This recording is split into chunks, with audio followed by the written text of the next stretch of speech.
Absent in the Spring. Chapter 1. Joan Scudamore screwed up her eyes as she peered across the dimness of the rest-house dining room. She was slightly short-sighted. Surely that's... No, it isn't. I believe it is. Blanche Haggard.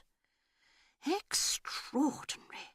Right out in the wilds to come across an old school friend whom she hadn't seen for, quite 15 years. At first, Joan was delighted by the discovery. She was by nature a sociable woman, always pleased to run across friends and acquaintances. She thought to herself, but poor dear, how dreadfully she's changed. She looks years older, literally years. After all, she can't be more than, 48? It was a natural sequence after that to glance at her own appearance in the mirror that happened, most conveniently, to hang just beside the table. What she saw there put her in an even better humour. Really, thought Joan Scudamore, I've worn very well. She saw a slender, middle-aged woman with a singularly unlined face, brown hair, hardly touched with grey, pleasant blue eyes and a cheerful, smiling mouth. The woman was dressed in a neat, cool travelling coat and skirt, and carried a rather large bag containing the necessities of travel. Joan Scudamore was travelling back from Baghdad to London by the overland route. She had come up by the train from Baghdad last night. She was to sleep in the railway rest house tonight and go on by car tomorrow morning. It was the sudden illness of her younger daughter that had brought her post-haste out from England, her realisation of William's, her son-in-law, impracticability, and of the chaos that would arise in a household without efficient control. Well, that was all right now. She had taken charge, made arrangements. The baby, William, Barbara convalescent, everything had been planned and set in good running order. Thank goodness, thought Joan, I've always had a head on my shoulders. William and Barbara had been full of gratitude. They'd pressed her to stay on, not to rush back, but she had smilingly, albeit with a stifled sigh, refused, for there was Rodney to consider. Poor old Rodney, stuck in Crayminster, up to his ears in work, and with no one in the house to look after his comforts except servants. And after all, said Joan, what are servants? Barbara said, your servants, mother, are always perfection. You see to that. She had laughed, but she had been pleased all the same, because when all was said and done, one did like appreciation. She had sometimes wondered if her family took a little too much for granted, the smooth running of the house and her own care and devotion. Not really that she had any criticism to make. Tony, Avril and Barbara were delightful children, and she and Rodney had every reason to be proud of their upbringing and of their success in life. Tony was growing oranges out in Rhodesia. Avril, after giving her parents some momentary anxiety, had settled down as the wife of a wealthy and charming stockbroker. Barbara's husband had a good job in the public works department in Iraq. They were all nice-looking, healthy children with pleasant manners. Joan felt that she and Rodney were indeed fortunate, and privately she was of the opinion that some of the credit was to be ascribed to them as parents. After all, they had brought the children up very carefully, taking infinite pains over the choice of nurses and governesses, and later of schools, and always putting the welfare and well-being of the children first. Joan felt a little gentle glow as she turned away from her image in the glass. She thought, well, it's nice to feel one's been a success at one's job. I never wanted a career or anything of that kind. I was quite content to be a wife and mother. I married the man I loved, and he's been a success at his job, and perhaps that's owing to me a bit too. One can do so much by influence. Dear Rodney. And her heart warmed to the thought that soon, very soon, she would be seeing Rodney again. She'd never been away from him for very long before. What a happy, peaceful life they had had together. Well, perhaps peaceful was rather overstating it.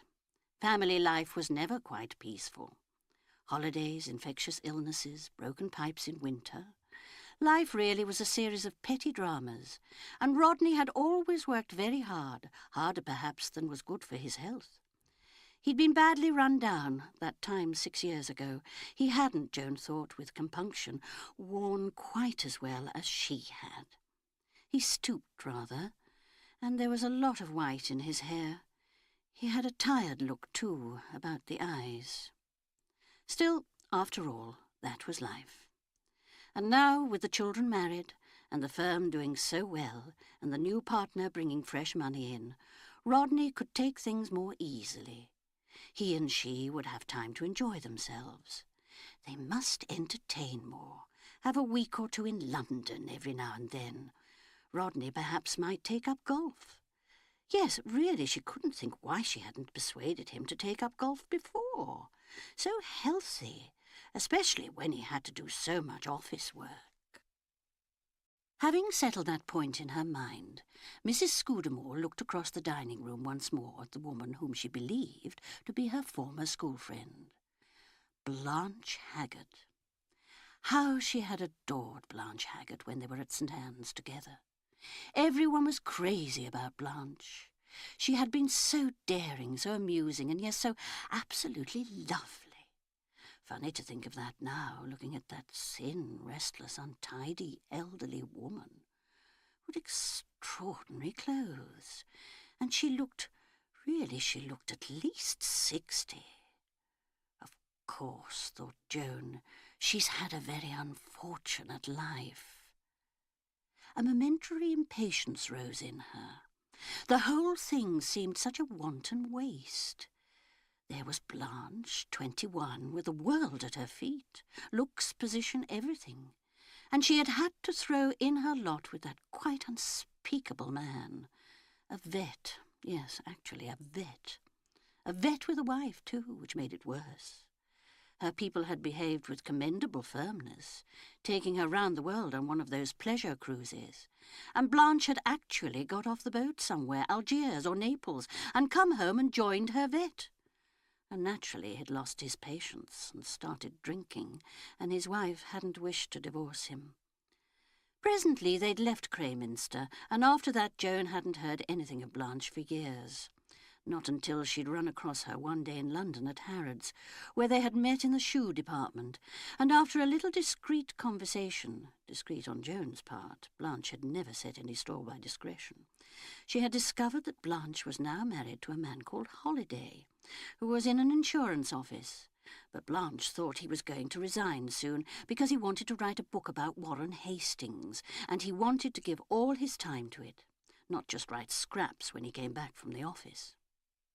Joan had murmured that in that case she supposed he had private means, and Blanche had replied cheerfully that he hadn't got a cent. Joan had said that perhaps to give up his job would be rather unwise, unless he was sure the book would be a success. Was it commissioned? Oh, dear me, no, said Blanche cheerfully, and as a matter of fact she didn't really think the book would be a success, because though Tom was very keen on it, he really didn't write very well. Whereupon Joan had said with some warmth that Blanche must put her foot down, to which Blanche had responded with a stare and a, "But he wants to write, the poor pet. He wants it more than anything." Sometimes, Joan said, one had to be wise for two. Blanche had laughed and remarked that she herself had never even been wise enough for one. Thinking that over, Joan felt that it was only too unfortunately true. A year later she saw Blanche in a restaurant with a peculiar, flashy-looking woman and two flamboyantly artistic men. After that, the only reminder she had had of Blanche's existence was 5 years later, when Blanche wrote and asked for a loan of £50. Her little boy, she said, needed an operation. Joan had sent her 25 and a kind letter asking for details. The response was a postcard with scrawled on it, "Good for you, Joan. I knew you wouldn't let me down," which was gratifying in a way, but hardly satisfactory. After that, silence. And now here, in a Near Eastern Railway rest house, with kerosene lamps flaring and spluttering, amidst a smell of rancid mutton fat and paraffin and flit, was the friend of so many years ago, incredibly aged and coarsened. and the worse for wear. Blanche finished her dinner first and was on her way out when she caught sight of the other. She stopped dead. "Holy Moses, it's Joan!" A moment or two later she had pulled up her chair to the table and the two were chatting together. Presently Blanche said, "Well, you've worn well, my dear. You look about 30. Where have you been all these years? In cold storage?" "Hardly that. I've been in Crayminster." "Born, bred, married and buried in Crayminster," said Blanche. Joan said with a laugh, "Is that so bad a fate?" Blanche shook her head. "No," she said seriously. "I'd say it was a pretty good one." "What's happened to your children? You had some children, didn't you?" "Yes, 3. A boy and 2 girls. The boy is in Rhodesia. The girls are married. One lives in London. I've been visiting the other one out in Baghdad. Her name is Ray, Barbara Ray." Blanche nodded. "I've seen her. Nice kid. Married rather too young, didn't she?" "I don't think so," said Joan stiffly. "We all like William very much, and they are happy together." "Yes, they seem to be settling down all right now. The baby has probably been a settling influence. Having a child does sort of steady a girl down. Not," added Blanche thoughtfully, "that it ever steadied me. I was very fond of those 2 kids of mine, Lynn and Mary. And yet when Johnny Pelham came along, I went off with him and left them behind without a second thought." Joan looked at her with disapprobation. "Really, Blanche," she said warmly, "how could you?" "Rotten of me, wasn't it?" said Blanche. "Of course, I knew they'd be all right with Tom. He always adored them. He married a really nice domestic girl, suited him far better than I ever did. She saw that he had decent meals and mended his underclothes and all that. Dear Tom, he was always a pet. He used to send me a card at Christmas and Easter for years afterwards, which was nice of him, don't you think?" Joan did not answer. She was too full of conflicting thoughts. The predominant one was wonder that this could be Blanche Haggard, that well-bred, high-spirited girl who had been the star pupil at St. Anne's. This really slatternly woman, with apparently no shame in revealing the more sordid details of her life, and in such common language, too. Why, Blanche Haggard had won the prize for English at St. Anne's. Blanche reverted to a former topic. "Fancy little Barbara Ray being your daughter, Joan. That just shows how people get things wrong. Everyone had got it into their heads that she was so unhappy at home that she'd married the first man who asked her in order to escape. How ridiculous! Where do these stories come from? I can't imagine, because I'm pretty sure of one thing, Joan, and that is that you've always been an admirable mother. I can't imagine you being cross or unkind." "That's nice of you, Blanche. I think I may say that we've always given our children a very happy home and done everything possible for their happiness. I think it's so important, you know, that one should be friends with one's children." "Very nice, if one ever can." "Oh, I think you can. It's just a question of remembering your own youth and putting yourself in their place." Joan's charming, serious face was bent a little nearer to that of her former friend. "Rodney and I have always tried to do that." "Rodney? Let me see. You married a solicitor, didn't you?" "Of course. I went to their firm at the time when Harry was trying to get a divorce from that awful wife of his. I believe it was your husband we saw, Rodney Scudamore. He was extraordinarily nice and kind, most understanding.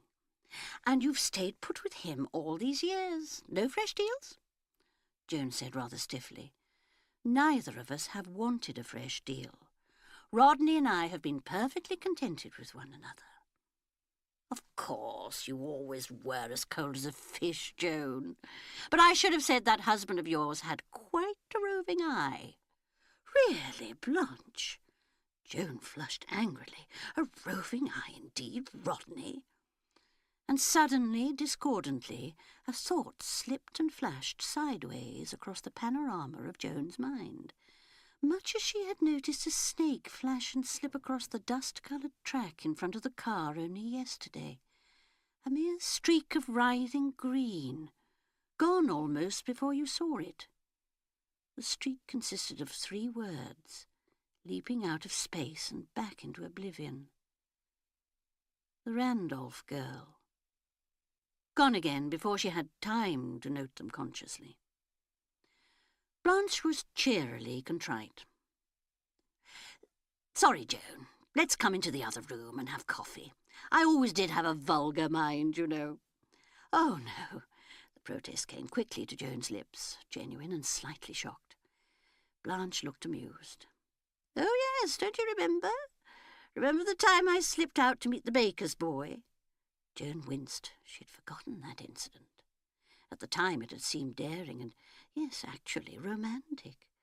Really a vulgar and unpleasant episode. Blanche, settling herself in a wicker chair and calling to the boy to bring coffee, laughed to herself. "Horrid, precocious little piece I must have been. Oh, well, that's always been my undoing. I've always been far too fond of men, and always rotters. Extraordinary, isn't it? First Harry, and he was a bad lot all right, though frightfully good-looking. And then Tom, who never amounted to much, though I was fond of him in a way. Johnny Pelham. That was a good time while it lasted. Gerald wasn't much good either." At this point the boy brought the coffee, thus interrupting what Joan could not but feel was a singularly unsavoury catalogue. Blanche caught sight of her expression. "Sorry, Joan, I've shocked you. Always a bit straight-laced, weren't you?" "Oh, I hope I'm always ready to take a broad-minded view." Joan achieved a kindly smile. She added rather awkwardly, "I only mean I'm so sorry." "For me?" Blanche seemed amused by the idea. "Nice of you, darling, but don't waste sympathy. I've had lots of fun."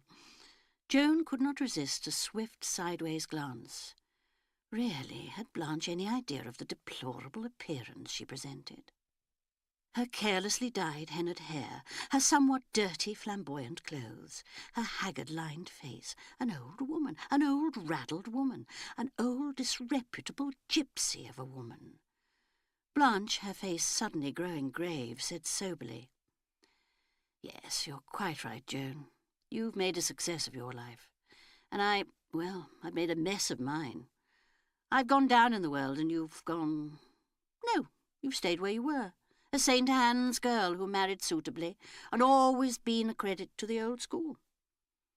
Trying to steer the conversation towards the only ground that she and Blanche had in common now, Joan said, "Those were good days, weren't they?"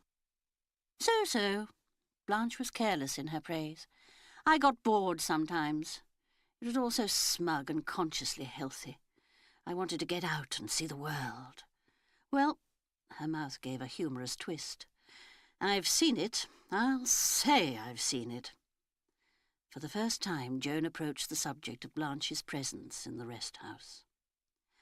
"Are you going back to England? Are you leaving on the convoy tomorrow morning?" Her heart sank just a little as she put the question. Really, she did not want Blanche as a travelling companion. A chance meeting was all very well, but she had grave doubts of being able to sustain the pose of friendship all the way across Europe. Reminiscences of the old days would soon wear thin.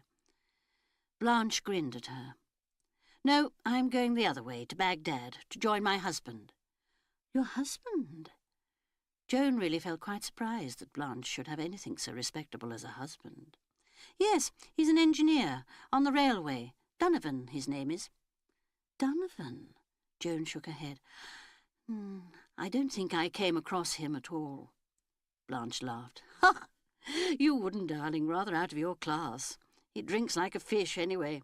But he's got a heart like a child, and it may surprise you, but he thinks the world of me." "So he ought," said Joan loyally and politely. "Good old Joan. Always play the game, don't you? You must be thankful I'm not going the other way. It would break even your Christian spirit to have 5 days of my company. You needn't trouble to deny it. I know what I've become. Coarse in mind and body. That's what you were thinking. Well, there are worse things." Joan privately doubted very much whether there were. It seemed to her that Blanche's decadence was a tragedy of the first water. Blanche went on. "Hope you have a good journey, but I rather doubt it. Looks to me as though the rains are starting. If so, you may be stuck for days, miles from anywhere." "I hope not. It will upset all my train reservations." "Oh, well, desert travel is seldom according to schedule. So long as you get across the waddies all right, the rest will be easy. And of course the drivers take plenty of food and water along. Still, it gets a bit boring to be stuck somewhere with nothing to do but think." Joan smiled. "It might be rather a pleasant change. You know, one never has time, as a rule, to relax at all. I've often wished I could have just 1 week with really nothing to do." "I should have thought you could have had that whenever you liked." "Oh, no, my dear. I'm a very busy woman in my small way. I'm secretary of the Country Gardens Association, and I'm on the committee of our local hospital. And there's the Institute and the Guides, and I take quite an active part in politics. What with all that and running the house, and then Rodney and I go out a good deal and have people in to see us, and it's so good for a lawyer to have plenty of social background, I always think. And then I'm very fond of my garden and like to do quite a good deal in it myself. Do you know, Blanche, that there's hardly a moment, except perhaps a quarter of an hour before dinner, when I can really sit down and rest, and to keep up with one's reading is quite a task." "You seem to stand up to it all pretty well," murmured Blanche, her eyes on the other's unlined face. "Well, to wear out is better than to rust out. And I must admit, I've always had marvellous health. I really am thankful for that. But all the same, it would be wonderful to feel that one had a whole day, or even 2 days, with nothing to do but think." "I wonder," said Blanche, "what you'd think about." Joan laughed. It was a pleasant, tinkling little sound. "There are always plenty of things to think about, aren't there?" she said. Blanche grinned. "One can always think of one's sins." "Yes, indeed." Joan assented politely, though without amusement. Blanche eyed her keenly. "Only that wouldn't give you occupation long." She frowned and went on abruptly. "You'd have to go on from them to think of your good deeds and all the blessings of your life. I don't know. Might be rather dull, I wonder." She paused. "If you'd nothing to think about but yourself for days and days, I wonder what you'd find out about yourself." Joan looked sceptical and faintly amused. "Would one find out anything one didn't know before?" Blanche said slowly, "I think one might." She gave a sudden shiver. "I shouldn't like to try it." "Of course," said Joan. "Some people have an urge towards the contemplative life. I've never been able to understand that myself. The mystic point of view is very difficult to appreciate. I'm afraid I haven't got that kind of religious temperament. It always seems to me to be rather extreme, if you know what I mean." "It's certainly simpler," said Blanche, "to make use of the shortest prayer that is known." And in answer to Joan's inquiring glance, she said abruptly, "God be merciful to me, a sinner. That covers pretty well everything." Joan felt slightly embarrassed. "Yes," she said, "it certainly does." Blanche burst out laughing. "The trouble with you, Joan, is that you're not a sinner. That cuts you off from prayer. Now, I'm well equipped. It seems to me sometimes that I've never ceased doing the things that I ought not to have done." Joan was silent because she didn't know quite what to say. Blanche resumed again in a lighter tone. "Oh, well, that's the way of the world. You quit when you ought to stick, and you take on a thing that you'd better leave alone. 1 minute life's so lovely that you can hardly believe it's true, and immediately after that you're going through a hell of misery and suffering. When things are going well, you think they'll last forever, and they never do. And when you're down under, you think you'll never come up and breathe again. That's what life is, isn't it?" It was so entirely alien to any conception Joan had of life, or to life as she had known it, that she was unable to make what she felt would be an adequate response. With a brisk movement, Blanche rose to her feet. You're half asleep, Joan. So am I. And we've got an early start. It's been nice seeing you. The two women stood a minute, their hands clasped. Blanche said quickly and awkwardly, with a sudden rough tenderness in her voice, "Don't worry about your Barbara. She'll be all right, I'm sure of it. Bill Ray's a good sort, you know. And there's the kid and everything. It was just that she was very young, and the kind of life out here, well, it goes to a girl's head sometimes." Joan was conscious of nothing but complete bewilderment. She said sharply, "I don't know what you mean." Blanche merely looked at her admiringly. "That's the good old school-tie spirit. Never admit to anything. You really haven't changed a bit, Joan. By the way, I owe you £25. Never thought of it until this minute." "Oh, don't bother about that." "No fear," Blanche laughed. "I suppose I meant to pay it back. But after all, if one ever does lend money to people one knows quite well, one will never see one's money again. So I haven't worried much.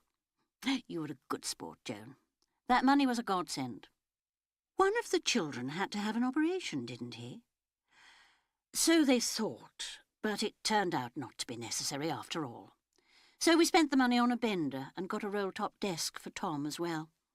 He'd had his eye on it for a long time." Moved by a sudden memory, Joan asked, "Did he ever write his book on Warren Hastings?" Blanche beamed at her. "Fancy you remembering that." "Yes, indeed, 120,000 words. Was it published?" "Of course not.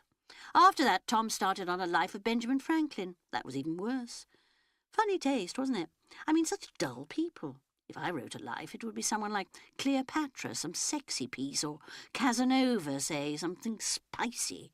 So we can't all have the same ideas. Tom got a job in an office, not so good as the other. I'm always glad, though, that he had his fun. It's awfully important, don't you think, for people to do what they really want to do?" "It rather depends," said Joan, "on circumstances. One has to take so many things into consideration." "Haven't you done what you wanted to do?" "I?" Joan was taken aback. "Yes, you," Blanche said. "You wanted to marry Rodney Scudamore, didn't you? And you wanted children and a comfortable home." She laughed and added, "And to live happily ever afterwards, world without end, amen."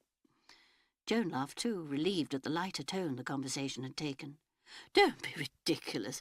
I've been very lucky, I know." And then, afraid that that last remark had been tactless when confronted by the ruin and bad luck that had been Blanche's lot in life, she added hurriedly, "I really must go up now.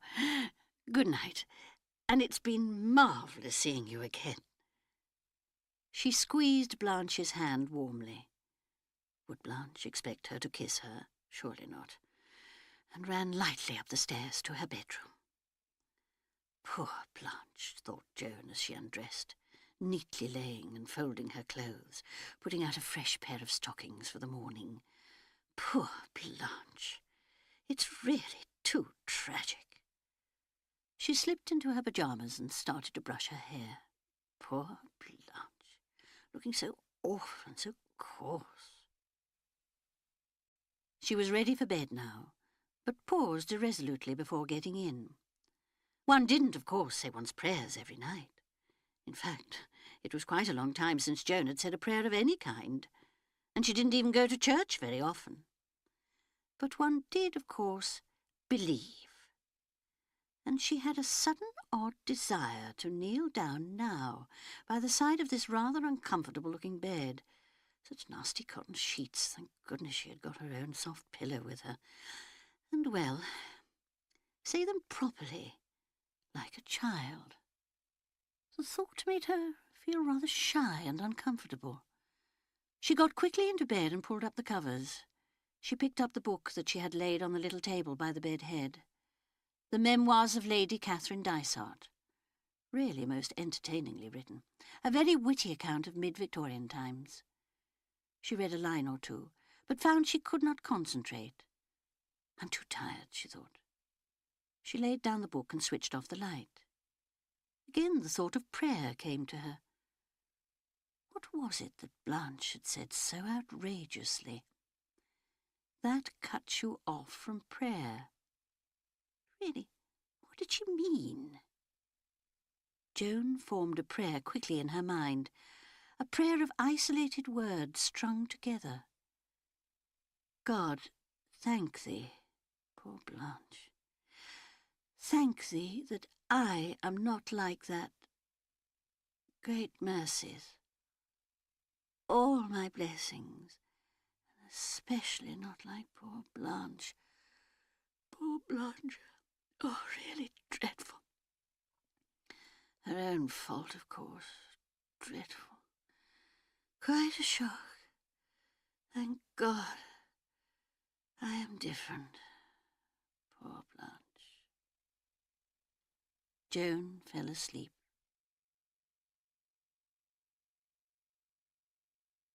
Chapter 2. It was raining when Joan Scudamore left the rest house the following morning. A fine, gentle rain that seemed somehow incongruous in this part of the world. She found that she was the only passenger going west. A sufficiently uncommon occurrence, it appeared. Although there was not much traffic this time of year, there had been a large convoy on the preceding Friday. A battered-looking touring car was waiting with a European driver and a native relief driver. The manager of the rest house was on the steps in the grey dawn of the morning to hand Joan in, yell at the Arabs until they adjusted the baggage to his satisfaction, and to wish Mademoiselle, as he called all his lady guests, a safe and comfortable journey. He bowed magnificently and handed her a small cardboard container in which was her lunch.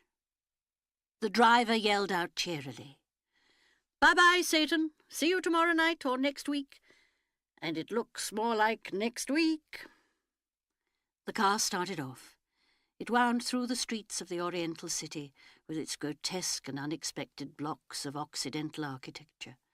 The horn blared, donkeys swerved aside, children ran. They drove out through the western gate and onto a broad, unequally paved road that looked important enough to run to the world's end. Actually, it petered out abruptly after 2 kilometres, and an irregular track took its place. In good weather it was, Joan knew, about 7 hours' run to Tel Abu Hamid, which was the present terminus of the Turkish railway. The train from Stamboul arrived there this morning and would go back again at 8:30 this evening.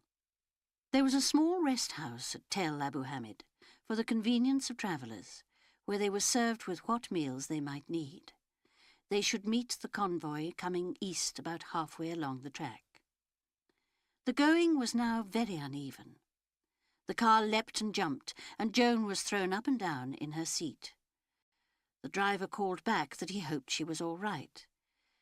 It was a bumpy bit of track, but he wanted to hurry as much as possible in case he had difficulty crossing the 2 wadis they had to negotiate. From time to time he looked anxiously up at the sky.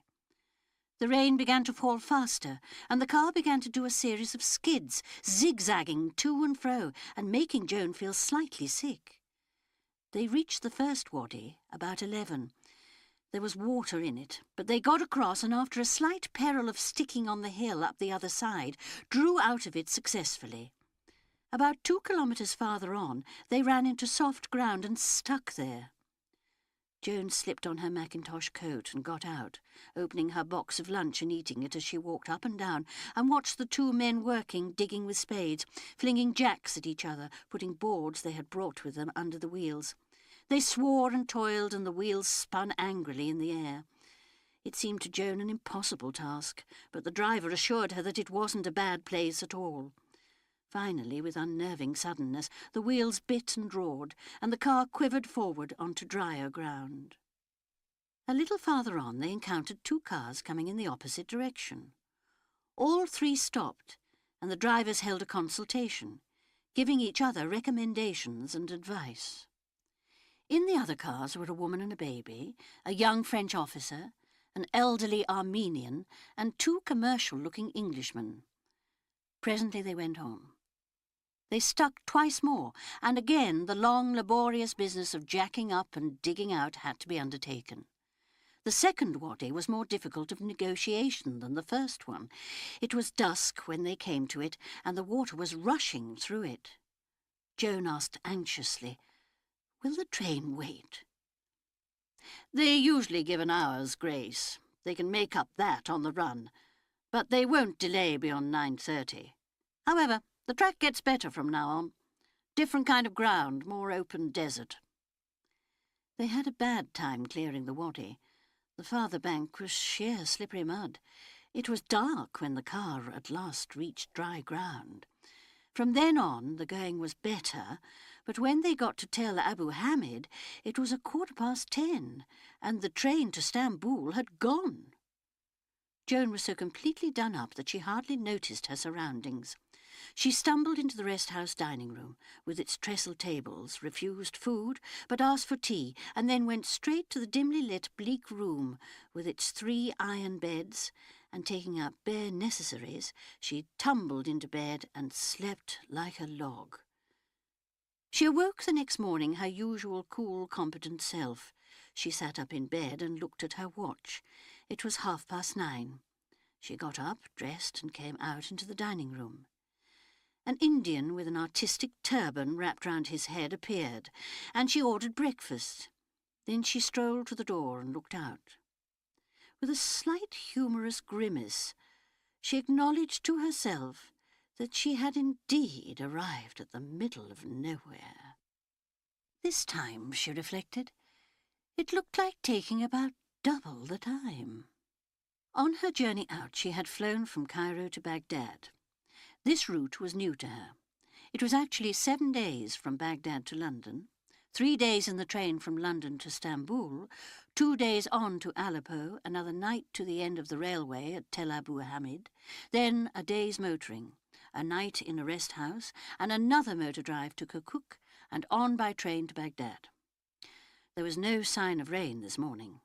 The sky was blue and cloudless, and all around was even-coloured golden-brown sandy dust. From the rest house itself, a tangle of barbed wire enclosed a refuse dump of tins and a space where some skinny chickens ran about squawking loudly.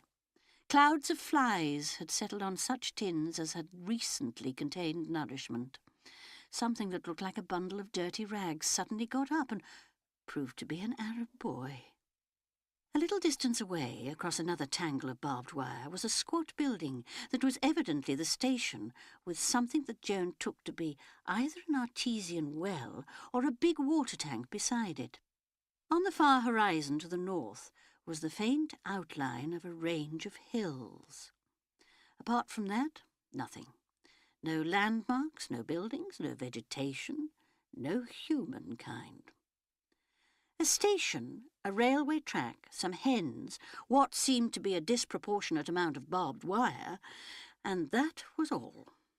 Really, Joan thought, it was very amusing. Such an odd place to be held up.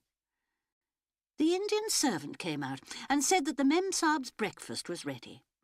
Joan turned and went in.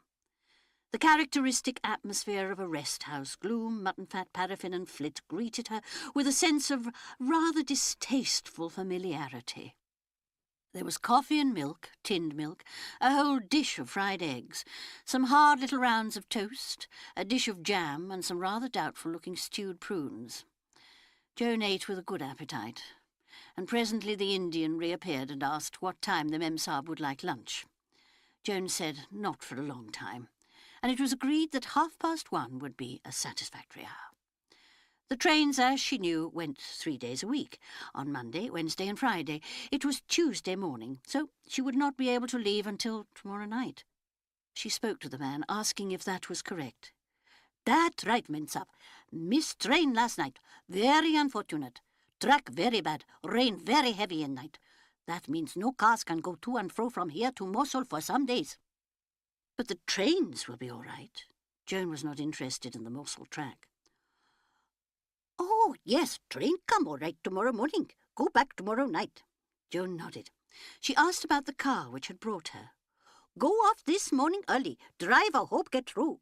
But I think not. I think him stick 1-2 days on way there." Again, without much interest, Joan thought it highly probable. The man went on giving information. "That station, Mensab, over there." Joan said that she had thought somehow that it might be the station. "Turkish station. Station in Turkey. Railway Turkish. Other side of wire, see? That wire frontier." Joan looked respectfully at the frontier and thought what very odd things frontiers were. The Indian said happily, "Lunch 1:30 exactly," and went back into the rest house. A minute or two later she heard him screaming in a high, angry voice from somewhere at the back of it. Two other voices chimed in. A spate of high, excited Arabic filled the air. Joan wondered why it was always Indians who seemed to be in charge of rest houses like this one. Perhaps they had had experience of European ways. Oh well, it didn't much matter. What should she do with herself this morning? She might go on with the amusing memoirs of Lady Catherine Dysart, or she might write some letters. She could post them when the train got to Aleppo. She had a writing pad and some envelopes with her. She hesitated on the threshold of the rest house. It was so dark inside and it smelt so. Perhaps she would go for a walk. She fetched her thick double felt hat. Not that the sun was really dangerous at this time of year. Still, it was better to be careful. She put on her dark glasses and slipped the writing pad and her fountain pen into her bag. Then she set out past the refuse dump and the tins, in the opposite direction to the railway station, since there might possibly be international complications if she tried to cross the frontier. She thought to herself, how curious it is walking like this. There's nowhere to walk to. It was a novel and rather interesting idea. Walking on the downs, on moorland, on a beach, down a road, there was always some objective in view. Over that hill to that clump of trees, to that patch of heather, down this lane to the farm, along the high road to the next town, by the side of the waves to the next cove. But here it was from, not to. Away from the rest house, that was all. Right hand, left hand, straight ahead. Just bare, dun-coloured horizon. She strolled along, not too briskly. The air was pleasant. It was hot, but not too hot. A thermometer, she thought, would have registered 70. And there was a faint, very faint breeze. She walked for about 10 minutes before turning her head. The rest house and its sordid accompaniments had receded in a very accommodating manner. From here it looked quite pleasant. Beyond it, the station looked like a little cairn of stones. Joan smiled and strolled on. Really, the air was delicious. There was a purity in it, a freshness. No staleness here, no taint of humanity or civilization. Sun and sky and sandy earth. That was all. Something a little intoxicating in its quality. Joan took deep breaths into her lungs. She was enjoying herself. Really, this was quite an adventure, a most welcome break in the monotony of existence. She was quite glad she had missed the train. 24 hours of absolute quiet and peace would be good for her. It was not as though there were any absolute urgency in her return. She could wire to Rodney from Stamboul, explaining the delay. Dear old Rodney. She wondered what he was doing now. Not really that there was anything to wonder about, because she knew. He would be sitting in his office at Alderman Scudamore and Whitney's. Quite a nice room on the first floor, looking out over the market square. He had moved into it when old Mr. Whitney died. He liked that room. She remembered how she had come in one day to see him, and had found him standing by the window staring out at the market. It was market day, and at a herd of cattle that was being driven in. Nice lot of shorthorns, those, he'd said. Or perhaps it wasn't shorthorns. Joan wasn't very good at farming terms. But something like that, anyway. And she had said, about the new boiler for the central heating, I think Galbraith's estimate is far too high. Shall I see what Chamberlain would charge? She remembered the slow way Rodney had turned, taking off his glasses and rubbing his eyes and looking at her in an absent, far-away manner, as though he didn't really see her, and the way he had said boiler. as though it was some difficult and remote subject he had never heard of, and then saying, really rather stupidly, "I believe Hoddesdon's selling that young bull of his. Wants the money, I suppose." She thought it was very nice of Rodney to be so interested in old Hoddesdon at Lower Mead Farm. Poor old man. Everyone knew he was going down the hill. But she did wish Rodney would be a little quicker at listening to what was said to him, because, after all, people expected a lawyer to be sharp and alert, and if Rodney was to look at clients in that vague way, it might create quite a bad impression. So she had said with quick, affectionate impatience, "Don't wool-gather, Rodney. It's the boiler I'm talking about, for the central heating." And Rodney had said certainly have a second estimate, but that costs were bound to be higher, and they must just make up their minds to it. And then he had glanced at the papers piled up on his desk, and she had said that she mustn't keep him. It looked as though he had a lot of work to do. Rodney smiled, and said that as a matter of fact he had got a lot of work piled up, and he'd been wasting time already watching the market. "That's why I like this room," he said. "I look forward to Fridays. Listen to him now." And he had held up his hand, and she had listened and heard a good deal of mooing and lowing, really a very confused and rather ugly noise of cattle and sheep.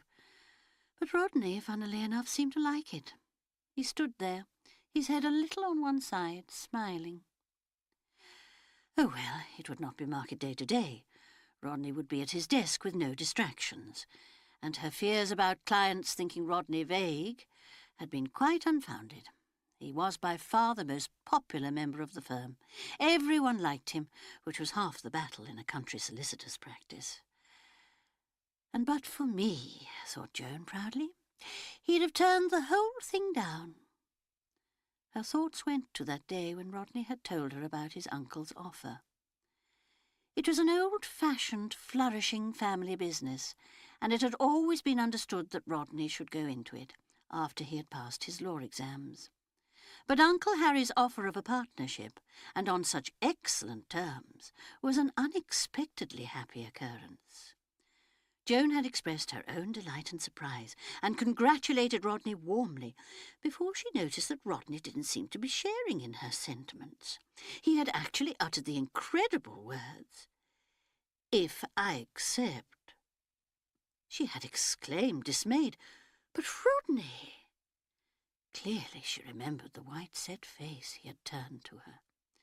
She hadn't realized before what a nervous person Rodney was. His hands, picking up blades of turf, were trembling.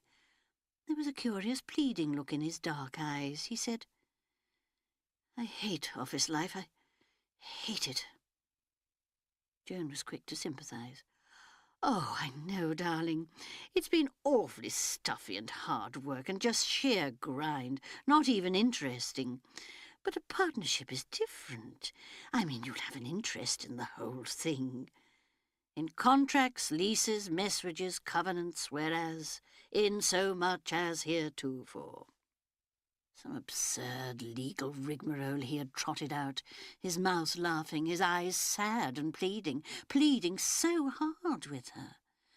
And she loved Rodney so much. "But it's always been understood that you'd go into the firm." "Oh, I know. How was I to guess I'd hate it so?" "But, I mean, what else? What do you want to do?" And he had said, very quickly and eagerly, the words pouring out in a rush, "I want to farm. There's Littlemead coming into the market.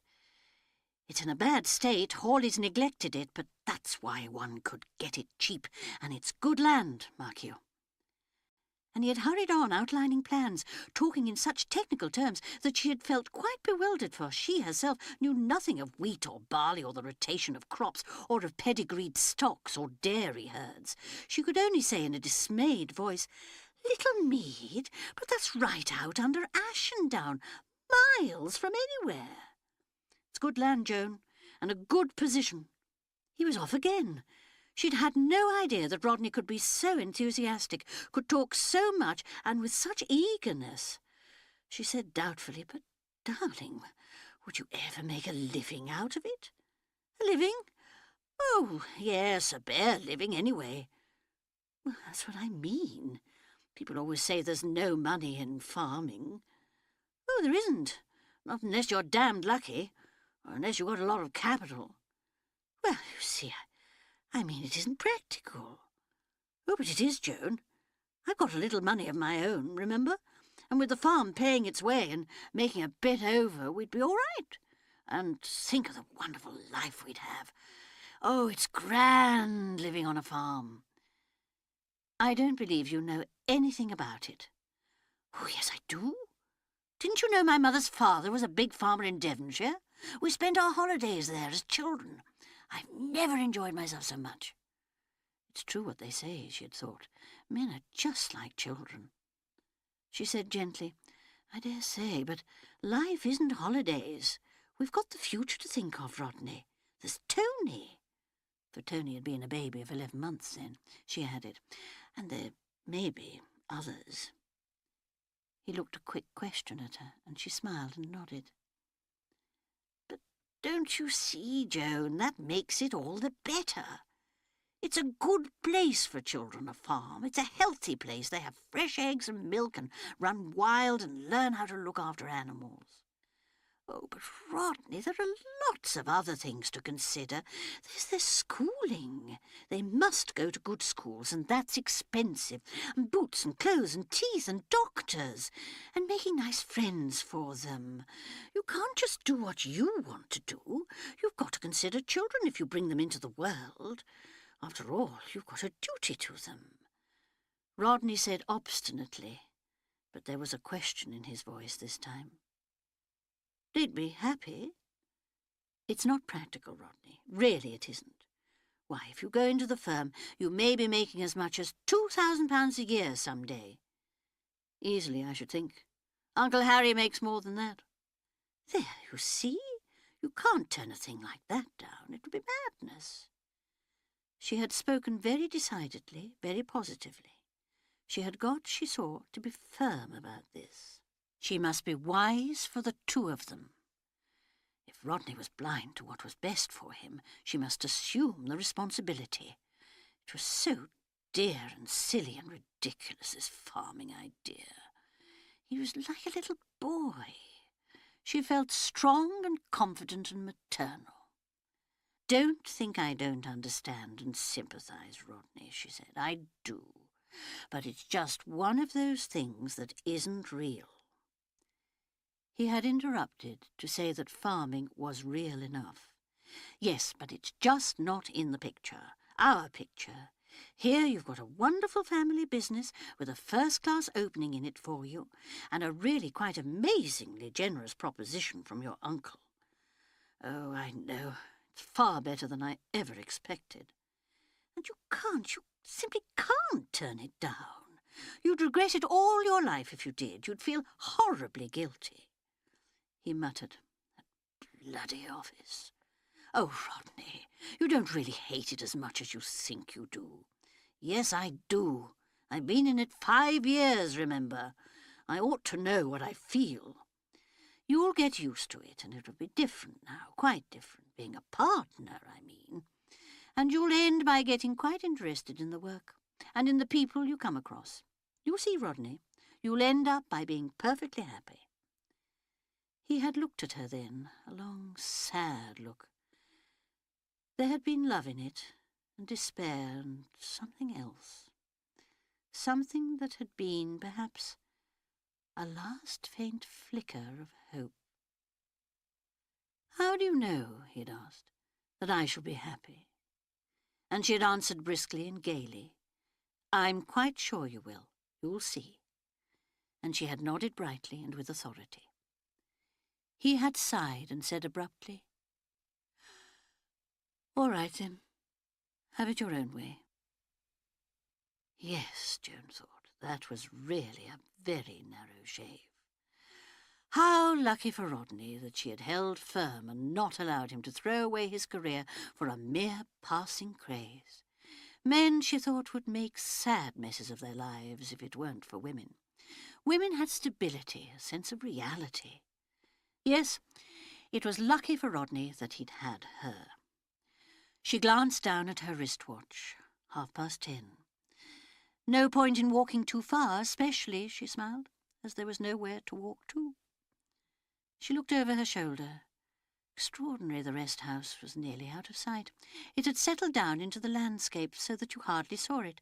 She thought, I must be careful not to walk too far. I might get lost. A ridiculous idea. No, perhaps not so ridiculous after all. Those hills in the distance, you could hardly see them now. They were indistinguishable from cloud. The station didn't exist.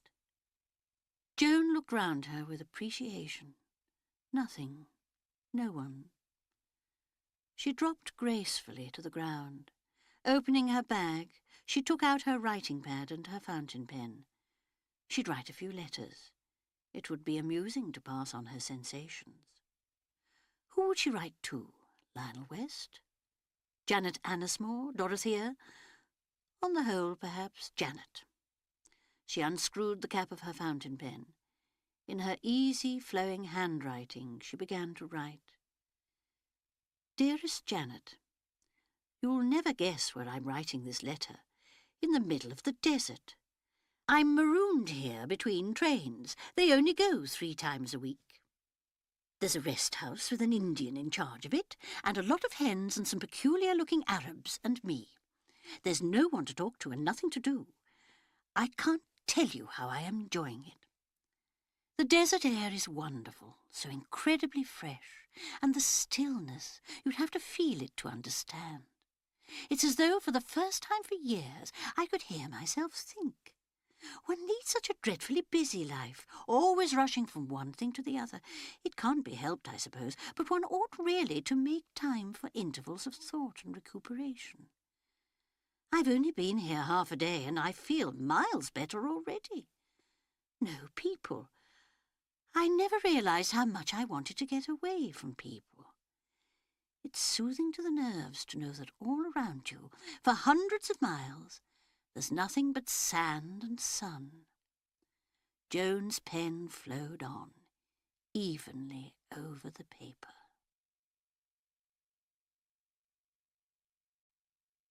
Chapter 3.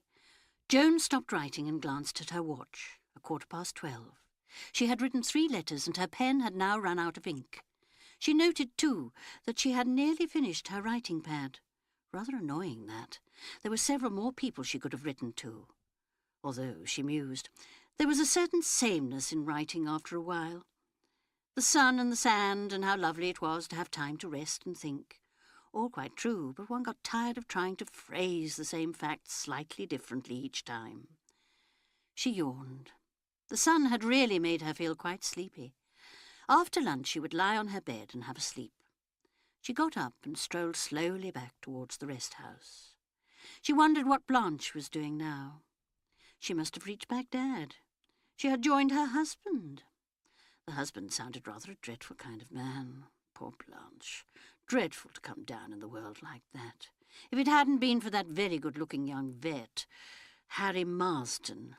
If Blanche had met some nice man like Rodney. Blanche herself had said how charming Rodney was. Yes, and Blanche had said something else. What was it? Something about Rodney's having a roving eye. Such a common expression and quite untrue. Quite untrue. Rodney had never once.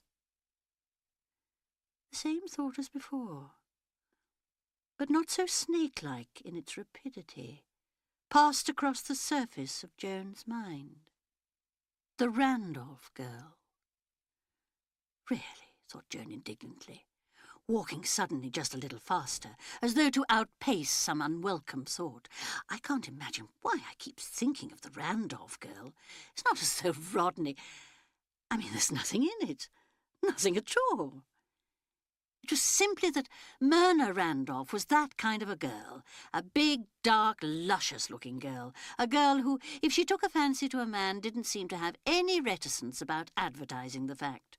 To speak plainly, she'd made a dead set at Rodney. Kept saying how wonderful he was, always wanting him for a partner at tennis.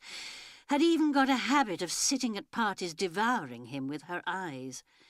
Naturally, if Rodney had been a little flattered, any man would have been. In fact, it would have been quite ridiculous if Rodney hadn't been flattered and pleased by the attentions of a girl years younger than he was, and one of the best-looking girls in the town. Joan thought to herself, if I hadn't been clever and tactful about the whole thing. She reviewed her conduct with a gentle glow of self-approbation. She had handled the situation very well indeed. The light touch. Your girlfriend's waiting for you, Rodney. Don't keep her waiting. Myrna Randolph, of course. Oh, yes, she is, darling. Really, she makes herself quite ridiculous sometimes. Rodney had grumbled. I don't want to play tennis with the girl. Put her in that other set. Now, don't be ungracious, Rodney. You must play with her. That was the right way to handle things, lightly, playfully, showing quite well that she knew that there couldn't be anything serious in it. It must have been rather nice for Rodney, for all that he growled and pretended to be annoyed. Myrna Randolph was the kind of girl that practically every man found attractive. She was capricious and treated her admirers with deep contempt, saying rude things to them and then beckoning them back to her with a sideways glance of the eyes. Really, thought Joan with a heat that was unusual for her, a most detestable girl, doing everything she could to break up my married life. No, she didn't blame Rodney, she blamed the girl. Men were so easily flattered, and Rodney had been married then about 10 years. 11? 10 years was what writers called a dangerous period in married life, a time when one or the other party had a tendency to run off the rails, a time to get through warily until you settle down beyond it into comfortable, set ways. As she and Rodney had... No, she didn't blame Rodney. Not even for that kiss she had surprised. Under the mistletoe, indeed. That was what the girl had had the impudence to say when she came into the study.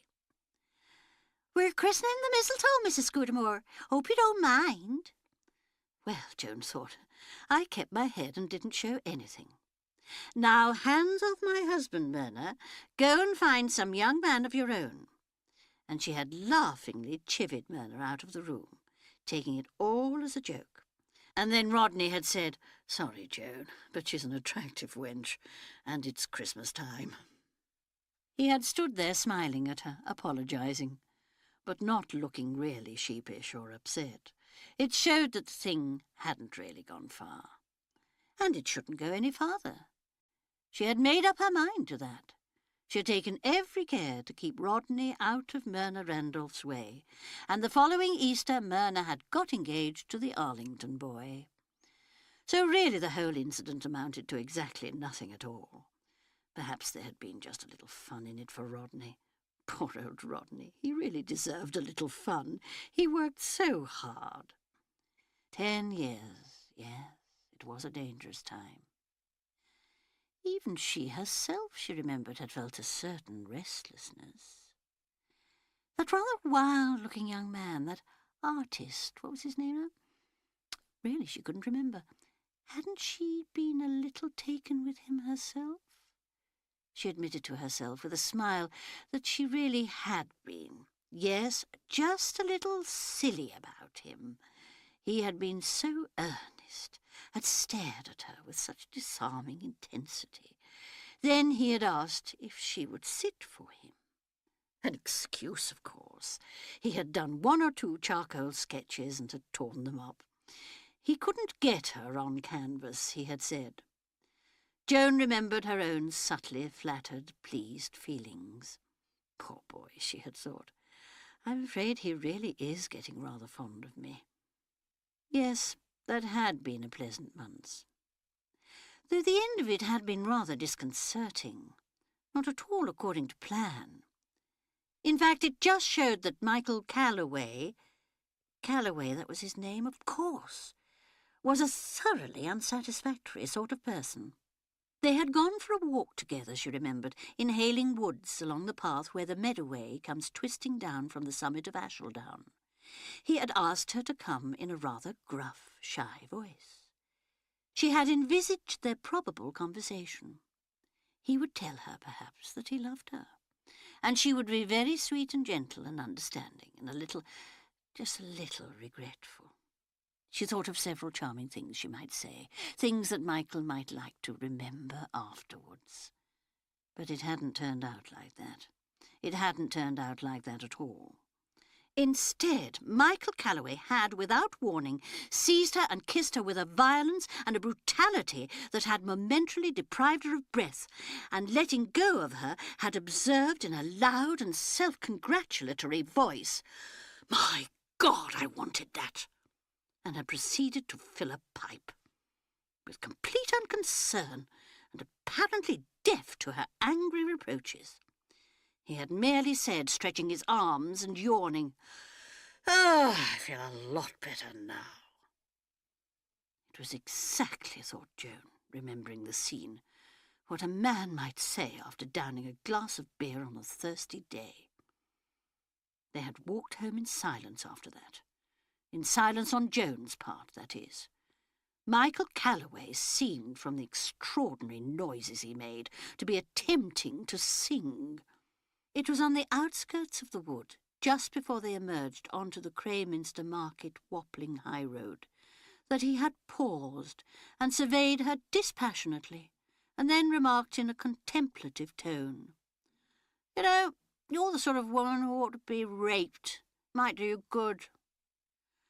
And while she had stood, speechless with anger and astonishment, he had added cheerfully, "I'd rather like to rape you myself, and see if you look the least bit different afterwards." Then he had stepped out onto the high road, and giving up trying to sing, had whistled cheerfully. Naturally, she had never spoken to him again, and he had left Crayminster a few days later. Strange, puzzling, and rather disturbing incident. Not an incident that Joan had cared to remember. In fact, she rather wondered that she had remembered it now. Horrid, the whole thing had been, quite horrid. She would put it out of her mind at once. After all, one didn't want to remember unpleasant things when one was having a sun and sand rest cure. There was so much to think of that was pleasant and stimulating. Perhaps lunch would be ready. She glanced at her watch, but saw that it was only 1:45. When she got back to the rest house, she went to her room and hunted in her suitcase to see if she had any more writing paper with her. No, she hadn't. Oh, well, it didn't matter really. She was tired of writing letters. There wasn't much to say. You couldn't go on writing the same thing. What books had she got? Lady Catherine, of course, and a detective story that William had given her last thing. Kind of him, but she didn't really care for detective stories.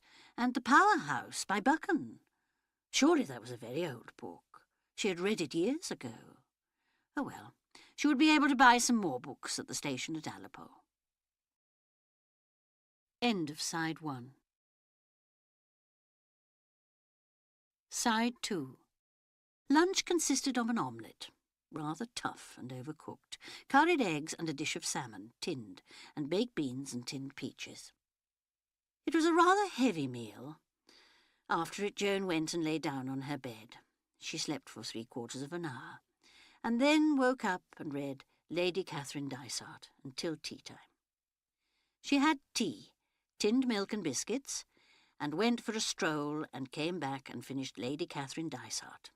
Then she had dinner, omelette, curried salmon and rice, a dish of eggs and baked beans and tinned apricots. After that she started the detective story and finished it by the time she was ready for bed. The Indian said cheerfully, "Good night, Mensab. Train come in 7:30 tomorrow morning, but not go out till evening, 8:30. Joan nodded. There would be another day to put in. She'd got the powerhouse still, a pity it was so short. Then an idea struck her. There would be travellers coming in on the train. Oh, but they go straight off to Mosul, I suppose. The man shook his head. Not tomorrow, I think. No cars arrive today. I think track to Mosul very bad. Everything stick for many days. Joan brightened. There would be travellers off the train in the rest house tomorrow. That would be rather nice. There was sure to be someone to whom it would be possible to talk. She went to bed feeling more cheerful than she had 10 minutes ago. She thought, There's something about the atmosphere of this place. I think it's that dreadful smell of rancid fat. It quite depresses one.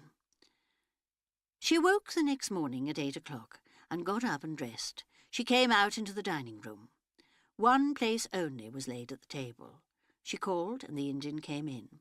He was looking excited. "Train not come, Mem Sab." "Not come? You mean it's late?" "Not come at all.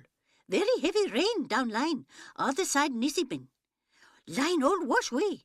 No train get through for 3, 4, 5, 6 days perhaps." Joan looked at him in dismay. "But then, what do I do?" "You stay here, Mem Sab. Plenty food, plenty beer, plenty tea. Very nice. You wait till train come." Oh dear, thought Joan, these Orientals. Time means nothing to them. She said, "Couldn't I get a car?" He seemed amused. "Motor car? Where would you get a motor car? Track to Mosul very bad. Everything stuck other side of Wadi." "Can't you telephone down the line?" "Telephone where? Turkish line. Turks very difficult people, not do anything. They just run train." Joan thought, rallying with what she hoped was amusement. This really is being cut off from civilization. No telephones or telegraphs, no cars.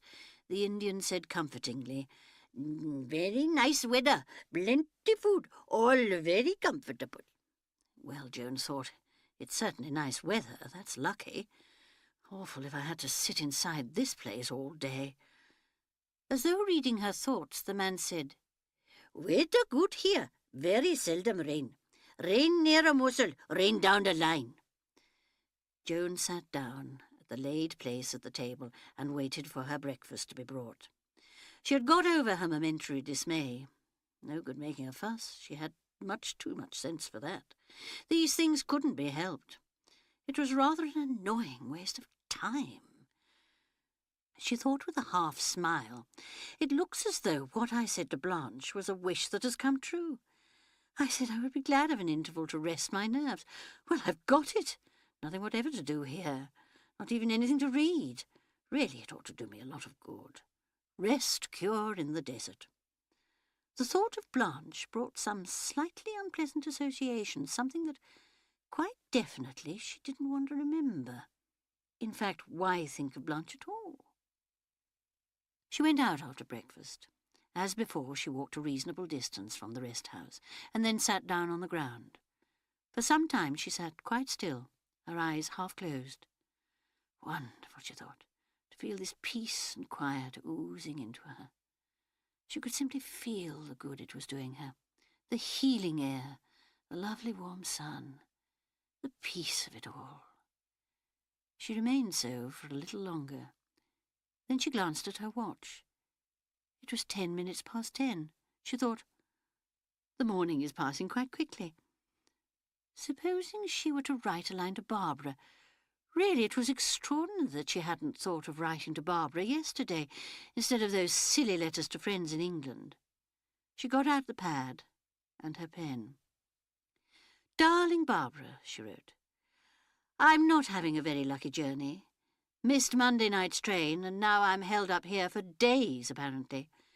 It's very peaceful and lovely sunshine, so I'm quite happy." She paused. What to say next? Something about the baby or William? What on earth could Blanche have meant? "Don't worry about Barbara." Of course.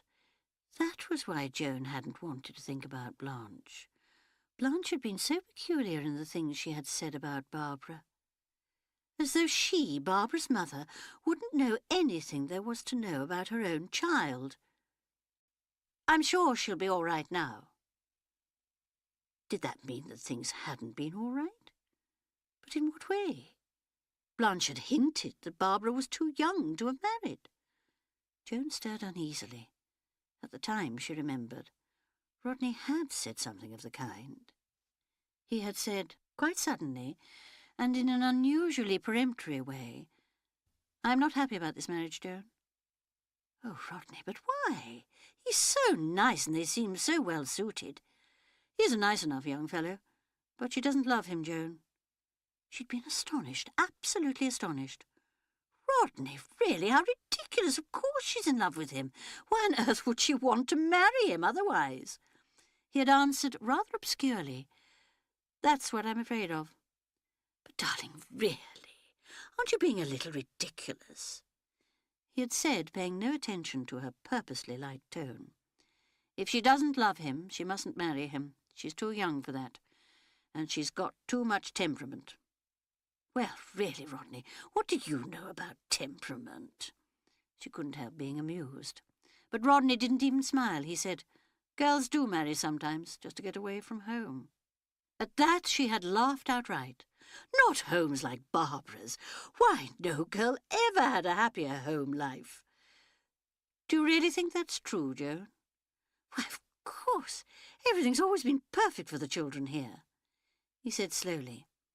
"They don't seem to bring their friends to the house much." "Why, darling, I'm always giving parties and asking young people. I make a point of it. It's Barbara herself who's always saying she doesn't want parties and not to ask people." Rodney had shaken his head in a puzzled, unsatisfied way, and later that evening she had come into the room just as Barbara was crying out impatiently, "It's no good, Daddy. I've got to get away. I can't stand it any longer. And don't tell me to go and take a job somewhere, because I should hate that." "What's all this?" Joan said. After a pause, a very slight pause, Barbara had explained, a mutinous flush on her cheeks. "Just Daddy thinking he knows best. He wants me to be engaged for years. I've told him I can't stand that, and I want to marry William and go away to Baghdad. I think it would be wonderful out there." "Oh, dear," said Joan anxiously. "I wish it wasn't so far away. I'd like to have you under my eye, as it were." "Oh, Mother!" "I know, darling, but you don't realise how young you are, how inexperienced. I should be able to help you so much if you were living somewhere not too far away." Barbara had smiled and had said, "Well, it looks as though I shall have to paddle my own canoe without the benefit of your experience and wisdom." And as Rodney was going slowly out of the room, she had rushed after him and had suddenly flung her arms round his neck, hugging him and saying, "Darling, Dads, darling, darling, darling." "Really," thought Joan, "the child is becoming quite demonstrative." But it showed at any rate how entirely wrong Rodney was in his ideas. Barbara was just revelling in the thought of going out east with her William, and very nice it was to see two young things in love and so full of plans for the future. Extraordinary that an idea should have got about Baghdad, that Barbara had been unhappy at home. But it was a place that seemed absolutely full of gossip and rumours, so much so that one hardly liked to mention anyone. Major Reed, for instance. She herself had never met Major Reed, but he had been mentioned quite often in Barbara's letters home. Major Reed had been to dinner. They were going shooting with Major Reed. Barbara was going for the summer months up to Arkandus. She and another young married woman had shared a bungalow, and Major Reed had been up there at the same time. They had had a lot of tennis. Later, Barbara and he had won the mixed doubles at the club. So it had really been quite natural for Joan to ask brightly about Major Reed. She had heard so much about him, she said, that she was really longing to see him. It was quite ludicrous, the embarrassment her question had caused. Barbara had turned quite white, and William had gone red, and after a minute or two he had grunted out in a very odd voice, "We don't see anything of him now." His manner had been so forbidding that she really hadn't liked to say anything more.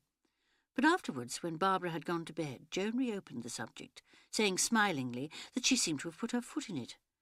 She'd had an idea that Major Reed was quite an intimate friend. William got up and tapped his pipe against the fireplace. "Oh, I don't know," he said vaguely. "We did a bit of shooting together and all that, but we haven't seen anything of him for a long time now." It wasn't, Joan thought, very well done. She had smiled to herself. Men were so transparent. She was a little amused at William's old-fashioned reticence. He probably thought of her as a very prim, straight-laced woman, a regular mother-in-law. "I see," she said. "Some scandal." "What do you mean?" William had turned on her quite angrily. "My dear boy," Joan smiled at him, "it's quite obvious from your manner. I suppose you found out something about him and had to drop him." "Oh, I shan't ask questions. These things are very painful, I know. William said slowly. Yes, you're right. They are painful. One takes people so much at their own valuation, Joan said. And then, when one finds out that one has been mistaken in them, it's all so awkward and unpleasant. He's cleared out of this country, that's one good thing, said William. Gone to East Africa. And suddenly Joan remembered some scraps of conversation overheard one day at the Alwire Club.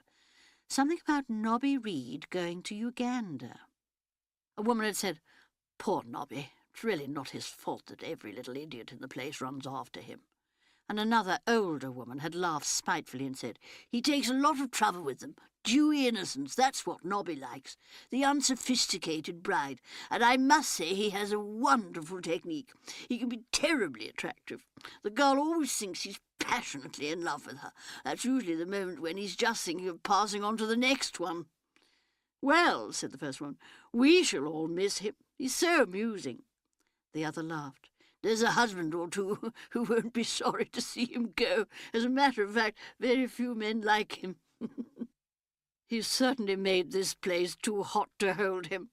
Then the second woman had said, "Shh," and lowered her voice, and Joan hadn't heard any more.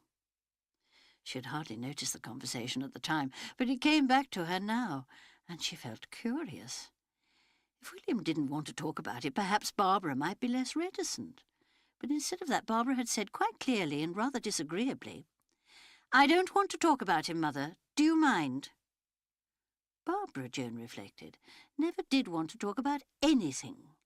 She had been quite incredibly reticent and touchy about her illness and its cause. Some form of poisoning had started it all, and naturally Joan had taken it to be food poisoning of some kind. Ptomaine poisoning was very common in hot climates, so she believed.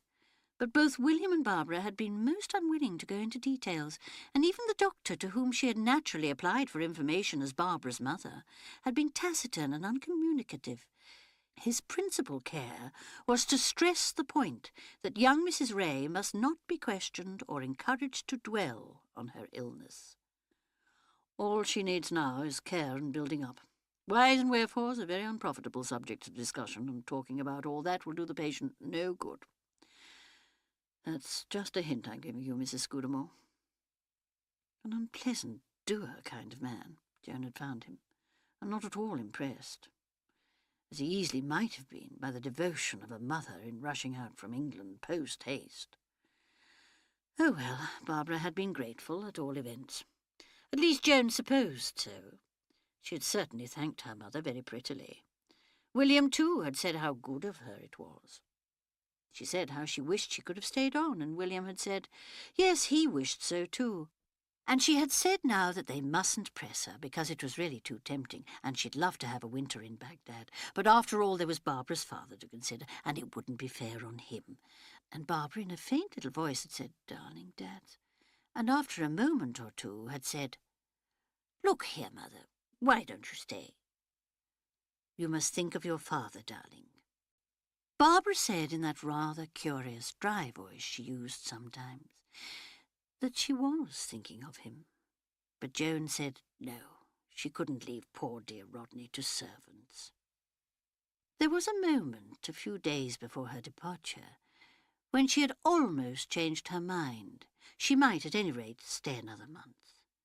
But William had pointed out so eloquently the uncertainties of desert travel if she left it too late in the season that she had been quite alarmed and had decided that it was best to stick to her original plan. After that, William and Barbara had been so nice to her that she almost changed her mind again, but not quite. Though really, however late in the season she had left it, nothing could be much worse than this. Joan looked at her watch again. 5 minutes to 11. One seemed to be able to think a great deal in quite a short space of time. She rather wished she'd brought the powerhouse out here with her, though perhaps as it was the only thing she had to read, it was wise to keep it back, something in reserve. 2 hours to put in before lunchtime. She'd said she would have lunch at 1 o'clock today. Perhaps she had better walk on a little. Only it seemed rather silly just walking aimlessly with nowhere particular to walk to. And the sun was quite hot. Oh well, how often she had wished she could have just a little time to herself, to think things out. Now, if ever, was her opportunity. What things were there that she had wanted to think out so urgently? Joan searched her mind, but they seemed mostly to have been matters of local importance, remembering where she had put this, that, or the other, deciding how to arrange the servants' summer holidays, planning the redecorating of the old schoolroom. All these things seemed now rather remote and unimportant. November was rather far in advance to plan the servants' holidays. Besides, she had to know when Whitsuntide was, and that needed next year's almanac. She could, however, decide about the schoolroom. The walls a light shade of beige, and oatmeal covers with some nice bright cushions. Yes, that would do very well. 10 minutes past 11. Redecorating and doing up the schoolroom hadn't taken long. Joan thought vaguely, if I'd only known, I could have brought along some interesting book on modern science and discoveries, something that would explain things like the quantum theory. Then she wondered what had put the quantum theory into her head and thought to herself, of course, the covers. And Mrs. Shurston. For she remembered that she had once been discussing the vexed question of chintzes or cratons for drawing-room covers with Mrs. Shurston, the bank manager's wife. And right in the middle of it, Mrs. Shurston had said in her abrupt way, I do wish I was clever enough to understand the quantum theory. It's such a fascinating idea, isn't it? Energy all done up in little parcels. Joan had stared at her, for she really couldn't see what scientific theories had to do with chintzes. And Mrs. Shurston had got rather red and said, oh, stupid of me, but you know the way things come into your head quite suddenly. And it is an exciting idea, isn't it? Joan hadn't thought the idea particularly exciting, and the conversation had ended there. But she remembered quite well Mrs. Shurston's own cretonne, or rather hand-printed linen covers. A design of leaves in browns and greys and reds. She had said, these are very unusual. Were they very expensive? And Mrs. Shurston had said, yes, they were. And she had added that she had got them because she loved woods and trees, and the dream of her life was to go somewhere like Burma or Malaya, where things grew really fast, she added, in an anxious tone, and making a rather clumsy gesture with her hands to express impatience. Those linens, reflected Joan now, must have cost at least 18 and 6 a yard, a fantastic price for those days. One ought, by realising what Captain Shurston gave his wife for housekeeping and furnishing, to have had at least an inkling of what was to come out later. She herself had never really liked the man. She remembered sitting in his office at the bank, discussing reinvestment of some shares, Shurston opposite her behind his desk, a great big breezy man exuding bonhomie, a rather exaggeratedly social manner. I'm a man of the world, dear lady, he seemed to be saying. Don't think of me as just a money machine. I'm a tennis player, a golfer, a dancer, a bridge player. The real me is the chap you meet at a party, not the official who says, no further overdraft. A great overblown windbag, thought Joan indignantly. Crooked, always crooked. Even then he must have started on his falsification of the books, or whatever the swindle was. And yet nearly everyone had liked him, had said what a good sort old Shurston was, not at all the usual type of bank manager. Well, that was true enough. The usual type of bank manager doesn't embezzle bank funds. Well, Leslie Shurston had, at any rate, got her hand-printed linen covers out of it all. Not that anyone had ever suggested that an extravagant wife had led to Shurston's dishonesty. You only had to look at Leslie Shurston to see that money meant nothing particular to her. Always wearing shabby green tweeds and grubbing around in her garden or tramping through the countryside. She never bothered much about the children's clothes either, and once much later Joan remembered an afternoon when Leslie Shurston had given her tea, fetching a big loaf and a roll of butter and some homemade jam and kitchen cups and teapots, everything bundled anyhow on a tray and brought in. An untidy, cheerful, careless sort of woman, with a one-sided slouch when she walked, and a face that seemed all on one side too. But that one-sided smile of hers was rather nice, and people liked her on the whole. Ah, well, poor Mrs. Shurston.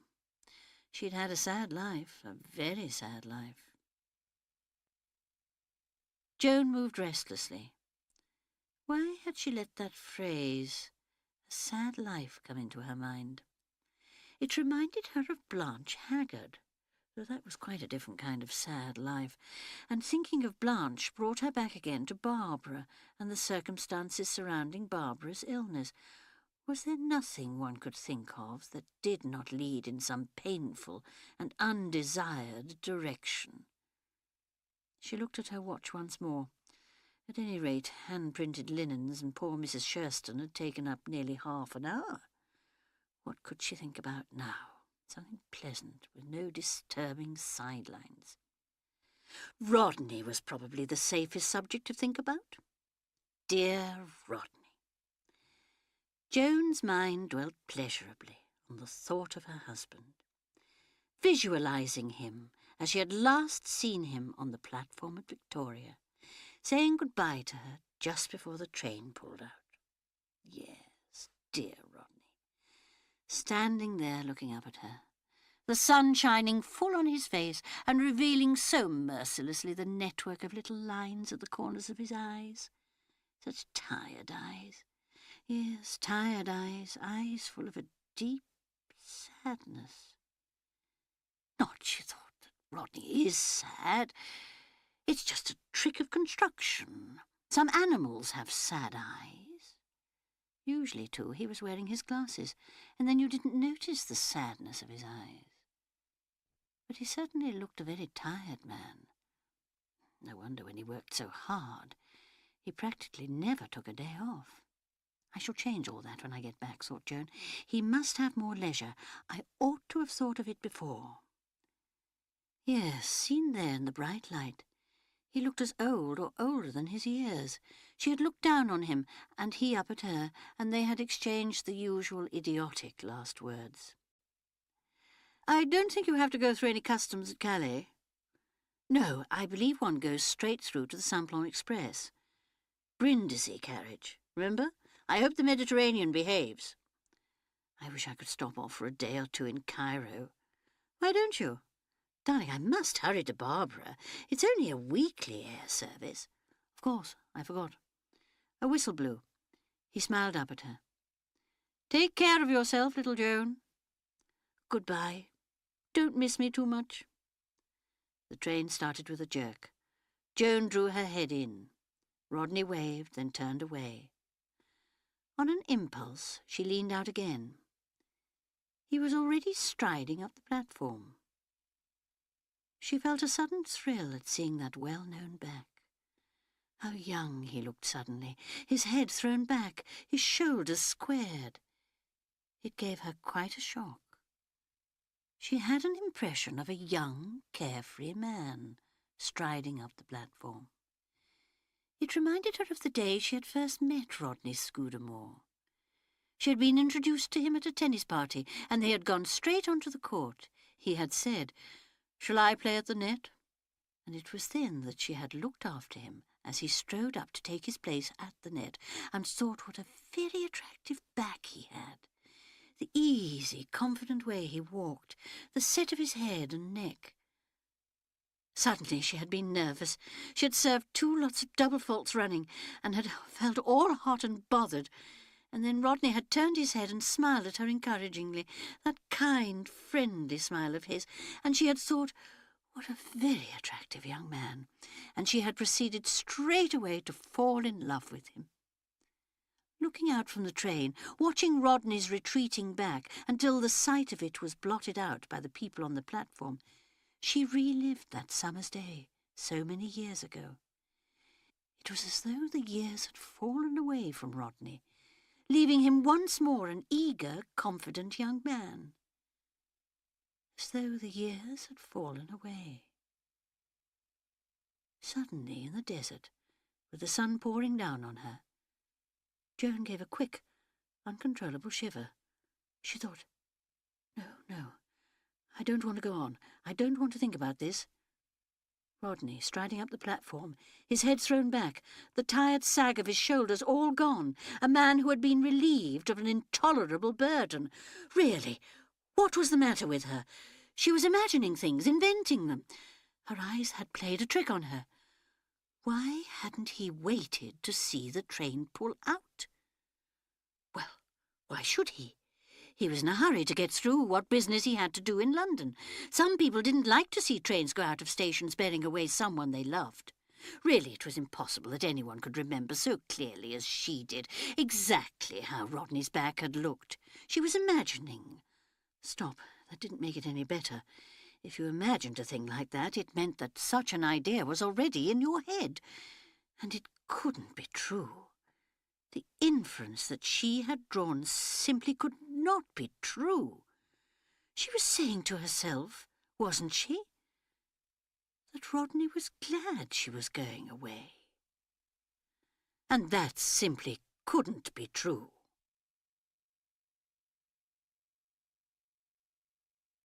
Chapter 4. Joan arrived back at the rest house, definitely overheated. Unconsciously, she had increased her pace so as to get away from that last unwelcome thought. The Indian looked at her curiously and said, "Mem Sahib walk very fast. Why walk fast? Plenty time here." Oh, God, thought Joan, plenty time indeed. The Indian and the rest house and the chickens and the tins and the barbed wire were all definitely getting on her nerves. She went on into her bedroom and found the powerhouse. At any rate, she thought, it's cool in here and dark. She opened the powerhouse and began to read. By lunchtime, she had read half of it. There was an omelette for lunch and baked beans round it, and after it there was a dish of hot salmon with rice and tinned apricots. Joan did not eat very much. Afterwards she went to her bedroom and lay down. If she had a touch of the sun from walking too fast in the heat, a sleep would do her good. She closed her eyes, but sleep did not come. She felt particularly wide awake and intelligent. She got up and took 3 aspirins and lay down again. Every time she shut her eyes, she saw Rodney's back going away from her, up the platform. It was insupportable. She pulled aside the curtain to let in some light and got the powerhouse. A few pages before the end, she dropped asleep. She dreamt that she was going to play in a tournament with Rodney. They had difficulty in finding the balls, but at last they got to the court. When she started to serve, she found that she was playing against Rodney and the Randolph girl. She served nothing but double faults. She thought, Rodney will help me, but when she looked for him, she could not find him. Everyone had left, and it was getting dark. I'm all alone, thought Joan. I'm all alone. She woke up with a start. I'm all alone, she said aloud. The influence of the dream was still upon her. It seemed to her that the words she had just said were terribly frightening. She said again, I'm all alone. The Indian put his head in. Mem Sahib call? Yes, she said. Get me some tea. Mem Sahib want tea? Only 3 o'clock. Never mind, I want tea. She heard him going away and calling out, Chai, chai! She got up from the bed and went over to the fly-spotted mirror. It was reassuring to see her own normal, pleasant-looking face. I wonder, said Joan, addressing her reflection, whether you can be going to be ill. You're behaving very oddly. Perhaps she had got a touch of the sun. When the tea came, she was feeling quite normal again. In fact, the whole business was really very funny. She, Joan Scudamore, indulging in nerves. But of course it wasn't nerves. It was a touch of the sun. She wouldn't go out again until the sun was well down. She ate some biscuits and drank 2 cups of tea. Then she finished the powerhouse. As she closed the book, she was assailed by a definite qualm. She thought, now I've got nothing to read. Nothing to read. No writing materials, no sewing with her, nothing at all to do. But wait for a problematical train that mightn't come for days. When the Indian came in to clear tea away, she said to him, What do you do here? He seemed surprised by the question. I look after travellers, Mem Sab. I know, she controlled her impatience, but that doesn't take you all your time. I give them breakfast, lunch, tea. No, I don't mean that. You have helpers. Our boy, very stupid, very lazy, very dirty. I see to everything myself, not trust boy. He bring bath water, throw away bath water. He help cook. There are 3 of you, then. You, the cook, the boy. You must have a lot of time when you aren't working. Do you read? Read? Read what? Books. I not read. Then what you do when you're not working?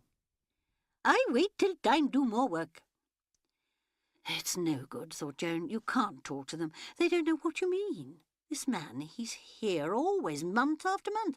Sometimes, I suppose, he gets a holiday and goes to a town and gets drunk and sees friends. But for weeks on end, he's here. Of course, he's got the cook and the boy. The boy lies in the sun and sleeps when he isn't working. Life's as simple as that for him. They're no good to me, not any of them. All the English this man knows is eating and drinking and nice weather. The Indian went out. Joan strolled restlessly about the room. I mustn't be foolish. I must make some kind of plan, arrange a course of thinking for myself.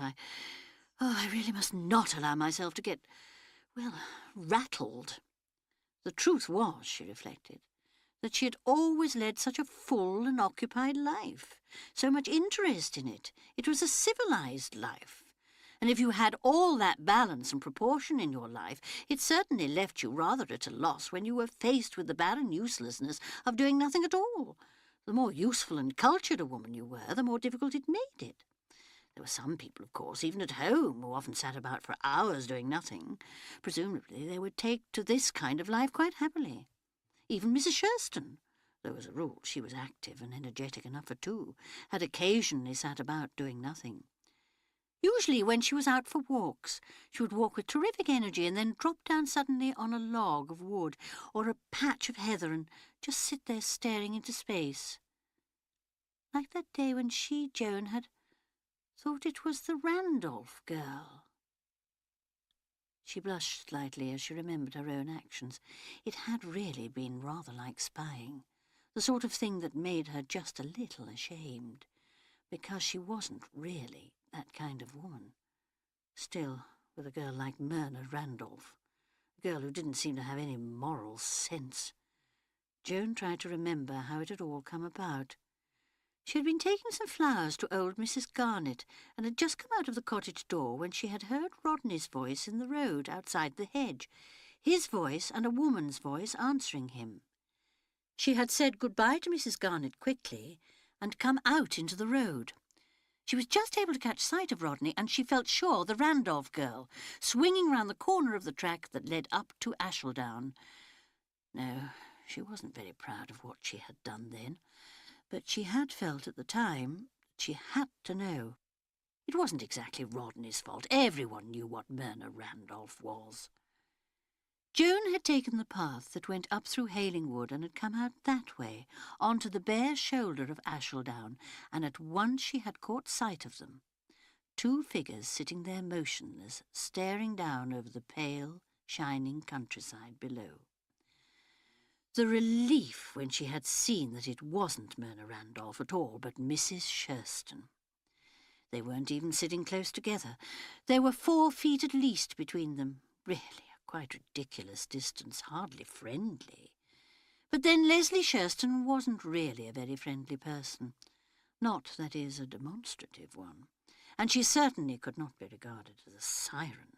The mere idea would have been ludicrous. No, she had been out on one of her tramps, and Rodney had overtaken her, and with his usual friendly courtesy had accompanied her. Now, having climbed up Ashledown Ridge, they were resting for a while and enjoying the view before going back again. Astonishing, really, the way that neither of them moved nor spoke. Not, she thought, very companionable. Oh, well, presumably they both had their own thoughts. They felt perhaps that they knew each other well enough not to have to bother to talk or to make conversation. For by that time the Scudamores had got to know Leslie Shurston very much better. The bombshell of Sherston's defalcations had burst upon a dismayed Crayminster, and Sherston himself was by now serving his prison sentence. Rodney was the solicitor who had acted for him at the trial, and who also acted for Leslie. He had been very sorry for Leslie, left with 2 small children and no money. Everybody had been prepared to be sorry for poor Mrs. Sherston, and if they had not gone on being quite so sorry, that was entirely Leslie Sherston's own fault. Her resolute cheerfulness had rather shocked some people. She must, I think, Joan had said to Rodney, be rather insensitive. He had replied briskly that Leslie Sherston had more courage than anyone he had ever come across. Joan had said, "Oh, yes, courage, but courage isn't everything." "Isn't it?" Rodney had said. He'd said it rather queerly. Then he'd gone off to the office. Courage was a virtue one would certainly not deny to Leslie Sherston. Faced with the problem of supporting herself and 2 children, and with no particular qualifications for the task, she had managed it. She'd gone to work at a market gardener's until she was thoroughly conversant with the trade, accepting in the meantime a small allowance from an aunt, and living with the children in rooms. Thus, when Sherston had come out of prison, he'd found her established in a different part of the world altogether, growing fruit and vegetables for the market. He'd driven the truck in and out from the nearby town, and the children had helped, and they'd managed somehow to make not too bad a thing of it. There was no doubt that Mrs. Sherston had worked like a Trojan, and it was particularly meritorious because she must, at that time, have begun to suffer a good deal of pain from the illness that eventually killed her. Oh, well, thought Joan, presumably she loved the man. Sherston had certainly been considered a good-looking man and a favourite with women. He looked rather different when he came out of prison. She, Joan, had only seen him once, but she was shocked by the change in him, shifty-eyed, deflated, still boastful, still attempting to bluff and bluster. A wreck of a man. Still, his wife had loved him, and stuck by him, and for that Joan respected Leslie Sherston. She had, on the other hand, considered that Leslie had been absolutely wrong about the children. That same aunt who had come to the rescue financially when Sherston was convicted had made a further offer when he was due to come out of prison. She would, she said, adopt the younger boy, and an uncle, persuaded by her, would pay the school fees of the elder boy, and she herself would take them both for the holidays. They could take the uncle's name by deed poll, and she and the uncle would make themselves financially responsible for their future. Leslie Sherston had turned this offer down unconditionally, and in that Joan thought she had been selfish. She was refusing for her children a much better life than she could give them, and one free from any taint of disgrace. However much she loved her boys, she ought, Joan thought, and Rodney agreed with her, to think of their lives before her own. But Leslie had been quite unyielding, and Rodney had washed his hands of the whole matter. He supposed, he had said with a sigh, that Mrs. Sherston knew her own business best. Certainly, Joan thought, she was an obstinate creature. Walking restlessly up and down the rest-house floor, Joan remembered Leslie Sherston as she had looked that day sitting on Ashledown Ridge. Sitting hunched forward, her elbows on her knees, her chin supported on her hands. Sitting curiously still, looking out across the farmland and the plough to where slopes of oaks and beeches and little Havering wood were turning golden brown. She and Rodney sitting there, so quiet, so motionless, staring in front of them. Quite why she did not speak to them or join them, Joan hardly knew. Perhaps it was the guilty consciousness of her suspicions of Myrna Randolph.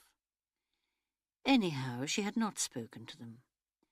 Instead, she had gone quietly back into the shelter of the trees and had taken her way home. It was an incident that she had never liked very much to think about, and she had certainly never mentioned it to Rodney. He might think she had ideas in her head, ideas about him and Myrna Randolph. Rodney, walking up the platform at Victoria. Oh, goodness, Surely she wasn't going to begin that all over again. What on earth had put that extraordinary notion into her head that Rodney, who was and always had been devoted to her, was enjoying the prospect of her absence, as though you could tell anything by the way a man walked. She would simply put the whole ridiculous fancy out of her mind. She wouldn't think any more about Rodney, not if it made her imagine such curious and unpleasant things. Up to now she'd never been a fanciful woman. It must be the sun.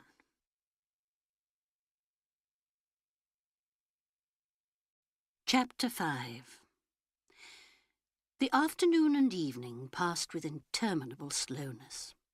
Joan didn't like to go out in the sun again until it was quite low in the sky, so she sat in the rest house. After about half an hour, she felt it unendurable to sit still in a chair. She went into the bedroom and began to unpack her cases and repack them. Her things, so she told herself, were not properly folded. She might as well make a good job of it. She finished the job neatly and expeditiously. It was 5 o'clock. She might safely go out now, surely. It was so depressing in the rest house. If only she had something to read. Or even, thought Joan desperately, a wire puzzle. Outside, she looked with distaste at the tins and the hens and the barbed wire. What a horrible place this was. Utterly horrible. She walked, for a change, in a direction parallel with the railway line on the Turkish frontier. It gave her a feeling of agreeable novelty, but after a quarter of an hour the effect was the same. The railway line, running a quarter of a mile to her right, gave her no feeling of companionship. Nothing but silence, silence and sunlight. It occurred to Joan that she might recite poetry. She had always been supposed as a girl to recite and read poetry very well. Interesting to see what she could remember after all these years. There was a time when she had known quite a lot of poetry by heart. The quality of mercy is not strained. It droppeth as the gentle rain from heaven. What came next? Stupid. She simply couldn't remember. Fear no more the heat of the sun. That began comfortingly anyway. Now, how did it go on? Nor the furious winter's rages. Thou thy worldly task hast done, home art gone, and ta'en thy wages. Golden lads and girls all must, as chimney sweepers, come to dust. No, not very cheerful on the whole. Could she remember any of the sonnets? She used to know them. The Marriage of True Minds, and that one that Rodney had asked her about. Funny the way he had said suddenly one evening, "And thy eternal summer shall not fade." That's from Shakespeare, isn't it? Yes, from the sonnets. And he had said, "Let me not unto the marriage of true minds admit impediment." That one. No, the one that begins, "Shall I compare thee to a summer's day?" And then she had quoted the whole sonnet to him, really rather beautifully, with a lot of expression and all the proper emphasis. At the end, instead of expressing approbation, he had only repeated thoughtfully, "Rough winds do shake the darling buds of May." But it's October now, isn't it? It was such an extraordinary thing to say that she had stared at him. Then he had said, "Do you know the other one? The one about the marriage of true minds?" "Yes." She paused a minute and then began. "Let me not to the marriage of true minds admit impediments. Love is not love which alters where it alteration finds, or bends with the remover to remove. Oh, no. It is an ever-fixed mark that looks on tempests and is never shaken. It is the star to every wandering bark whose worth's unknown, although his height be taken. Love's not time's fool, though rosy lips and cheeks within his bending sickle's compass come. Love alters not with his brief hours and weeks, but bears it out even to the edge of doom. If this be error, and upon me proved, I never writ, nor no man ever loved. She finished, giving the last lines full emphasis and dramatic fervour. Don't you think I recite Shakespeare rather well? I was always supposed to at school. They said I read poetry with a lot of expression. But Rodney had only answered absently, "It doesn't really need expression. Just the words will do." She had sighed and murmured, "Shakespeare is wonderful, isn't he?" And Rodney had answered, "What's really so wonderful is that he was just a poor devil like the rest of us." Rodney, what an extraordinary thing to say. He had smiled at her then, as though waking up. "Is it?"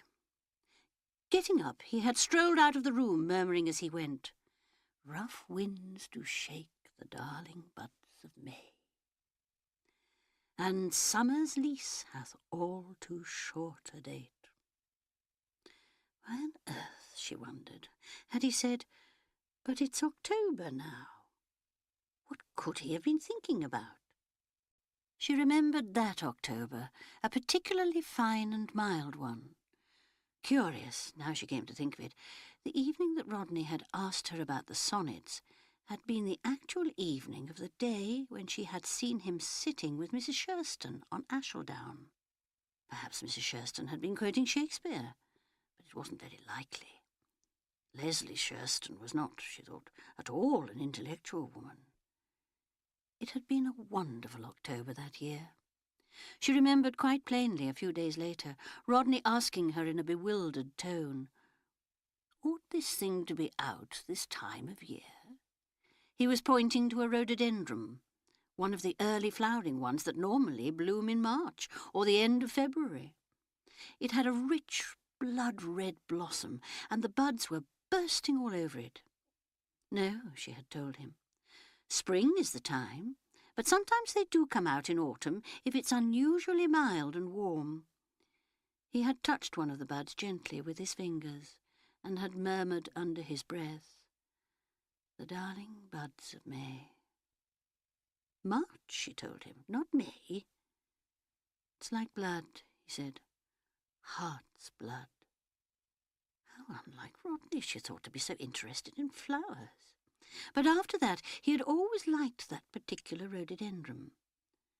She remembered how, many years later, he had worn a great bud of it in his buttonhole. Much too heavy, of course, and it had fallen out as she knew it would. They'd been in the churchyard, of all extraordinary places at the time. She'd seen him there as she came back past the church, and had joined him and said, "Whatever are you doing here, Rodney?" He had laughed and said, "Considering my latter end, and what I'll have put on my tombstone. Not granite chips, I think, they're so genteel, and certainly not a stout marble angel." They had looked down, then, at a very new marble slab, which bore Leslie Shurston's name. Following her glance, Rodney had spelled out slowly, "Leslie Adeline Shurston, dearly beloved wife of Charles Edward Shurston, who entered into rest on 11th of May, 1930, and God shall wipe away their tears." Then, after a moment's pause, he had said, "Seems damned silly to think of Leslie Shurston under a cold slab of marble like that, and only a congenital idiot like Shurston would ever have chosen that text. I don't believe Leslie ever cried in her life." Joan had said, feeling just a little shocked and rather as though she was playing a slightly blasphemous game, "What would you choose?" "For her? I don't know. Isn't there something in the Psalms? 'In thy presence is the fullness of joy.' Something like that." "I really meant for yourself." "Oh, for me," he thought for a minute or two, smiled to himself. "The Lord is my shepherd, he leadeth me in green pastures. That'll do very well for me. Sounds rather a dull idea of heaven, I've always thought. What's your idea of heaven, Joan? Well, not all the golden gates and that stuff, of course. I like to think of it as a state, where everyone is busy helping in some wonderful way to make this world, perhaps, more beautiful and happier. Service. That's my idea of heaven. What a dreadful little prig you are, Joan. He had laughed in his teasing way to rob the words of their sting. Then he had said, "No, a green valley, that's good enough for me, and the sheep following the shepherd home in the cool of the evening." He paused a minute and then said, "It's an absurd fancy of mine, Joan, but I play with the idea sometimes that as I'm on my way to the office and go along the high street, I turn to take the alley into the Bell Walk, and instead of the alley I've turned into a hidden valley, with green pasture and soft wooded hills on either side. It's been there all the time, existing secretly in the heart of the town. You turn from the busy high street into it, and you feel quite bewildered and say, perhaps, 'Where am I?' And then they tell you, very gently, that you were dead." "Rodney!" She was really startled, dismayed. You're ill. You can't be well." It had been her first inkling of the state he was in, the precursor of that nervous breakdown that was shortly to send him for some 2 months to the sanatorium in Cornwall, where he seemed content to lie silently listening to the gulls and staring out over the pale, treeless hills to the sea. But she hadn't realized until that day in the churchyard that he really had been overworking. It was as they turned to go home, she with an arm through his, urging him forward, that she saw the heavy rhododendron bud drop from his coat and fall on Leslie's grave. "Oh, look," she said, "your rhododendron." And she stooped to pick it up, but he had said quickly, "Let it lie. Leave it there for Leslie Shurston." After all, she was our friend. And Joan had said quickly, what a nice idea, and that she would bring a big bunch of those yellow chrysanthemums herself tomorrow. She had been, she remembered, a little frightened by the queer smile he gave her. Yes, definitely she had felt that there was something wrong with Rodney that evening.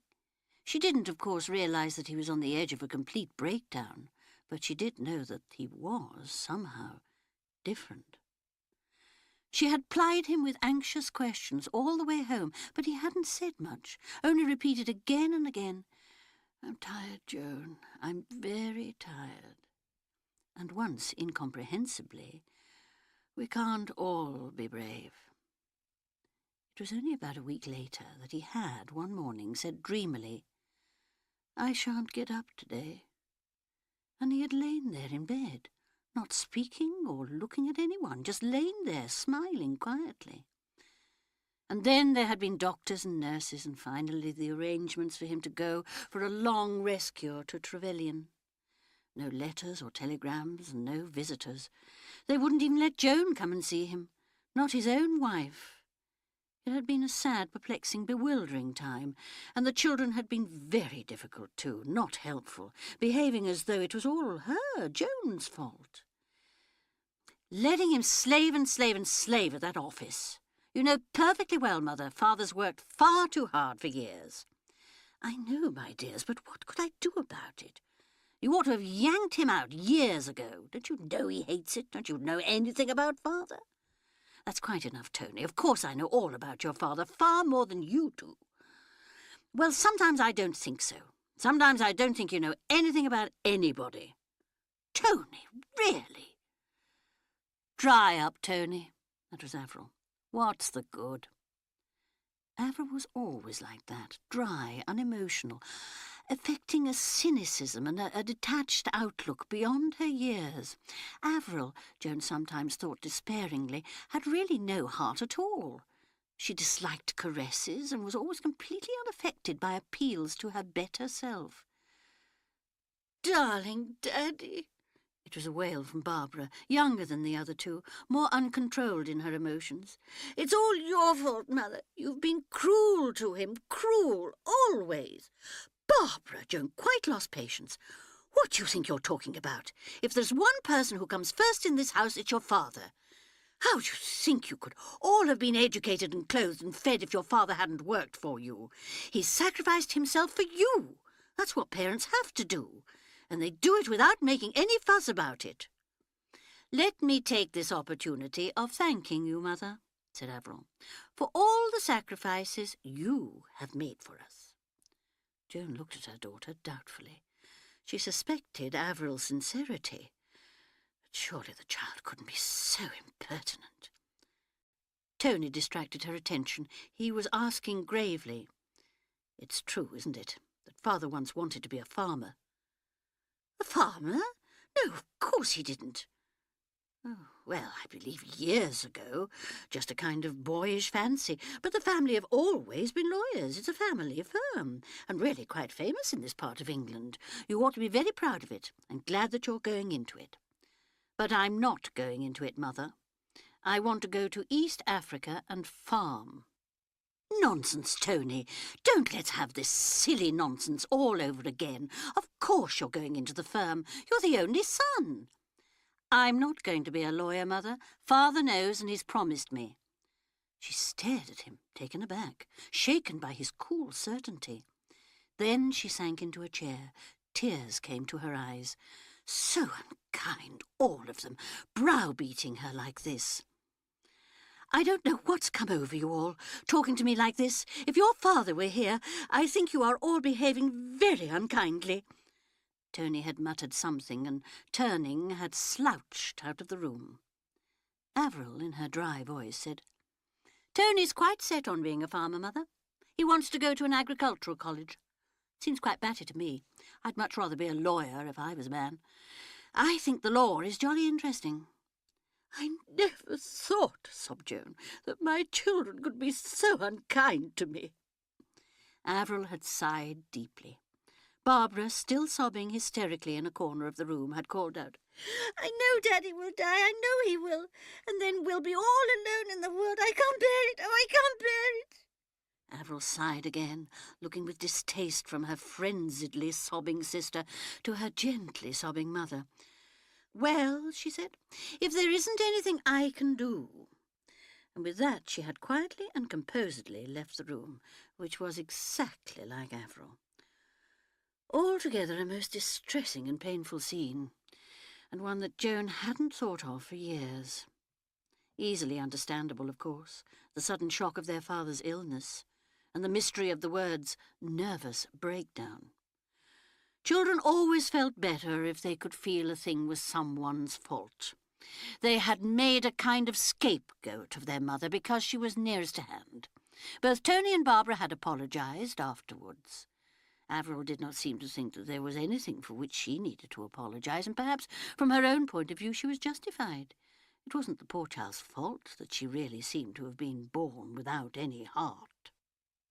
It had been a difficult, unhappy time altogether while Rodney was away. The children had sulked and been bad-tempered. As far as possible they had kept out of her way, and that had made her feel curiously lonely. It was, she supposed, the effect of her own sadness and preoccupation. They all loved her dearly, as she knew. Then, too, they were all at difficult ages. Barbara at school still, Avril a gawky and suspicious 18. Tony spent most of his time on a neighbouring farm. Annoying that he should have got this silly idea about farming into his head, and very weak of Rodney to have encouraged him. Oh dear, Joan had thought. It seems too hard that I should always have to do all the unpleasant things. When there are such nice girls at Miss Harley's, I really cannot think why Barbara has to make friends with such undesirable specimens. I shall have to make it quite plain to her that she can only bring girls here that I approve of. Then I suppose there will be another row and tears and sulks. Avril, of course, is no help to me. I do hate that funny, sneering way she has of talking. It sounds so badly to outside people. Yes, thought Joan, bringing up children was a thankless and difficult business. One didn't really get enough appreciation for it. The tact one had to use and the good humour. knowing exactly when to be firm and when to give way. Nobody really knows, thought Joan, what I had to go through that time when Rodney was ill. Then she winced slightly, for the thought brought up a memory of a remark uttered caustically by Dr. McQueen to the effect that during every conversation, sooner or later, somebody says, "Nobody knows what I went through at that time." Everybody had laughed and said that it was quite true. Well, thought Joan, wriggling her toes uneasily in her shoes because of the sand that had got in, it's perfectly true. Nobody does know what I went through at that time, not even Rodney. For when Rodney had come back in the general relief, everything had swung back to normal, and the children had been their own cheerful, amiable selves again. Harmony had been restored, which showed, Joan thought, that the whole thing had really been due to anxiety. Anxiety had made her lose her own poise. Anxiety had made the children nervous and bad-tempered. A very upsetting time altogether, and why she had got to select those particular incidents to think about now, when what she wanted was happy memories and not depressing ones she really couldn't imagine. It had all started. What had it started from? Of course. Trying to remember poetry. Though really, could anything be more ridiculous, thought Joan, than to walk about in a desert spouting poetry? Not that it mattered, since there wasn't anybody to see or hear. There wasn't anybody. No, she adjured herself. No, you must not give way to panic. This is all silliness, sheer nerves. She turned quickly and began to walk back towards the rest house. She found that she was forcing herself not to break into a run. There was nothing to be afraid of in being alone, nothing at all. Perhaps she was one of those people who suffered from, what was the word? Not claustrophobia. That was the terror of confined spaces. The thing that was the opposite of that. It began with an A. The fear of open spaces. The whole thing could be explained scientifically. But explaining it scientifically, though reassuring, didn't at the moment actually help. Easy to say to yourself that the whole thing was perfectly logical and reasonable, but not so easy to control the curious odds and ends of thoughts that popped in and out of your head, for all the world like lizards popping out of holes. Myrna Randolph, she thought, like a snake. These other things like lizards. Open spaces, and all her life she lived in a box. Yes, a box with toy children and toy servants and a toy husband. No, Joan, what are you saying? How can you be so silly? Your children are real enough. The children were real, and so were Cook and Agnes, and so was Rodney. Then perhaps, thought Joan, I'm not real. Perhaps I'm just a toy wife and mother. Oh, dear, this was dreadful. Quite incoherent she was getting. Perhaps if she said some more poetry, she must be able to remember something. And aloud, with disproportionate fervour, she exclaimed, "From you have I been absent in the spring." End of side 2. Side 3. She couldn't remember how it went on. She didn't seem to want to. That line was enough in itself. It explained everything, didn't it? Rodney, she thought, Rodney. From you I have been absent in the spring. Only, she thought, it's not spring, it's November. And with a sudden sense of shock.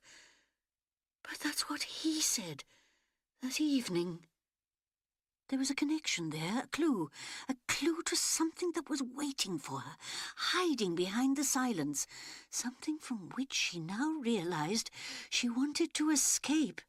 But how could you escape with lizards popping out of holes all around? Oh, so many things one mustn't let oneself think of. Barbara and Baghdad and Blanche, all bees, are very curious, and Rodney on the platform at Victoria, and Avril and Tony and Barbara all being so unkind to her. Really, Joan was exasperated with herself. Why didn't she think of the pleasant things? So many delightful memories, so many, so very many. A wedding dress, such a lovely oyster-shell satin. Avril in her bassinet, all trimmed with muslin and pink ribbons. Such a lovely fair baby, and so well behaved. Avril had always been a polite, well-mannered well-mannered child. You bring them up so beautifully, Mrs. Scudamore. Yes, a satisfactory child, Averil, in public at any rate. In private life, given to interminable argument, and with a disconcerting way of looking at you, as though she wondered what you were really like. Not at all the sort of way a child ought to look at its mother, not in any sense of the word, a loving child. Tony, too, had always done her credit in public, though he was incurably inattentive and vague over things. Barbara was the only difficult child in the family, given to tantrums and storms of tears. Still, on the whole, they were three very charming, nice-mannered, well-brought-up children. Pity children had to grow up and start being difficult. But she wouldn't think of all that. Concentrate on them in their childhood. Avril at dancing class in her pretty pink silk frock, Barbara in that nice little knitted dress from Liberty's, Tony in those cheery patterned rompers that Nanny made so cleverly. Somehow, thought Joan, surely she could think of something else except clothes the children wore. Some charming, affectionate things that they had said to her. Some delightful moments of intimacy. Considering the sacrifices one had made, and the way one did everything for one's children. Another lizard popping its head out of a hole. Averil inquiring politely, and with that air of reasonableness that Joan had learnt to dread. "What do you really do for us, Mother? You don't bathe us, do you?" "No. You don't give us our dinners or brush our hair. Nanny does all that. And she puts us to bed and gets us up. You don't make our clothes. Nanny does that too. And she takes us for walks. Yes, dear, I employ Nanny to look after you. That is to say, I pay her her wages." "I thought Father paid her her wages. Doesn't Father pay for all the things we have?" "In a way, dear, but it's all the same thing." "But you don't have to go to the office every morning, only Father. Why don't you have to go to the office?" "Because I look after the house." "But don't Kate and cook, and that will do, Avril." There was one thing to be said for Avril. She always subsided when told. She was never rebellious or defiant, and yet her submission was often more uncomfortable than rebellion would have been. Rodney had laughed once and said that with Avril the verdict was always non-proven. "I don't think you ought to laugh, Rodney. I don't think a child of Avril's age ought to be so critical. You think she's too young to determine the nature of evidence?" "Oh, don't be so legal," he said with his teasing smile. "Who made me into a lawyer? No, but seriously, I think it's disrespectful. I call Avril unusually polite for a child. There's none of the usual devastating frankness children can employ. Not like Babs." It was true, Joan admitted. Barbara, in one of her states, would shout out, "You're ugly! You're horrible! I hate you! I wish I was dead! You'd be sorry if I was dead!" Joan said quickly, "With Babs it's just temper, and she's always sorry afterwards. Yes, poor little devil, and she doesn't mean what she says.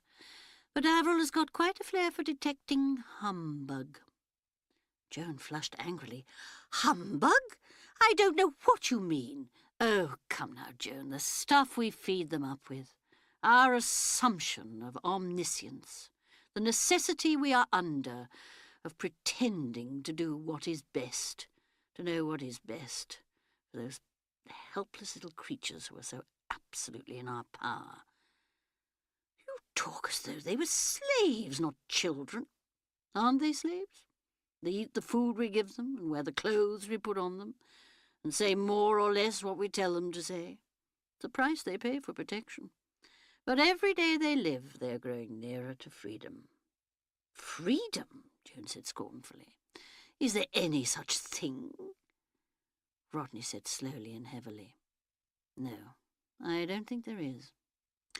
"How right you are, Joan." And he had gone slowly out of the room, his shoulders sagging a little, and she had thought with a sudden pang, "I know what Rodney will look like when he is old." Rodney on Victoria platform, the light showing up the lines in his tired face. telling her to take care of herself. And then, a minute later, why must she eternally come back to that? It wasn't true. Rodney was missing her a great deal. It was miserable for him in the house alone with the servants, and he probably never thought of asking people in for dinner, or only somebody stupid like Hargrave Taylor. Such a dull man. She never could think why Rodney liked him. Or that tiresome Major Mills, who never talked of anything but pasture and cattle breeding. Of course Rodney was missing her. Chapter 6. She arrived back at the rest house, and the Indian came out and asked, "Mem Sab have nice walk?" Yes, Joan said. She had had a very nice walk. "Dinner ready soon. Very nice dinner, Mem Sab." Joan said she was glad of that, but the remark was clearly a ritual one, for dinner was exactly the same as usual, with peaches instead of apricots. It might be a nice dinner, but its disadvantage was that it was always the same dinner. It was far too early to go to bed when dinner was over, and once again Joan wished fervently that she had brought either a large supply of literature or some sewing with her. She even attempted to reread the more entertaining passages of Lady Catherine Dysart's memoirs, but the attempt was a failure. If there was anything to do, Joan thought, anything at all, a pack of cards even, she could have played patience, or a game, backgammon, chess, draughts. She could have played against herself, any game, Halma, snakes and ladders. Really, a very curious fancy she had had out there. Lizards popping their heads out of holes, thoughts popping up out of your mind, frightening thoughts, disturbing thoughts, thoughts that one didn't want to have. But if so, why have them? After all, one could control one's thoughts, or couldn't one? Was it possible that in some circumstances one's thoughts controlled oneself, popping up out of holes like lizards, or flashing across one's mind like a green snake, coming from somewhere? Very odd, that feeling of panic that she had had. It must be agoraphobia. Of course, that was the word, agoraphobia. It showed that one could always remember things if one only thought hard enough. Yes, that was it, the terror of open spaces. Curious that she had never known before that she suffered from it. But of course she had never before had any experience of open spaces. She had always lived in the midst of houses and gardens with plenty to do and plenty of people. Plenty of people, that was the thing. If only there was someone here to talk to, even Blanche. Funny to think how she had been appalled by the possibility that Blanche might be making the journey home with her. Why, it would have made all the difference in the world to have had Blanche here. They could have talked over the old days at St. Anne's. How very long ago that seemed. What was it Blanche said? "You've gone up in the world and I've gone down." No, she had qualified it afterwards. She had said, "You've stayed where you were, a St. Anne's girl who's been a credit to the school." Was there really so little difference in her since those days? Nice to think so. Well, nice in a way, but in another way not so nice. It seemed rather stagnant somehow. What was it Miss Gilby had said on the occasion of the leave-taking talk? Miss Gilby's leave-taking talks to her girls were famous, a recognised institution of St. Anne's.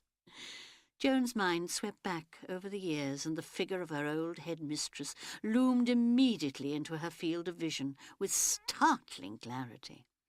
The large, aggressive nose, the pince-nez, the mercilessly sharp eyes with their compelling gaze, the terrific majesty of her progress through the school, slightly preceded by her bust, a restrained, disciplined bust that had about it only majesty and no suggestion of softness. A terrific figure, Miss Gilby, justly feared and admired, and who could produce just as frightening an effect on parents as on pupils. No denying it, Miss Gilby was St. Anne's. Joan saw herself entering that sacred room, with its flowers, its Medici prints, its implications of culture, scholarship and social graces. Miss Gilby turning majestically from her desk. "Come in, Joan. Sit down, dear child."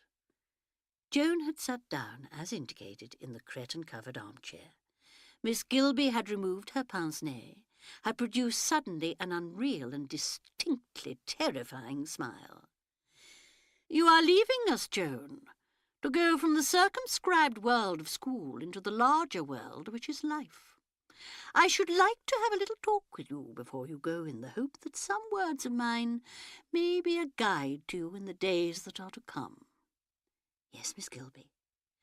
"Here, in these happy surroundings, with young companions of your own age, you have been shielded from the perplexities and difficulties which no one can entirely avoid in this life." "Yes, Miss Gilby." "You have, I know, been happy here." "Yes, Miss Gilby." "And you have done well here. I am pleased with the progress you have made. You have been one of our most satisfactory pupils." Slight confusion. "Oh, I'm glad, Miss Gilby." "But life opens out before you now, with fresh problems, fresh responsibilities." The talk flowed on. At the proper intervals, Joan murmured, "Yes, Miss Gilby." She felt slightly hypnotized. It was one of Miss Gilby's assets in her career to possess a voice that was, according to Blanche Haggard, orchestral in its compass, starting with the mellowness of a cello, administering praise in the accents of a flute, deepening to warning in the tones of a bassoon, then to those girls of marked intellectual prowess, the exhortation to a career was proclaimed in terms of brass. To those of more domestic calibre, the duties of wifehood and motherhood were mentioned in the muted tones of the violin. Not until the end of the discourse did Miss Gilby, as it were, speak pizzicato. "And now, just a special word. No lazy thinking, Joan, my dear. Don't just accept things at their face value, because it's the easiest way, and because it may save you pain. Life is meant to be lived, not glossed over. And don't be too pleased with yourself." "Yes, no, Miss Gilby." "Because, just entre nous, that is a little your failing, isn't it, Joan? Think of others, my dear, and not too much of yourself, and be prepared to accept responsibility." And then on to the grand orchestral climax. "Life, Joan, must be a continual progress, a rising on the stepping stones of our dead selves to higher things. Pain and suffering will come. They come to all. Even our Lord was not immune from the sufferings of our mortal life. As he knew the agony of Gethsemane, so you will know it. And if you do not know that, Joan, then it will mean that your path has veered far from the true way. Remember this when the hour of doubt and travail comes, and remember, my dear, that I am glad to hear from my old girls at any time, and always ready to help them with advice if they should ask for it. God bless you, dear." And thereupon the final benediction of Miss Gilby's parting kiss, a kiss that was less a human contact than a glorified accolade. Joan, slightly dazed, was dismissed. She returned to her dormitory to find Blanche Haggard, wearing Mary Grant's pince-nez, and with a pillow stuffed down the front of her gym tunic, giving an orchestral recital to an enraptured audience. "You are going," boomed Blanche, "from this happy world of school into the larger, more perilous world of life. Life opens out before you with its problems, its responsibilities." Joan joined the audience. The applause grew as Blanche worked up to her climax. "To you, Blanche Haggard, I say but one word: discipline. Discipline your emotions. Practice self-control. Your very warmth of heart may prove perilous. Only by strict discipline can you attain the heights. You have great gifts, my dear. Use them well. You have a lot of faults, Blanche, a lot of faults. But they are the faults of a generous nature, and they can be corrected. Life," Blanche's voice rose to a shrill falsetto, "is a continual progress. Rise on the stepping stones of our dead selves, see Wordsworth. Remember the old school, and remember that Aunt Gilby gives advice and help at any time, if a stamped addressed envelope is enclosed. Blanche paused, but to her surprise, neither laughter nor applause greeted the pause. Everyone looked as though turned into marble, and all heads were turned to the open doorway where Miss Gilby stood majestically, pince-nez in hand. There was an agonized silence. Then Miss Gilby said, "If you are thinking of taking up a stage career, Blanche, I believe there are several excellent schools of dramatic art where they would teach you proper voice control and elocution. You seem to have some talents in that direction. Kindly return that pillow to its proper place at once." And with that she moved swiftly away. "Phew," said Blanche. "The old Tartar. Pretty sporting of her, but she does know how to make you feel small." Yes, thought Joan, Miss Gilby had been a great personality. She had finally retired from St. Anne's just a term after Avril had been sent there. The new headmistress had lacked her dynamic personality, and the school had started to go down in consequence. Blanche had been right. Miss Gilby had been a Tartar, but she had known how to make herself felt, and she had certainly, Joan reflected, been quite right about Blanche. Discipline. That was what Blanche had needed in her life. Generous instincts, yes, possibly, but self-control had been notably lacking. Still, Blanche was generous.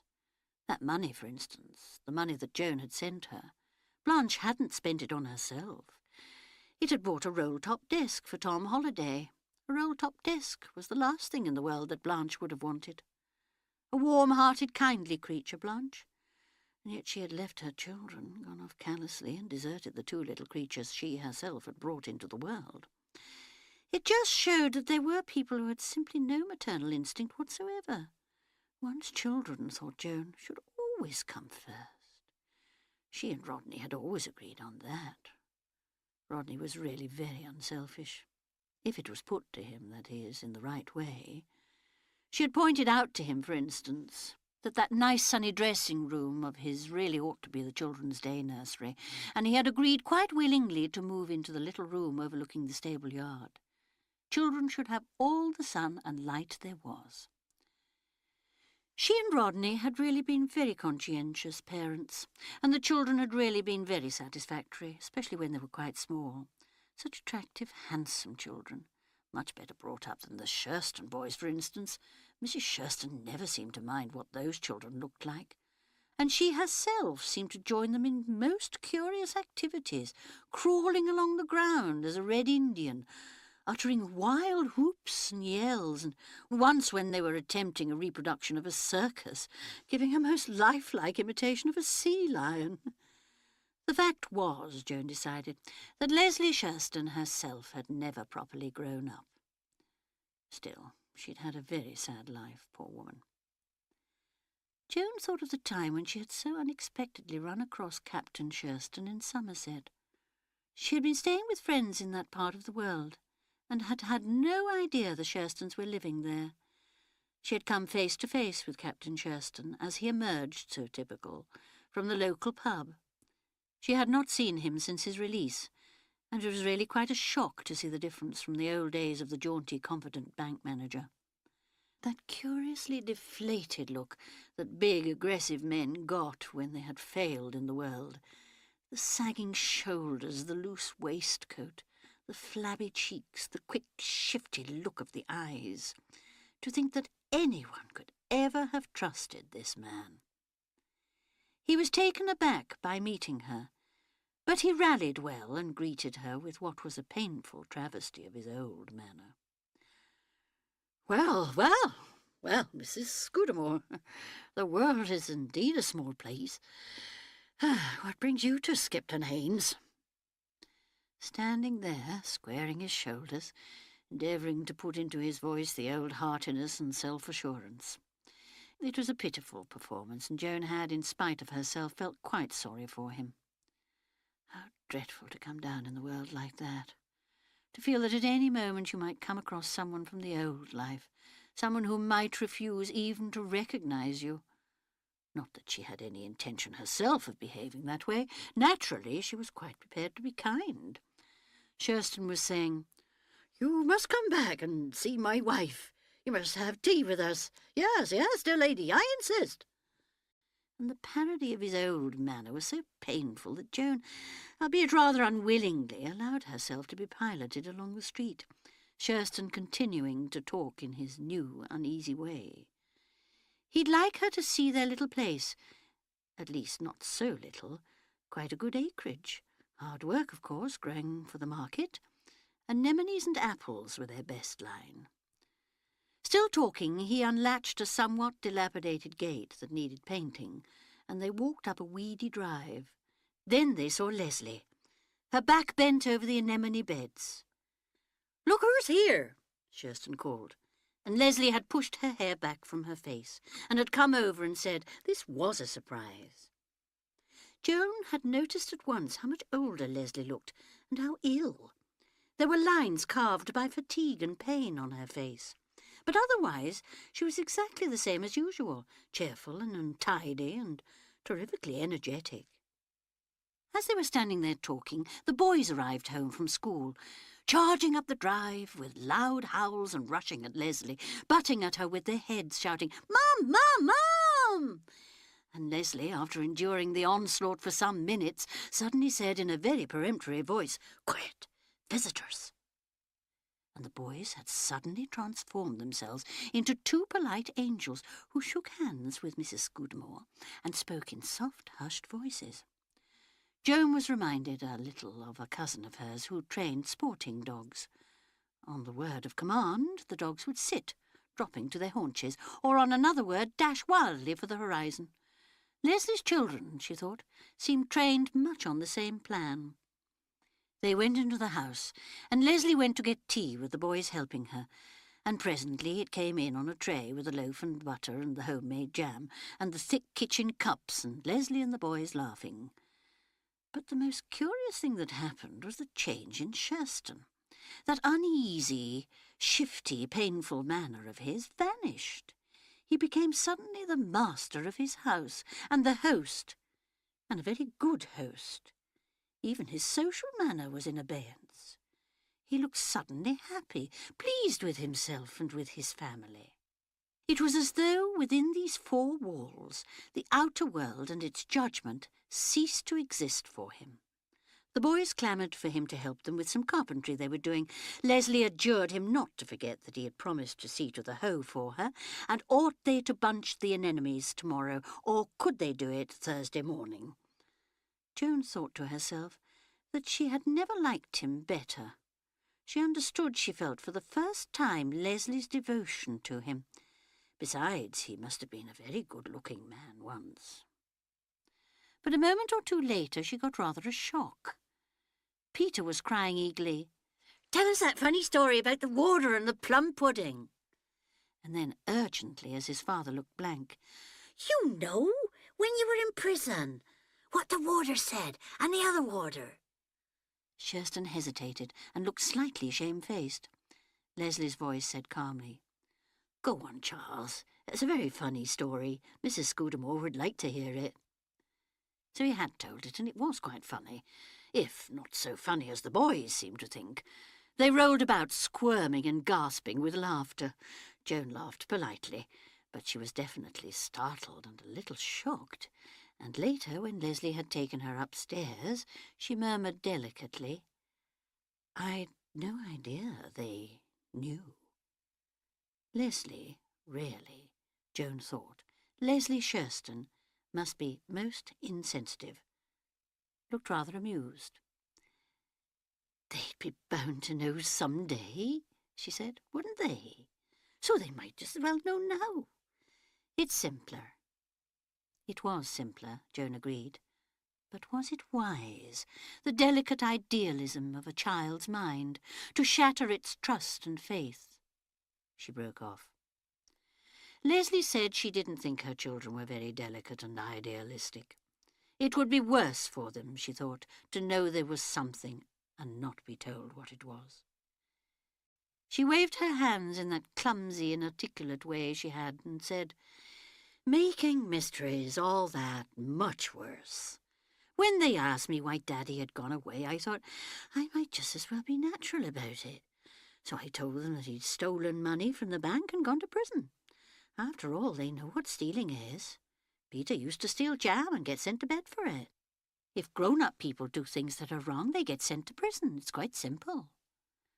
All the same, for a child to look down on its father instead of up to him." "Oh, they don't look down on him." Leslie again seemed amused. "They're actually quite sorry for him, and they love to hear all about the prison life." "I'm sure that's not a good thing," Joan said decidedly. "Oh, don't you think so?" Leslie meditated. "Perhaps not, but it's been good for Charles. He came back simply cringing like a dog. I couldn't bear it, so I thought the only thing to do was to be quite natural about it. After all, you can't pretend 3 years of your life have never existed. It's better, I think, to treat it as just one of those things." And that, thought Joan, was Leslie Shurston. Casual, slack, and with no conception of any finer shades of feeling. Always taking the way of least resistance. Still, give her her due, she had been a loyal wife. Joan had said kindly, "You know, Leslie, I really think you have been quite splendid. The way you have stuck to your husband and worked so hard to keep things going while he was away. Rodney and I often say so." What a funny one-sided smile the woman had. Joan hadn't noticed it until this minute. Perhaps her praise had embarrassed Leslie.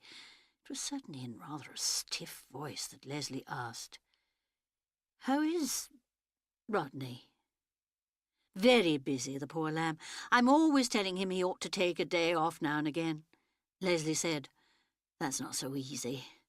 I suppose in his job, like mine, it's pretty well full-time. There aren't many possible days off." "No, I dare say that's true. And of course Rodney is very conscientious." "A full-time job," Leslie said. She went slowly towards the window and stood there staring out. Something about the outline of her figure struck Joan. Leslie usually wore things pretty shapeless, but surely... "Oh, Leslie!" Joan exclaimed impulsively. "Surely you aren't..." Leslie turned and, meeting the other woman's eyes, slowly nodded her head. "Yes," she said, "in August." "Oh, my dear!" Joan felt genuinely distressed. And suddenly, surprisingly, Leslie broke into passionate speech. She was no longer casual and slack. She was like a condemned prisoner who puts up a defence. "It's made all the difference to Charles. All the difference, do you see? I can't tell you how he feels about it. It's a kind of symbol that he's not an outcast, that everything's the same as it always was. He's even tried to stop drinking since he's known." So impassioned was Leslie's voice that Joan hardly realised until afterwards the implication of the last sentence. She said, "Of course you know your own business best, but I should have thought it was unwise at the moment." "Financially, you mean?" Leslie laughed. "Oh, we'll weather the storm. We grow pretty well all we eat anyway." "And you know, you don't look very strong." "Strong? I'm terribly strong, too strong. Whatever kills me won't kill me easily, I'm afraid." And she had given a little shiver as though, even then, she had had some strange prevision of disease and racking pain. And then they had gone downstairs again, and Shurston had said he would walk with Mrs. Scudamore to the corner and show her the short-cut across the fields. And, turning her head as they went down the drive, she saw Leslie and the boys all tangled up and rolling over and over on the ground with shrieks of wild mirth. Leslie rolling about with her young, quite like an animal, thought Joan with slight disgust, and then bent her head attentively to listen to what Captain Shurston was saying. He was saying in rather incoherent terms that there never was, never had been, never would be any woman like his wife. "You've no idea, Mrs. Scudamore, What she's been to me, no idea. Nobody could. I'm not worthy of her. I know that. Joan observed with alarm that the easy tears were standing in his eyes. He was a man who could quickly become maudlin. Always the same, always cheerful, seems to think that everything that happens is interesting and amusing, and never a word of reproach, never a word. But I'll make it up to her. I swear I'll make it up to her. It occurred to Joan that Captain Shurston could best show his appreciation by not visiting the Anchor and Bell too frequently. She very nearly said so. She got away from him at last, saying, of course, and what he said was so true, and it had been so nice to see them both. She went away across the fields, and looking back as she crossed the stile, she saw Captain Shurston at a standstill, outside the Anchor and Bell, looking at his watch to decide how long it was to opening time. The whole thing, she said to Rodney when she got back, was very sad. And Rodney, seeming purposefully dense, had said, I thought you said that they all seemed very happy together. Well, yes, in a way. Rodney said that it seemed to him as though Leslie Shurston was making quite a success of a bad business. She's certainly being very plucky about it all, and just thinks she's actually going to have another child. Rodney had got up on that and walked slowly across to the window. He had stood there looking out, very much now she came to think of it, as Leslie had stood. He said after a minute or two, When? August, she said. I think it's extremely foolish of her. Do you? My dear, just consider. They're living hand to mouth as it is. A young baby will be an added complication. He said slowly, Leslie's shoulders are broad. Well, she'll crack up if she tries to take on too much. She looks ill now. She looked ill when she left here. She looks years older, too. It's all very well to say that this will make all the difference to Charles Shurston. Is that what she said? Yes, she said it had made all the difference. Rodney said thoughtfully, That's probably true. Shurston is one of those extraordinary people who live entirely on the esteem in which other people hold them. When the judge passed sentence on him, he collapsed, just like a pricked balloon. It was quite pitiful, and at the same time quite disgusting. I should say the only hope for Shurston is to get back, somehow or other, his self-respect. It'll be a full-time job. Still, I really do think that another child... Rodney interrupted her. He turned from the window, and the white anger of his face startled her. She's his wife, isn't she? She'd only got two courses open to her, to cut loose entirely and take the kids, or to go back and damn well be a wife to him. That's what she's done. And Leslie doesn't do things by halves. And Joan had asked if there was anything to get excited about, and Rodney replied, Certainly not. But he was sick and tired of a prudent, careful world that counted the cost of everything before doing it and never took a risk. Joan said she hoped he didn't talk like that to his clients, and Rodney grinned and said, No fear. He always advised them to settle out of court. Chapter 7. It was perhaps natural that Joan should dream that night of Miss Gilby. Miss Gilby in a solar topee, walking beside her in the desert, and saying in an authoritative voice, You should have paid more attention to lizards, Joan. Your natural history is weak. To which, of course, she had replied, Yes, Miss Gilby. And Miss Gilby had said, Now don't pretend you don't know what I mean, Joan. You know perfectly well. Discipline, my dear. Joan woke up and for a moment or two thought herself back at St. Anne's. It was true the rest house was not unlike a school dormitory. The bareness, the iron beds, the rather hygienic-looking walls. Oh dear, thought Joan, another day to get through. What was it Miss Gilby had said in her dream? Discipline. Well, there was something in that. It had really been very foolish of her the day before to get into that queer state all about nothing. She must discipline her thoughts, arrange her mind systematically, investigate once and for all this agoraphobia idea. Certainly she felt quite all right now, here in the rest house. Perhaps it would be wiser not to go out at all. But her heart sank at the prospect. All day in the gloom, with the smell of mutton fat and paraffin and flit, all day with nothing to read, nothing to do. What did prisoners do in their cells? Well, of course, they had exercise, and they sewed mail bags or something like that. Otherwise, she supposed they would go mad. But there was solitary confinement. That did send people mad. Solitary confinement, day after day, week after week. Why, she felt as though she'd been here for weeks. And it was, how long? 2 days? 2 days? Incredible! What was that line of Omar Khayyam's? Myself with yesterday's 10,000 years. Something like that. Why couldn't she remember anything properly? Oh, no, not again. Trying to remember and recite poetry hadn't been a success, not at all a success. The truth is, there was something very upsetting about poetry. It had a poignancy, a way of striking through to the spirit. What was she talking about?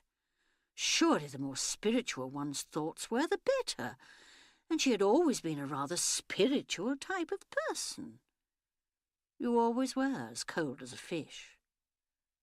Why should Blanche's voice come cutting through to her thoughts? A very vulgar and uncalled-for remark, really, just like Blanche. Well, she supposed that was what it must seem like to someone like Blanche, someone who allowed themselves to be torn to pieces by their passions. You couldn't really blame Blanche for being coarse. She was simply made that way. It hadn't been noticeable as a girl, because she had been so lovely and so well-bred, but the coarseness must always have been there underneath. Cold as a fish, indeed. Nothing of the kind. It would have been a good deal better for Blanche if she had been a little more fish-like in temperament herself. She seemed to have led the most deplorable life. Really quite deplorable. What had she said? One can always think of one's sins. Poor Blanche. But she had admitted that wouldn't give Joan occupation long. She did realise then the difference between herself and Joan. She had pretended to think that Joan would soon get tired of counting her blessings. True, perhaps. One did tend to take one's blessings for granted. What was it she had said after that? Something rather curious. Oh, yes, she had wondered what, if you had nothing to do but think about yourself for days and days, you might find out about yourself. In a way, rather an interesting idea. In fact, quite an interesting idea. Only Blanche had said that she herself wouldn't like to try it. She had sounded almost afraid. I wonder, thought Joan, if one would make any discoveries about oneself. Of course, I'm not used to thinking of myself. I've never been a self-centred sort of woman. I wonder, thought Joan, how I appear to other people. I don't mean in general, I mean in particular. She tried to remember any instances of things people had said to her. Barbara, for instance. Oh, your servants, mother, are always perfection. You see to that. Quite a tribute, in a way, showing that her children did consider her a good manager and housewife. And it was true, she did run her house well and efficiently, and her servants liked her. At least they did what she told them. They weren't perhaps very sympathetic if she had a headache or wasn't feeling well, but then she hadn't encouraged them on those lines. And what was it that very excellent cook had said when she had given her notice? Something about not being able to go on forever without any appreciation. Something quite ridiculous. Always being told when a thing's wrong, Ma'am, and never a word of praise when it's right. Well, it takes the heart out of you. She had answered coldly. Surely you realise, cook, that if nothing is said, it is because everything is all right and perfectly satisfactory. That may be, Ma'am, but it's disheartening. After all, I'm a human being, and I did take a lot of trouble over that Spanish ragout you asked for, though it was a lot of trouble, and I'm not one that cares for made-up dishes myself. It was quite excellent, cook. Yes, ma'am, I thought it must have been, as you finished it all in the dining room, but nothing was said. Joan said impatiently, "Don't you think you are being rather silly? After all, you are engaged to do the cooking at a very good salary." "Oh, the wages are quite satisfactory, ma'am, and therefore the understanding is that you are a sufficiently good cook. If anything is not satisfactory, I mention it." "You do indeed, ma'am, and apparently you resent the fact." "It's not that, ma'am, but I think we'd best say no more about it, and I'll leave at the end of my month."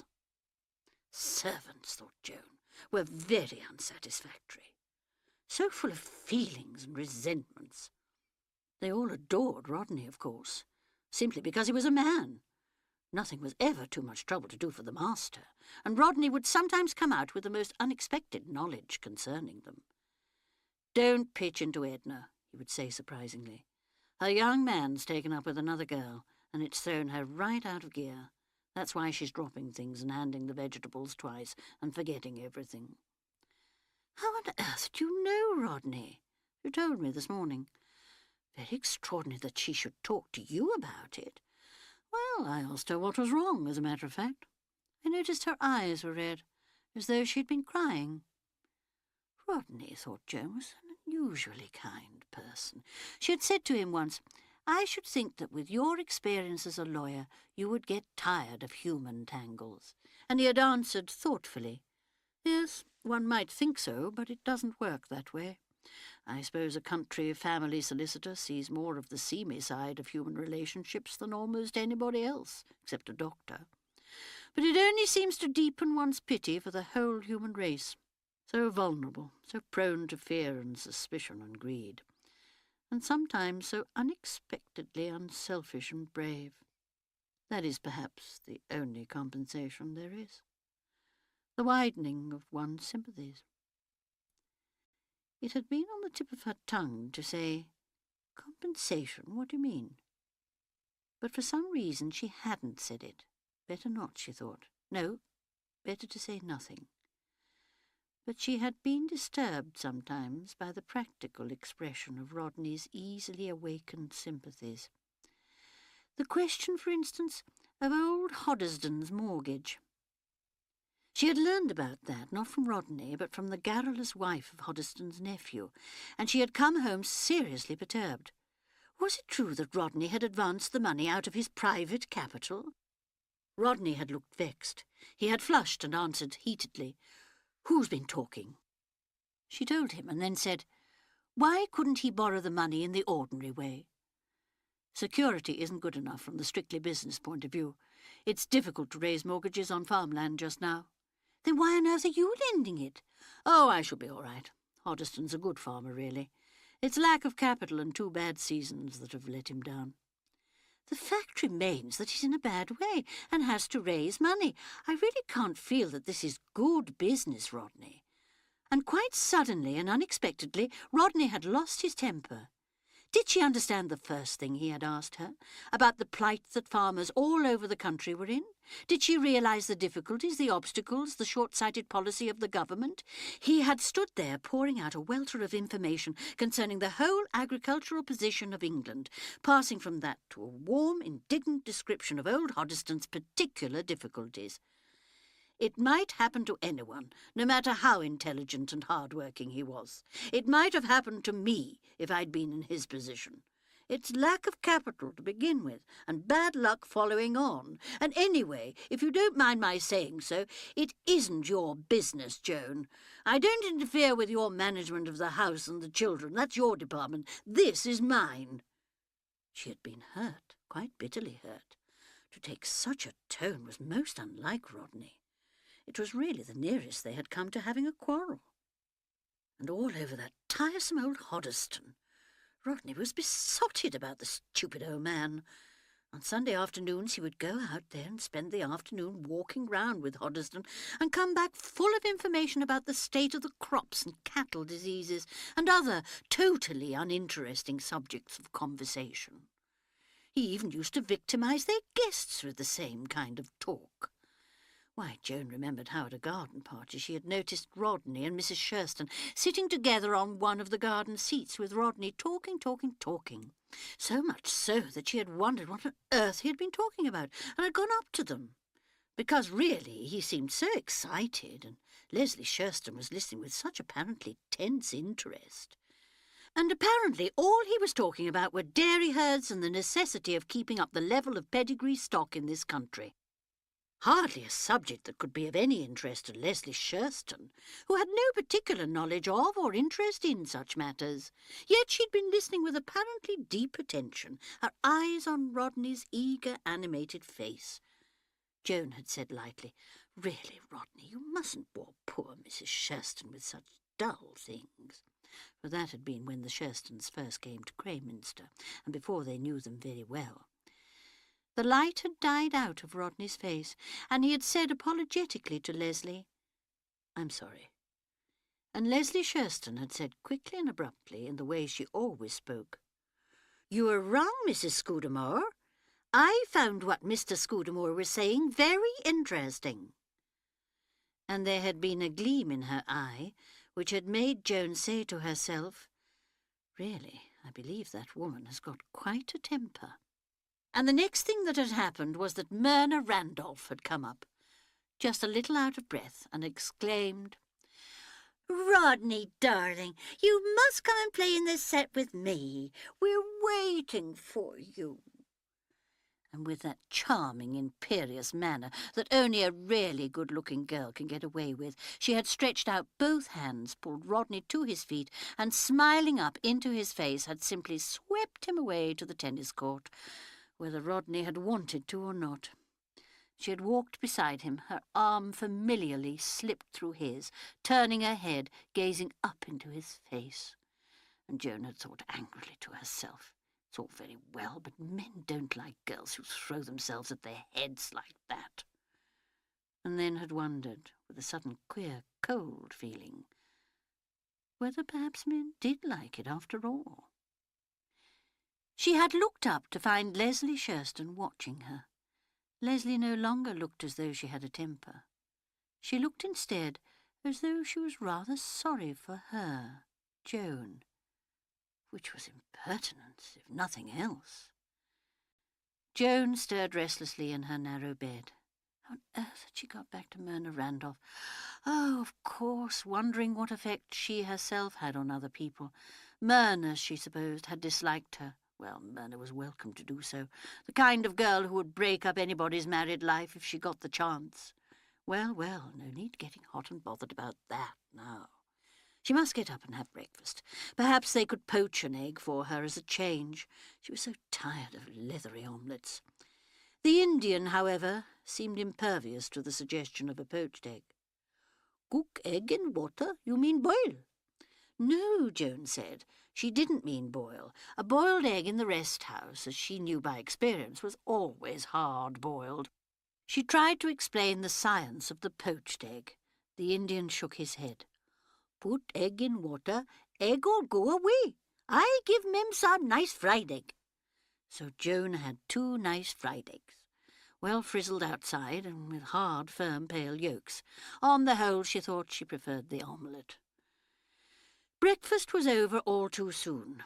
She inquired for news of the train, and there was no news. So there she was, fairly and squarely up against it. Another long day ahead of her. But today, at any rate, she would plan her time out intelligently. Trouble was that up to now she had just tried to pass the time. She had been a person waiting at a railway station for a train, and naturally that engendered in one a nervy, jumpy frame of mind. Supposing she were to consider this as a period of rest, and yes, discipline, something in the nature of a retreat. That is what Roman Catholics called it. They went for retreats and came back spiritually refreshed. There is no reason, thought Joan, why I should not be spiritually refreshed too. Her life had been perhaps too slack lately, too pleasant, too easy-going. A wraith like Miss Gilby seemed to be standing at her side and saying in the well-remembered bassoon-like accents, "Discipline." Only actually that was what she had said to Blanche Haggard. To Joan she had said, really rather unkindly, "Don't be too pleased with yourself, Joan." It was unkind, for Joan had never been in the least bit pleased with herself, not in that fatuous sort of way. Think of others, my dear, and not too much of yourself. Well, that is what she had done. Always thought of others. She hardly ever thought of herself or put herself first. She had always been unselfish, thinking of the children, of Rodney, Averil. Why did she have suddenly to think of Averil? Why see so clearly her elder daughter's face, with its polite, slightly scornful smile? Averil, there was no doubt about it, had never appreciated her mother properly. The things she said sometimes, quite sarcastic things, were really most irritating. Not exactly rude, but... well, but what? That look of quiet amusement, those raised eyebrows, the way Averil would stroll gently out of the room. Averil was devoted to her, of course. All her children were devoted to her. Were they? Were her children devoted to her? Did they really care for her at all? Joan half rose out of her chair, then sank back. Where did these ideas come from? What made her think them? Such frightening, unpleasant ideas. Put them out of her head, try not to think of them. Miss Gilby's voice, pizzicato. No lazy thinking, Joan. Don't accept things at their face value because that's the easiest way, and because it may save you pain. Was that why she wanted to force these ideas back? To save herself pain? Because they certainly were painful ideas. Averil. Was Averil devoted to her? Was Averil? Come now, Joan, face it. Was Averil even fond of her? Well, the truth was that Averil was rather a peculiar kind of girl, cool, unemotional.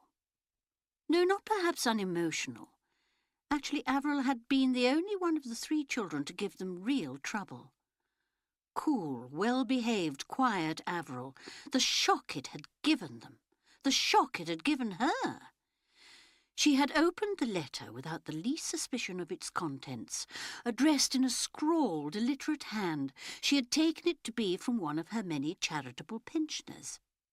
She had read the words almost uncomprehendingly. "This is to let you know as how your eldest daughter is carrying on with the doctor up at the sanatorium. Kissing in the woods something shameful it is, and ought to be stopped." Joan stared at the dirty sheet of paper with a definite feeling of nausea. What an abominable, what a disgusting thing! She had heard of anonymous letters. She had never received one before. Really, it made one feel quite sick. Your eldest daughter, Averil? Averil, of all people in the world, carrying on, disgusting phrase, with the doctor up at the sanatorium? Dr. Cargill, that eminent distinguished specialist who had made such a success of his tubercular treatment, a man at least 20 years older than Averil, a man with a charming invalid wife. What rubbish! What disgusting rubbish! And at that moment Averil herself had walked into the room and had asked, but with only mild curiosity, for Averil was never really curious, "Is anything the matter, Mother?"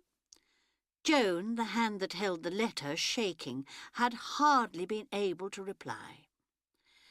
"I don't think I had better even show it to you, Averil. It's too disgusting." Her voice had trembled. Averil, raising those cool, delicate eyebrows of hers in surprise, said, "Something in a letter?" "Yes." "About me?" "You'd better not even see it, dear." But Averil, walking across the room, had quietly taken the letter out of her hand, had stood there a minute reading it, then had handed it back, and had said in a reflective, detached voice, "Yes, not very nice." "Nice? It's disgusting, quite disgusting. People should be punished by law for telling such lies." Avril said quietly, "It's a foul letter, but it's not a lie." The room had turned a somersault and revolved round and round. Joan had gasped out, "What do you mean? What can you mean?" "You needn't make such a fuss, Mother. I'm sorry this has come to you this way, but I suppose you would have been bound to know sooner or later." "You mean it's true? That you and Dr. Cargill—" "Yes." Avril had just nodded her head. "But it's wicked, it's disgraceful. A man of that age, a married man, and a young girl like you."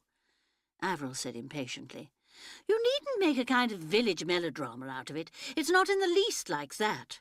It's all happened very gradually. Rupert's wife is an invalid, has been for years. We've simply come to care for each other, that's all." "That's all indeed." Joan had plenty to say, and said it. Avril merely shrugged her shoulders and let the storm play round her. In the end, when Joan had exhausted herself, Avril remarked, "I can quite appreciate your point of view, Mother. I dare say I should feel the same in your place, though I don't think I should have said some of the things you've chosen to say. But you can't alter facts. Rupert and I care for each other, and although I'm sorry, I really don't see what you can do about it." "Do about it? I shall speak to your father at once." "Poor father, must you really worry him about it?" "I'm sure he'll know just what to do." "He really can't do anything at all. It will simply worry him dreadfully." That had been the beginning of a really shattering time. Avril, at the heart of the storm, had remained cool and apparently unperturbed, but also completely obdurate. Joan had repeated to Rodney again and again, "I can't help feeling it's all a pose on her part. It's not as though Avril were given to really strong feeling of any kind." But Rodney had shaken his head. "You don't understand, Avril. With Avril it is less her senses than her mind and heart. When she loves so deeply that I doubt if she will ever quite get over it." "Oh, Rodney, I really do think that is nonsense. After all, I know Avril better than you do. I'm her mother." "That doesn't mean that you really know the least thing about her. Avril has always understated things from choice. No, perhaps from necessity. Feeling a thing deeply, she belittles it purposely in words." "That sounds very far-fetched to me." Rodney said slowly, "Well, you can take it from me that it isn't. It's true." "I can't help thinking that you are exaggerating what is simply a silly schoolgirl flirtation.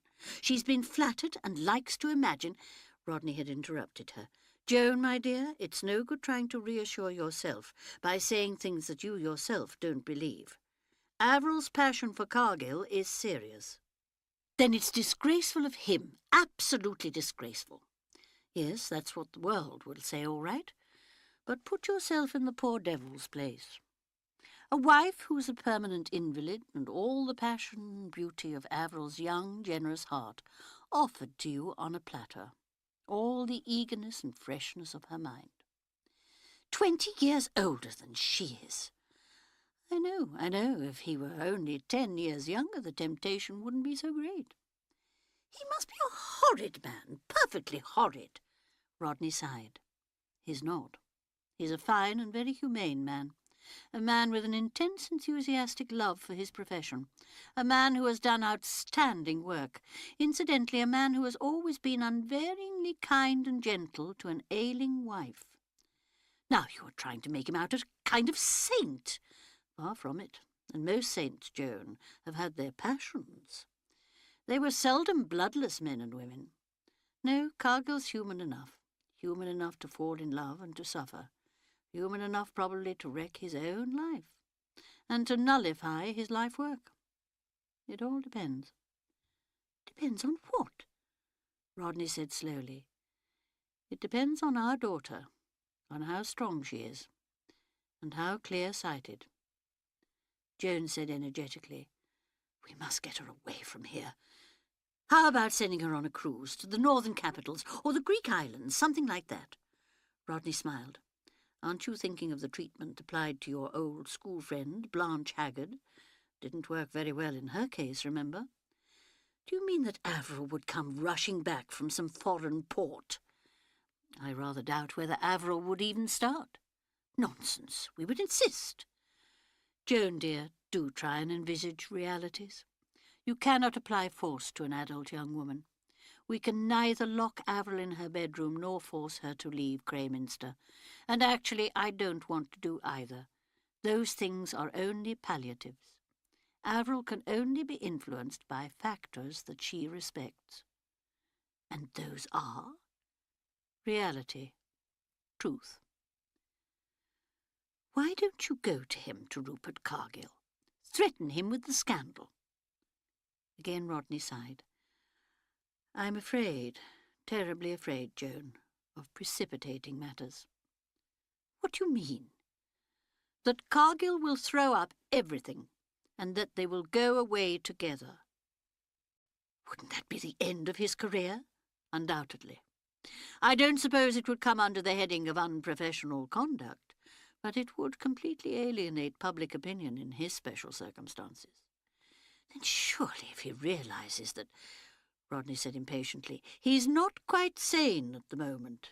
Don't you understand anything at all about love, Joan? Which was a ridiculous question to ask. She said bitterly, Not that kind of love, I'm thankful to say. And then Rodney had taken her quite by surprise. He had smiled at her, had said, Poor little Joan, very gently, had kissed her and gone quietly away. It was nice of him, she thought, to realise how unhappy she was over the whole miserable business.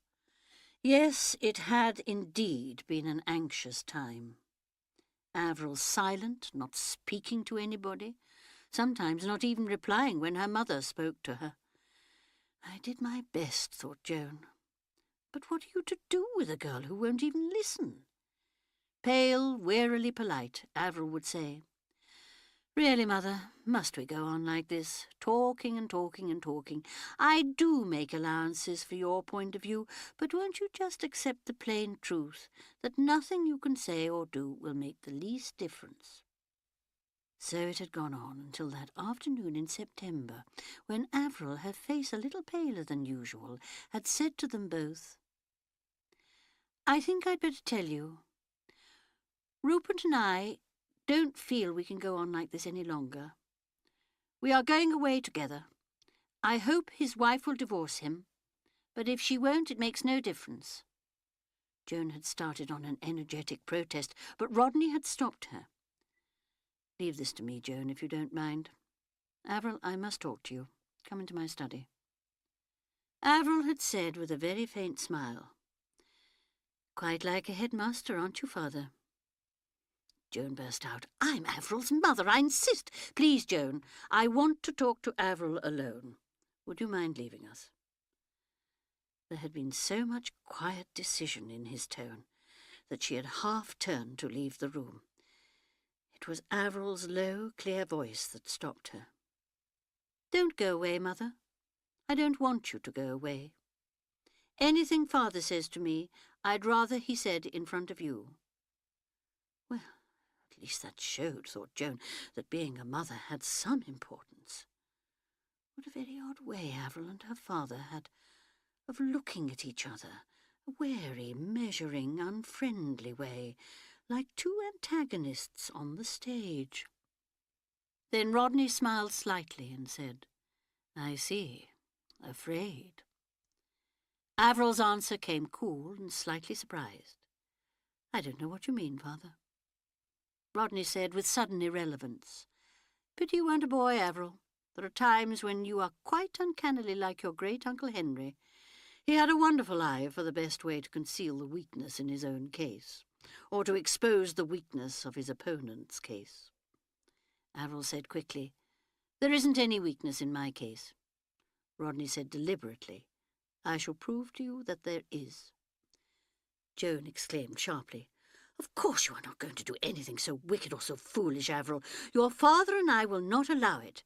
And at that Averil had smiled just a little, and had looked not at her mother, but at her father, offering, as it were, her mother's remark to him. Rodney said, Please, Joan, leave this to me. "I think," said Avril, "that Mother is perfectly entitled to say just what she thinks." "Thank you, Avril," said Joan. "I am certainly going to do so. My dear child, you must see that what you propose is quite out of the question. You are young and romantic, and you see everything in quite a false light. What you do on an impulse now, you will bitterly regret later. And think of the sorrow you will cause your father and me. Have you thought of that? I'm sure you don't want to cause us pain. We have always loved you so dearly." Avril listened quite patiently, but she did not reply. She had never taken her eyes from her father's face. When Joan finished, Avril was still looking at Rodney, and there was still a faint, slightly mocking smile on her lips. "Well, father," she said, "have you anything to add?" "Not to add," said Rodney, "but I have something of my own to say." Avril looked at him inquiringly.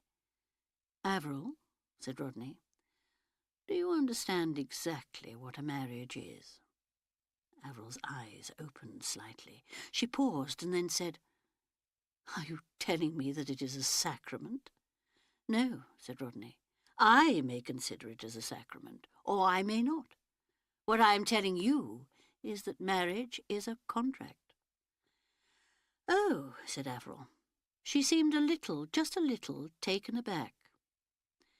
"Marriage," said Rodney, "is a contract entered into by two people, both of adult years, in the full possession of their faculties, and with a full knowledge of what they are undertaking. It is a specification of partnership, and each partner binds himself and herself specifically to honour the terms of that contract. That is, to stand by each other in certain eventualities, in sickness and in health, for richer, for poorer, for better, for worse. Because those words are uttered in a church and with the approval and benediction of a priest, they are none the less a contract, just as any agreement entered into between two people in good faith is a contract. Because some of the obligations undertaken are not enforceable in a court of law, they are none the less binding on the persons who have assumed them. I think you will agree that, equitably, that is so."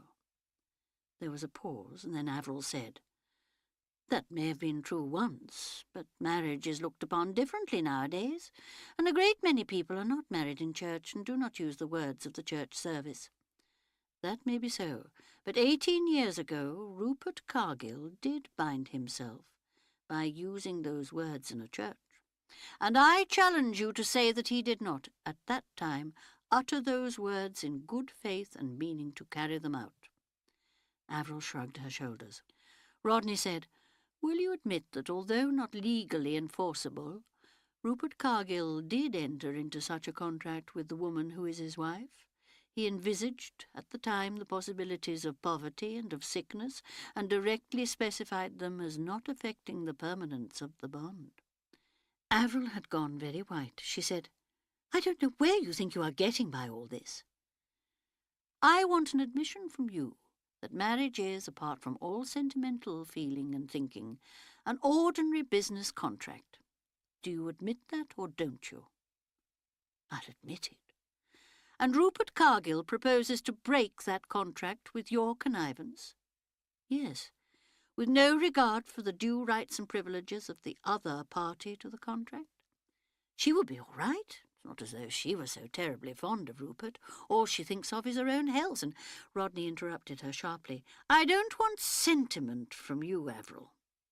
I want an admission of fact." "I'm not sentimental." "You are. You have no knowledge at all of Mrs. Cargill's thoughts and feelings. You are imagining them to suit yourself. All I want from you is the admission that she has rights."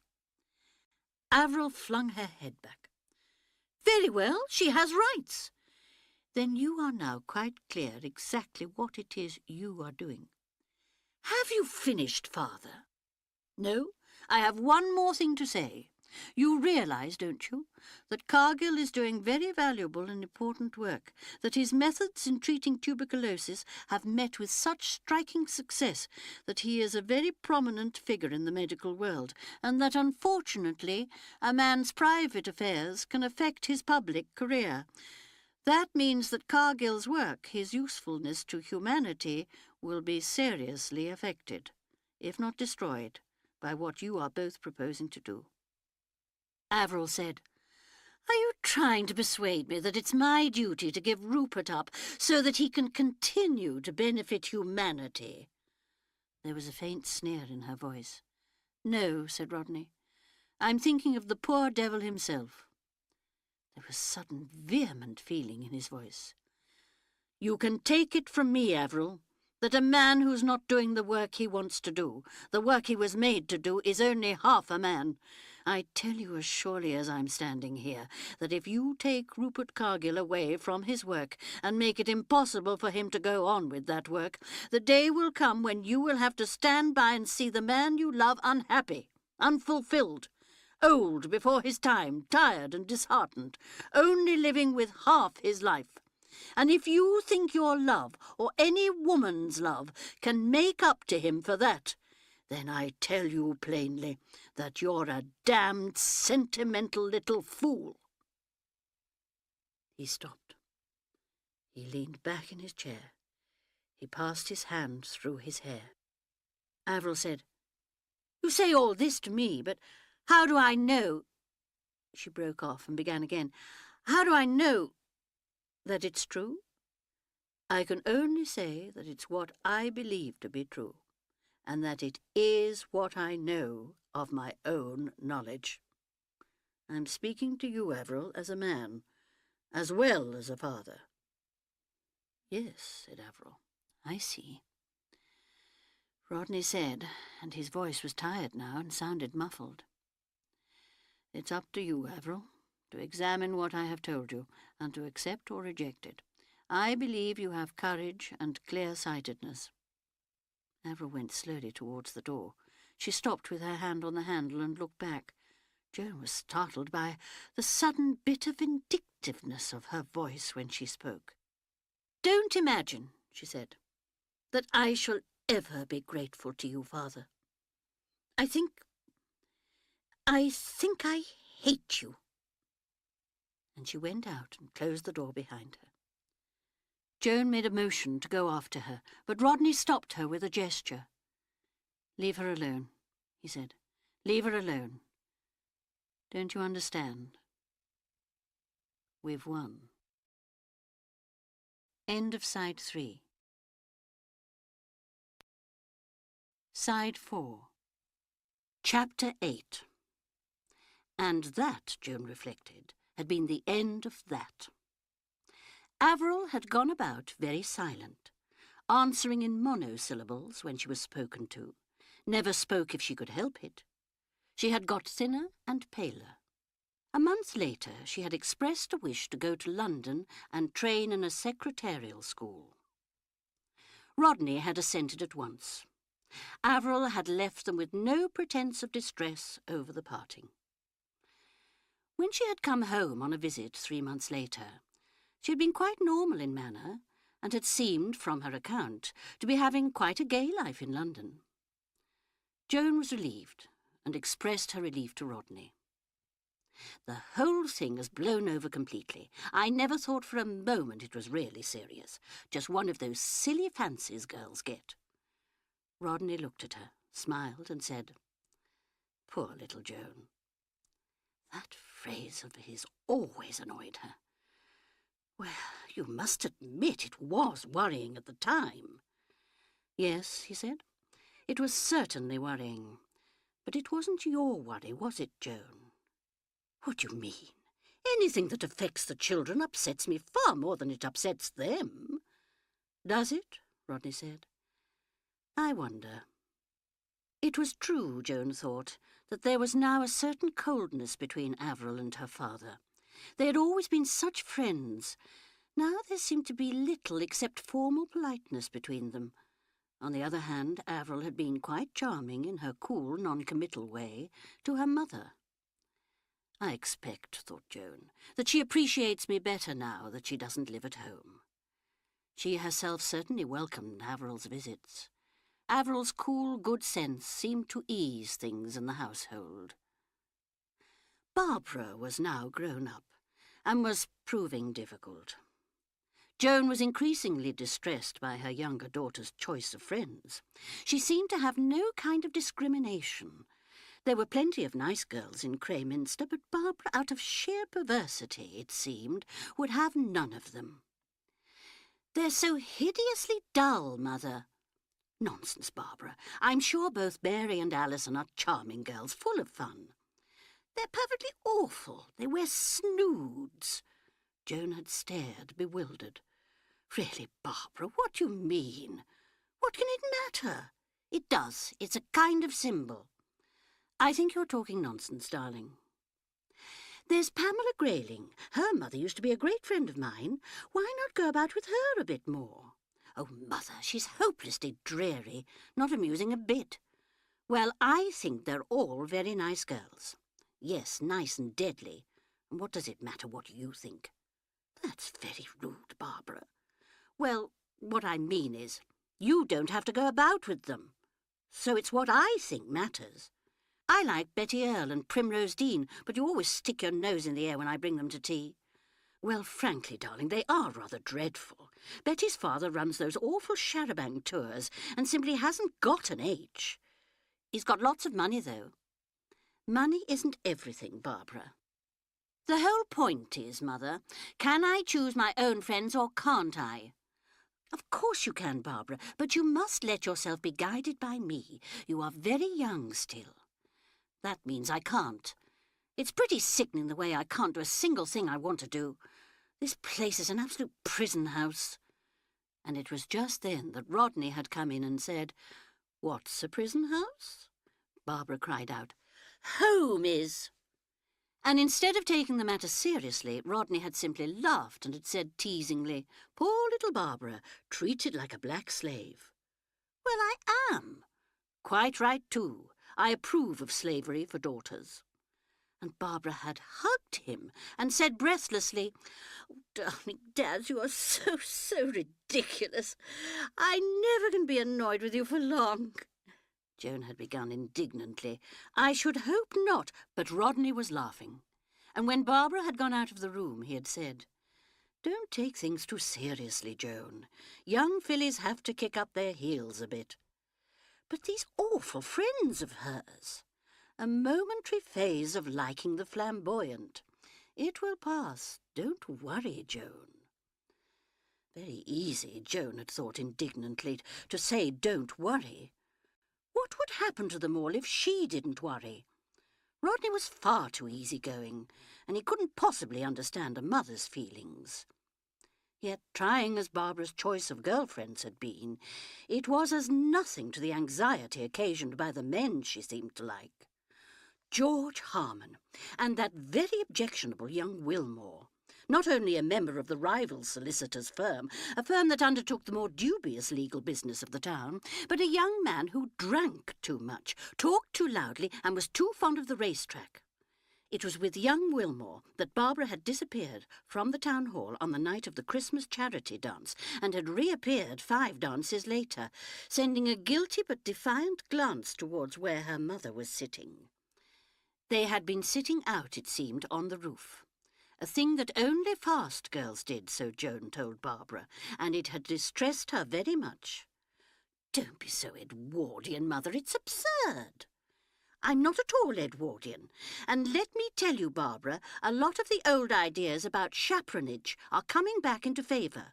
Girls don't go about with young men as they did 10 years ago." "Really, Mother, anyone would think I was going off week-ending with Tom Wilmore." "Don't talk like that, Barbara. I won't have it. And I heard you were seen in the Dog and Duck with George Harman." "Oh, we were just doing a pub crawl." "Well, you're far too young to do anything of the kind. I don't like the way girls drink spirits nowadays." "I was only having a beer. Actually, we were playing darts." "Well, I don't like it, Barbara. And what's more, I won't have it. I don't like George Harman or Tom Wilmore, and I won't have them in the house any more. Do you understand?" OK, Mother, it's your house. Anyway, I don't see what you like in them.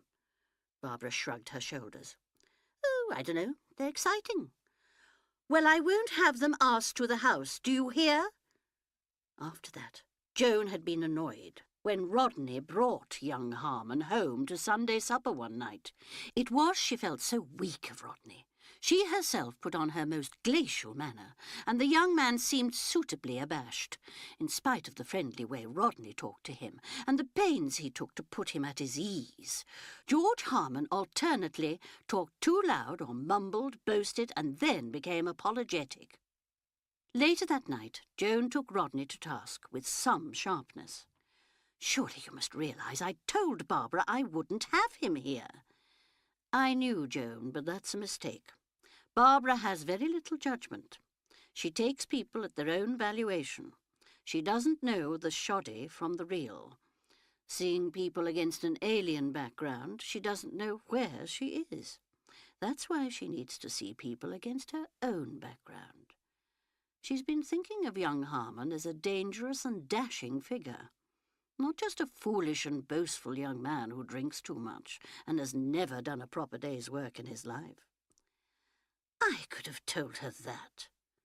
Rodney smiled. Oh, Joan, dear, nothing that you and I say is going to impress the younger generation.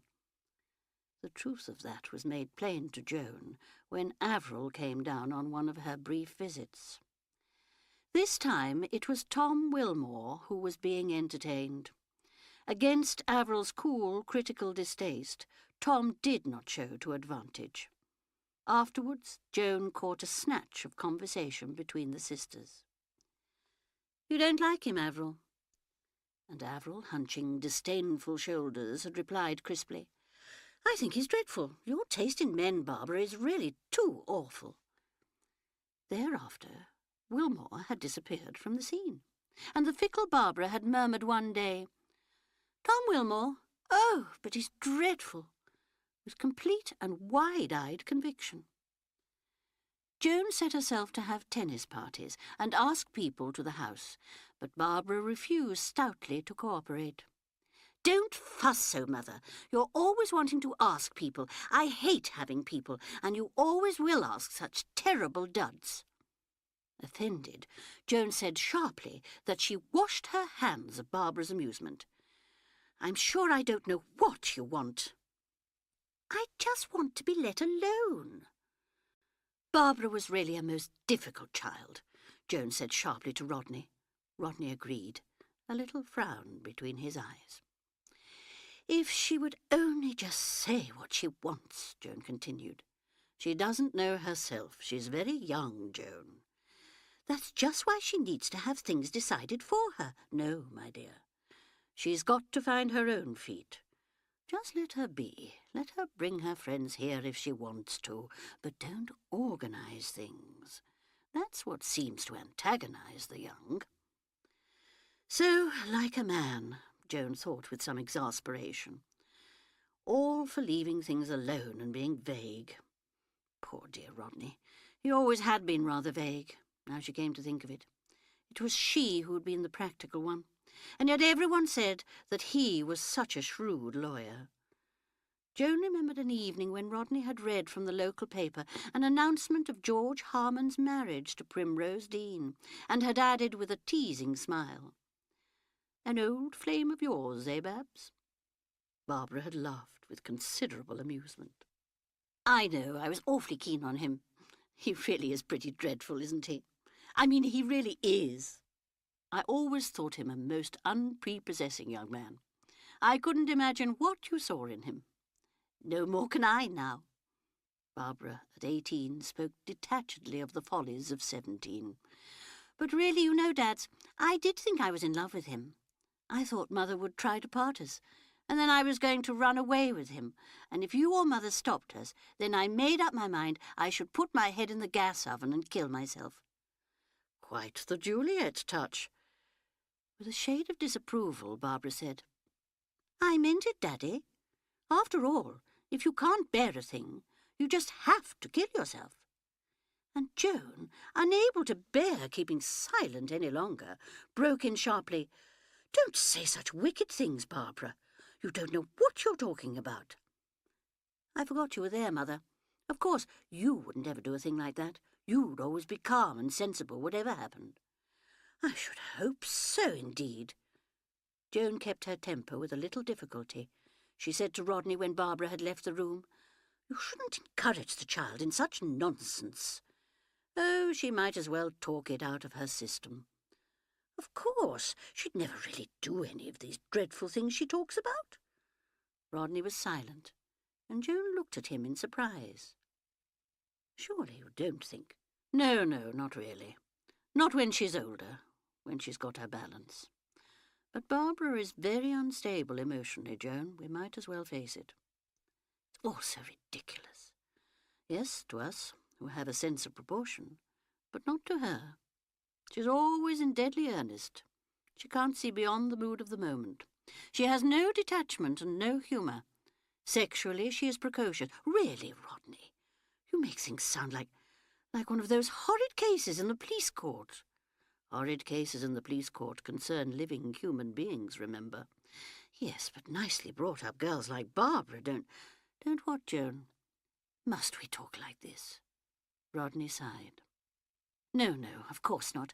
But I wish, yes, I really do wish that Barbara could meet some decent young fellow and fall properly in love with him. And after that, it had really seemed like an answer to prayer when young William Ray had come home from Iraq to stay with his aunt, Lady Harriet. Joan had seen him first one day about a week after his arrival. He had been ushered into the drawing-room one afternoon when Barbara was out. Joan had looked up surprised from her writing table and had seen a tall, sturdily built young man with a jutting-out chin, a very pink face, and a pair of steady blue eyes. Blushing still pinker, Bill Ray had mumbled to his collar that he was Lady Harriet's nephew, and that he had called to return Miss Scudamore's racket, which she had left behind the other day. Joan pulled her wits together and greeted him graciously. Barbara was so careless, she said. Left her things all over the place. Barbara was out at the moment, but probably she would be back before long. Mr. Ray must stay and have some tea. Mr. Ray was quite willing, it seemed. So Joan rang the bell for tea and inquired after Mr. Ray's aunt. Lady Harriet's health occupied about 5 minutes, and then conversation began to halt a little. Mr. Ray was not very helpful. He remained very pink in the face and sat bolt upright and had a vague look of suffering some internal agony. Luckily tea came and made a diversion. Joan was still prattling kindly, but with a slight sense of effort, when Rodney, much to her relief, returned a little earlier than usual from the office. Rodney was very helpful. He talked of Iraq, drew the boy out with some simple questions, and presently some of Bill Ray's agonized stiffness began to relax. Soon he was talking almost easily. Presently Rodney took him off to his study. It was nearly 7 o'clock when Bill, still it seemed reluctantly, took his departure. "Nice lad," said Rodney. "Yes, quite. Rather shy." "Decidedly." Rodney seemed amused. "But I don't think he's usually quite so diffident." "What a frightfully long time he stayed." "Over 2 hours. You must be terribly tired, Rodney." "Oh, no, I enjoyed it. He's got a very good headpiece, that boy, and rather an unusual outlook on things. The philosophic bent of mind. He's got character as well as brains. Yes, I liked him." "He must have liked you, to stay talking as long as he did." Rodney's look of amusement returned. "Oh, he wasn't staying to talk to me. He was hoping for Barbara's return. Come, Joan, don't you know love when you see it? The poor fellow was stiff with embarrassment. That's why he was as red as a beetroot. It must have taken a great effort for him to nerve himself to come here. And when he did, no glimpse of his lady. Yes, one of those cases of love at first sight." Presently, when Barbara came hurrying into the house, just in time for dinner, Joan said, "One of your young men has been here, Barbara, Lady Harriet's nephew. He brought back your racket." "Oh, Bill Ray? So he did find it. It seemed to have disappeared completely the other evening." "He was here some time," said Joan. "Pity I missed him. I went to the pictures with the crabs. Frightfully stupid film. Did you get awfully bored with Bill?" "No," said Rodney. "I liked him. We talked Near Eastern politics. You'd have been bored, I expect." "I like to hear about queer parts of the world. I'd love to travel. I get so fed up always staying in Crayminster. At any rate, Bill is different." "You can always train for a job," suggested Rodney. "Oh, a job." Barbara wrinkled up her nose. "You know, Dad, I'm an idle devil. I don't like work." "No more do most people, I suspect," said Rodney. Barbara rushed at him and hugged him. "You work much too hard. I've always thought so. It's a shame." Then, releasing her hold, she said, "I'll give Bill a ring. He said something about going to the point-to-point over at Marsden." Rodney stood looking after her as she walked away towards the telephone at the back of the hall. It was an odd look, questioning, uncertain. He had liked Bill Ray, yes. Undoubtedly he had liked Bill from the first. Why then had he looked so worried, so harassed, when Barbara had burst in and announced that she and Bill were engaged, and they meant to be married at once, so that she could go back to Baghdad with him? Bill was young, well-connected, with money of his own and good prospects. Why then did Rodney demur and suggest a longer engagement? Why did he go about frowning, looking uncertain and perplexed? And then, just before the marriage, that sudden outburst, that insistence that Barbara was too young. Oh, well, Barbara had soon settled that objection, and 6 months after she had married her Bill and departed for Baghdad, Avril in her turn had announced her engagement to a stockbroker, a man called Edward Harrison Wilmot. He was a quiet, pleasant man of about 34 and extremely well off. So really, Joan thought, everything seemed to be turning out splendidly. Rodney was rather quiet about Avril's engagement, but when she pressed him, he said, Yes, it's the best thing. He's a nice fellow." After Avril's marriage, Joan and Rodney were alone in the house. Tony, after training at an agricultural college and then failing to pass his exams, and altogether causing them a good deal of anxiety, had finally gone out to South Africa, where a client of Rodney's had a big orange farm in Rhodesia. Tony wrote them enthusiastic letters, though not very lengthy ones. Then he had written and announced his engagement to a girl from Durban. Joan was rather upset at the idea of her son marrying a girl they had never even seen. She had no money either, and really, as she said to Rodney, what did they know about her? Nothing at all. Rodney said that it was Tony's funeral, and that they must hope for the best. She looked a nice girl, he thought, from the photographs Tony had sent, and she seemed willing to begin with Tony in a small way up in Rhodesia. "And I suppose they'll spend their entire lives out there and hardly ever come home. Tony ought to have been forced to go into the firm. I said so at the time." Rodney had smiled and said that he wasn't very good at forcing people to do things. "No, but really, Rodney, you ought to have insisted. He would soon have settled down. People do." Yes, Rodney said, that was true. But it was, he thought, too great a risk. Risk? Joan said she didn't understand. What did he mean by risk? Rodney said he meant the risk that the boy mightn't be happy. Joan said she sometimes lost patience with all this talk of happiness. Nobody seemed to think of anything else. Happiness wasn't the only thing in life. There were other things much more important. "Such as?" Rodney had asked. "Well," Joan said, after a moment's hesitation, "duty, for instance." Rodney said that surely it could never be a duty to become a solicitor. Slightly annoyed, Joan replied that he knew perfectly what she meant. It was Tony's duty to please his father and not disappoint him. "Tony hasn't disappointed me." "But surely," Joan exclaimed, "Rodney didn't like his only son being far away half across the world, living where they could never see the boy." "No," said Rodney with a sigh. "I must admit that I miss Tony very much. He was such a sunny, cheerful creature to have about the house. Yes, I miss him. Well, that's what I say. You should have been firm. After all, Joan, it's Tony's life, not ours. Ours is over and done with, for better or worse. The active part of it, I mean. Yes, well, I suppose that's so, in a way. She thought a minute, and then she said, well, it's been a very nice life, and still is, of course. I'm glad of that. He was smiling at her. Rodney had a nice smile, a teasing smile. Sometimes he looked as though he was smiling at something that you yourself didn't see. The truth is, said Joan, that you and I are really very well suited to each other. Yes, we haven't had many quarrels. And then we've been lucky with our children. It would have been terrible if they'd turned out badly or been unhappy or something like that. Funny, Joan, Rodney had said. Well, but Rodney, it really would have been very upsetting. I don't think anything would upset you for long, Joan. Well, she considered the point. Of course, I have got a very equable temperament. I think it's one's duty, you know, not to give way to things. An admirable and convenient sentiment.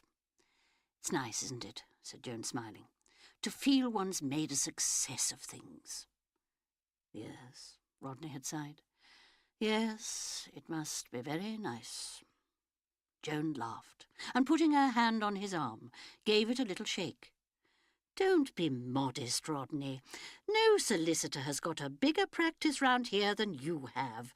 It's far bigger than in Uncle Henry's time. Yes, the firm is doing well.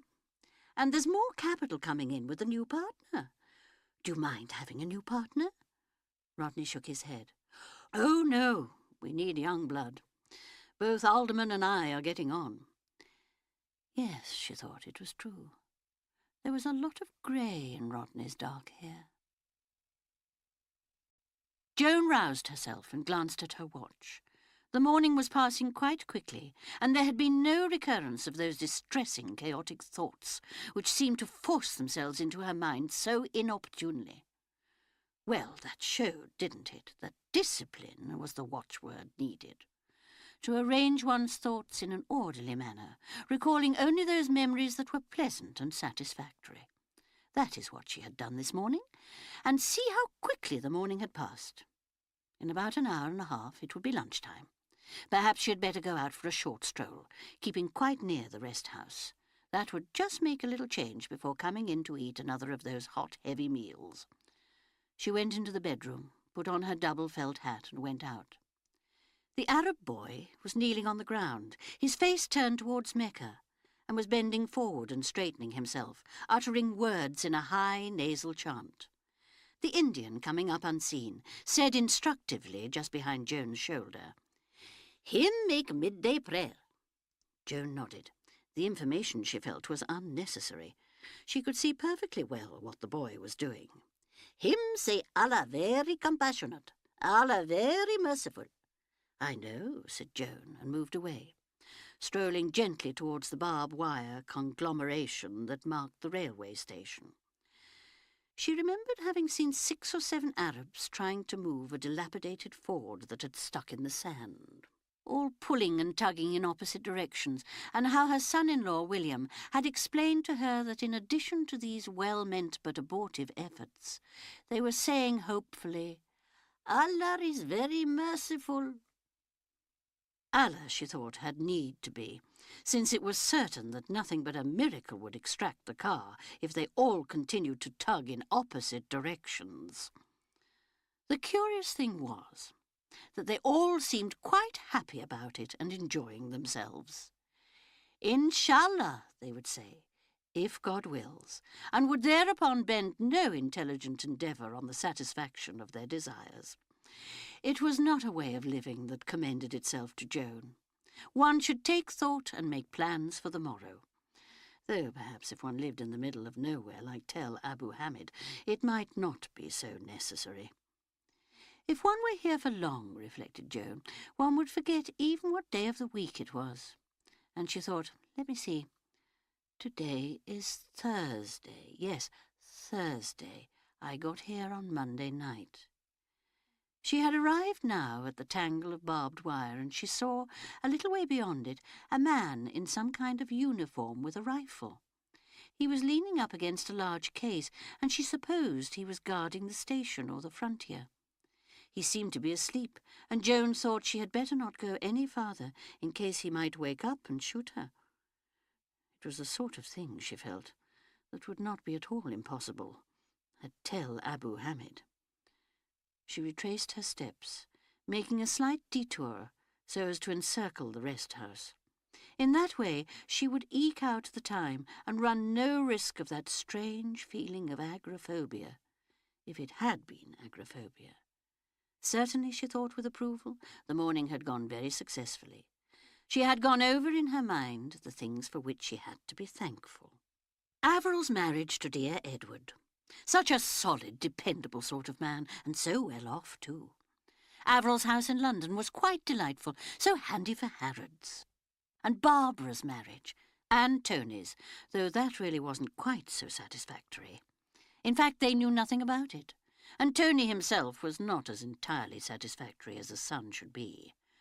Tony should have remained in Crayminster and gone into Alderman Scudamore and Whitney's. He should have married a nice English girl, fond of outdoor life, and followed in his father's footsteps. Poor Rodney, with his dark hair streaked with grey, and no son to succeed him at the office. The truth was that Rodney had been much too weak with Tony. He should have put his foot down. Firmness, that was the thing. Why, thought Joan, where would Rodney be, I should like to know, if I hadn't put my foot down? She felt a warm little glow of self-approval. Crippled with debts, probably, and trying to raise a mortgage like Farmer Hoddesdon. She wondered if Rodney really quite appreciated what she had done for him. Joan stared ahead of her at the swimming line of the horizon. A queer, watery effect. Of course, she thought, a mirage. Yes, that was it. Mirage. Just like pools of water in the sand. Not at all what one thought of as mirage. She had always imagined trees and cities. Something much more concrete. But even this unspectacular watery effect was queer. It made one feel... What was reality? Mirage, she thought. Mirage. The word seemed important. What had she been thinking of? Oh, of course, Tony, and how exceedingly selfish and thoughtless he had been. It had always been extremely difficult to get at Tony. He was so vague, so apparently acquiescent, and yet, in his quiet, amiable, smiling way, he did exactly as he liked. Tony had never been quite so devoted to her as she felt a son ought to be to his mother. In fact, he really seemed to care for his father most. She remembered how Tony, as a small boy of 7 in the middle of the night, had entered the dressing room where Rodney was sleeping and had announced quietly and unromantically, "I think, Father, I must have eaten a toadstool instead of a mushroom, because I have a very bad pain and I think I'm going to die. So I've come here to die with you." Actually, it had been nothing to do with toadstools or mushrooms. It had been acute appendicitis, and the boy had been operated on within 24 hours. But it still seemed to Joan queer that the child should have gone to Rodney and not to her. Far more natural for Tony to have come to his mother. Yes, Tony had been trying in many ways. Lazy at school, slack over games. And though he was a very good-looking boy, and the kind of boy she was proud to take about with her, he never seemed to want to be taken about, and had an irritating habit of melting into the landscape just when she was looking for him. Protective colouring, Avril had called it, Joan remembered. Tony is much cleverer at protective colouring than we are, she had said. Joan had not quite understood her meaning, but she had felt vaguely a little hurt by it. Joan looked at her watch. No need to get too hot walking. Back to the rest house now. It had been an excellent morning, no incidents of any kind, no unpleasant thoughts, no sensations of agoraphobia. Really, some inner voice in her exclaimed, "You are talking just like a hospital nurse. What do you think you are, Joan Scudamore? An invalid, a mental case? And why do you feel so proud of yourself and yet so tired? Is there anything extraordinary in having passed a pleasant, normal morning?" She went quickly into the rest house and was delighted to see there were tinned pears for lunch as a change. After lunch she went and lay down on her bed. If she could sleep until tea time. But she did not feel even inclined to sleep. Her brain felt bright and wakeful. She lay there with closed eyes, but her body felt alert and tense, as though it were waiting for something, as though it were watchful, ready to defend itself against some lurking danger. All her muscles were taut. "I must relax," Joan thought. "I must relax." But she couldn't relax. Her body was stiff and braced. Her heart was beating a little faster than was normal. Her mind was alert and suspicious. The whole thing reminded her of something. She searched, and at last the right comparison came to her. A dentist's waiting room. The feeling of something definitely unpleasant just ahead of you, the determination to reassure yourself, to put off thinking of it, and the knowledge that each minute was bringing the ordeal nearer. But what ordeal? What was she expecting? What was going to happen? The lizards, she thought, have all gone back into their holes. That's because there's a storm coming. The quiet before a storm. Waiting, waiting. Good heavens, she was getting quite incoherent again. Miss Gilby, discipline, a spiritual retreat. A retreat! She must meditate. There was something about repeating Om. Theosophy or Buddhism? No. Stick to her own religion. Meditate on God, on the love of God. God. Our Father, which art in heaven. Her own father, his squarely trimmed navel brown beard, his deep piercing blue eyes, his liking for everything to be trim and shipshape in the house, a kindly martinet. That was her father, a typical retired admiral. And her mother, tall, thin, vague, untidy, with a careless sweetness that made people, even when she most exasperated them, find all kinds of excuses for her. Her mother going out to parties with odd gloves and a crooked skirt, and a hat pinned askew to a bun of iron-grey hair, and happily and serenely unconscious of anything amiss about her appearance, and the anger of the Admiral, always directed on his daughters, never on his wife. "Why can't you girls look after your mother? What do you mean by letting her go out like that? I will not have such slackness," he would roar. And the three girls would say submissively, "No, father," and afterwards to each other, "It's all very well, but really mother is impossible." Joan had been very fond of her mother, of course. But her fondness had not blinded her to the fact that her mother was really a very tiresome woman. Her complete lack of method and consistency, hardly atoned for by her gay irresponsibility and warm-hearted impulsiveness. It had come as quite a shock to Joan, clearing up her mother's papers after her mother's death, to come across a letter from her father, written on the 20th anniversary of their marriage. "I grieve deeply that I cannot be with you today, dear heart. I would like to tell you in this letter all that your love has meant to me all these years, and how you are more dear to me today than you have ever been before. Your love has been the crowning blessing of my life, and I thank God for it and for you." Somehow she had never realized that her father felt quite like that about her mother. Joan thought, "Rodney and I will have been married 25 years this December, our silver wedding. How nice," she thought, "if he were to write such a letter to me." She concocted a letter in her mind. "Dearest Joan, I feel I must write down all I owe to you. and what you have meant to me. You have no idea, I am sure, how your love has been the crowning blessing." Somehow, Joan thought, breaking off this imaginative exercise, it didn't seem very real. Impossible to imagine Rodney writing such a letter. Much as he loved her. Much as he loved her. Why repeat that so defiantly? Why feel such a queer, cold little shiver? What had she been thinking about before that? Of course. Joan came to herself with a shock.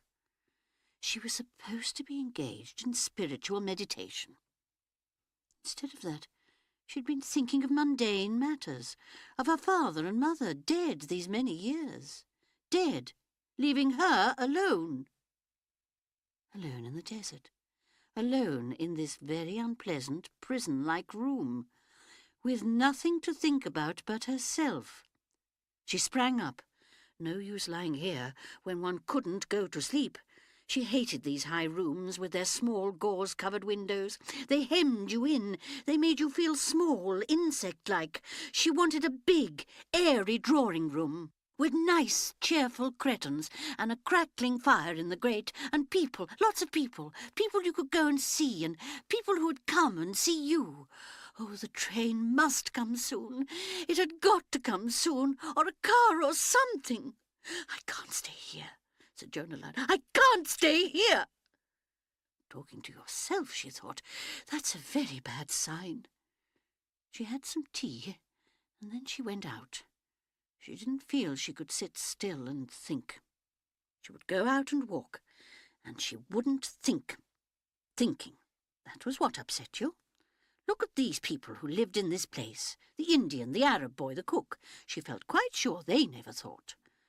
Sometimes I sits and thinks, and sometimes I just sits. Who had said that? What an admirable way of life. She wouldn't think, she would just walk. Not too far away from the rest house, just in case. In case. Describe a large circle, round and round, like an animal. Humiliating? Yes, humiliating, but there it was. She had got to be very, very careful of herself. Otherwise, what? She didn't know. She hadn't any idea. She mustn't think of Rodney. She mustn't think of Avril. She mustn't think of Tony. She mustn't think of Barbara. She mustn't think of Blanche Haggard. She mustn't think of scarlet rhododendron buds.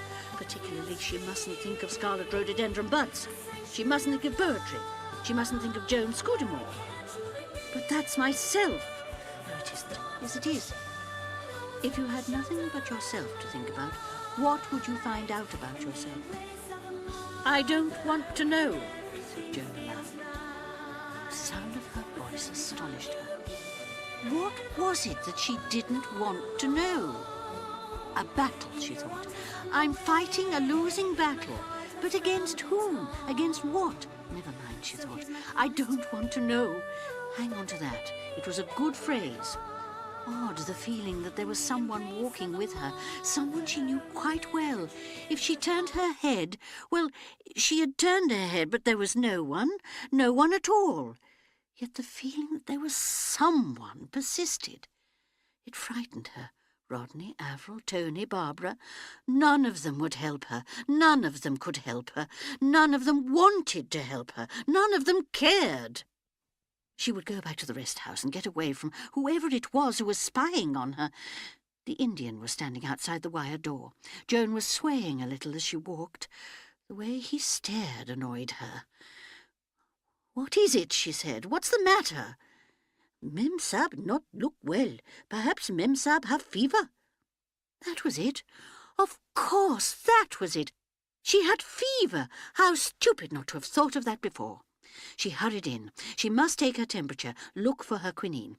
She had got some quinine with her somewhere. She got out her thermometer and put it under her tongue. Fever. Of course it was fever. The incoherence, the nameless dreads, the apprehension, the fast beating of her heart. Purely physical, the whole thing. She took out the thermometer and looked at it. 98.2. If anything, she was a shade below normal. She got through the evening somehow. She was by now really alarmed about herself. It wasn't sun, it wasn't fever.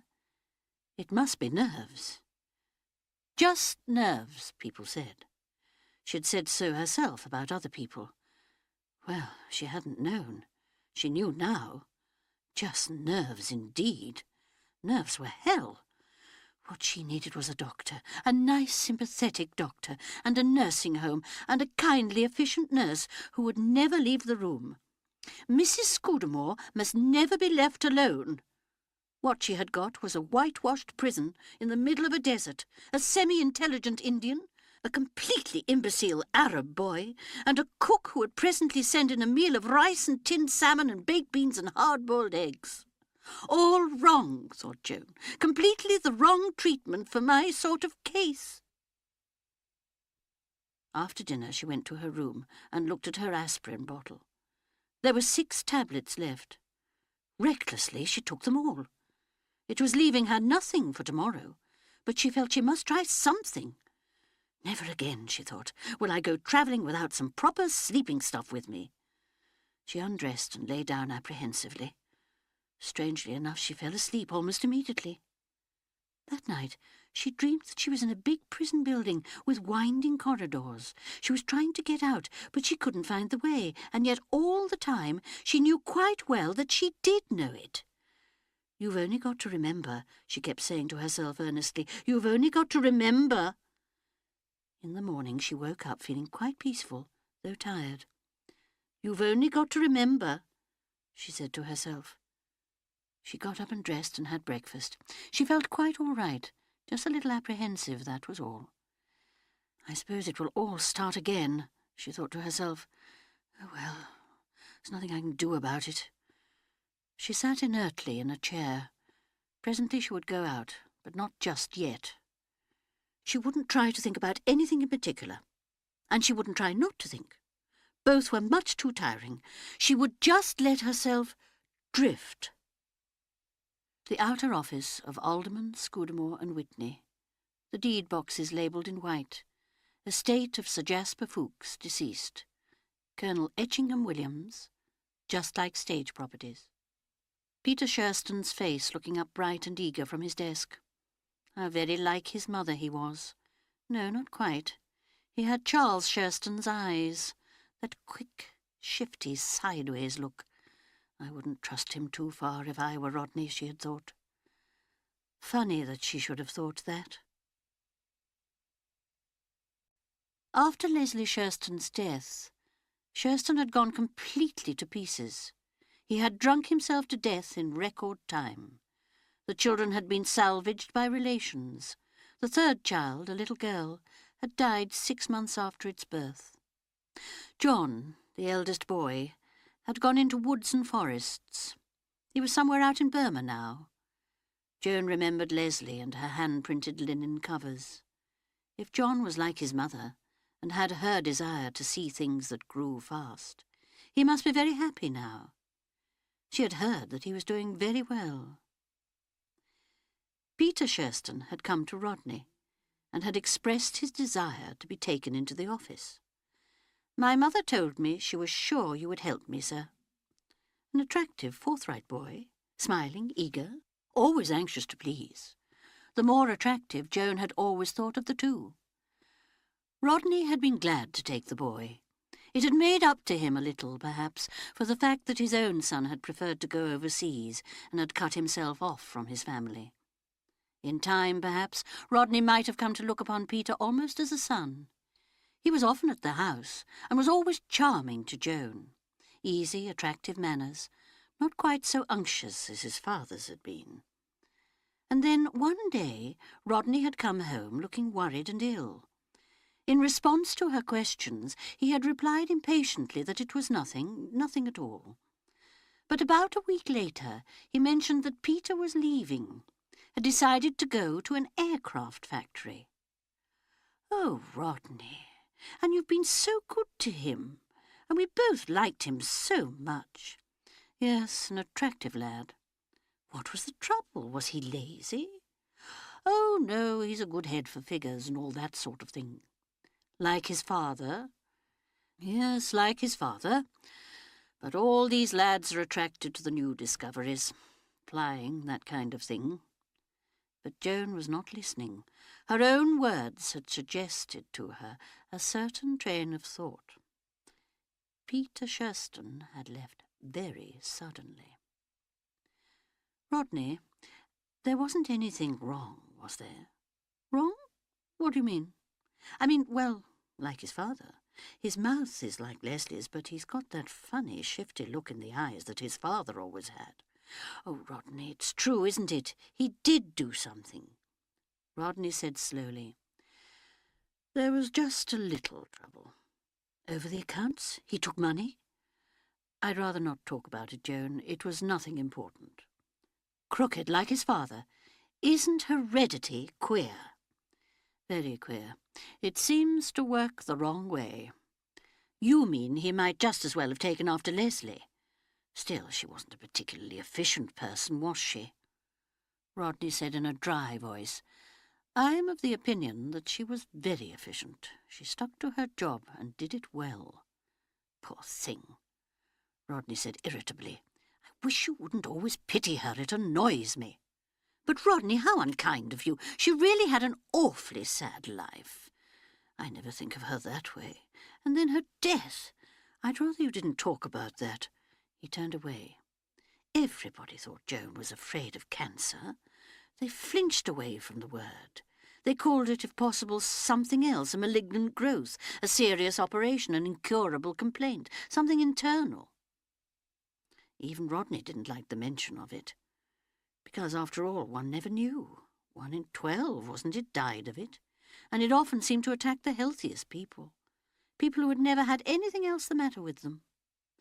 Joan remembered the day that she had heard the news from Mrs. Lambert in the Market Square. My dear, have you heard? Poor Mrs. Shurston. What about her? Dead, with gusto, and then the lowered voice. Internal, I believe. Impossible to operate. She suffered terrible pain, I hear, but very plucky. Kept on working until only a couple of weeks before the end, when they really had to keep her under morphia. My nephew's wife saw her only 6 weeks ago. She looked terribly ill and was as thin as a rail. But she was just the same, laughing and joking. I suppose people just can't believe they can never get well. Oh, well, she had a sad life, poor woman. I dare say it's a merciful release. Joan had hurried home to tell Rodney, and Rodney had said quietly, yes, he knew. He was the executor of her will, he said, and so they had communicated with him at once. Leslie Shurston had not had very much to leave. What there was to be divided between her children. The clause that did excite Crayminster was the direction that her body should be brought to Crayminster for burial. Because, so ran the will, I was very happy there.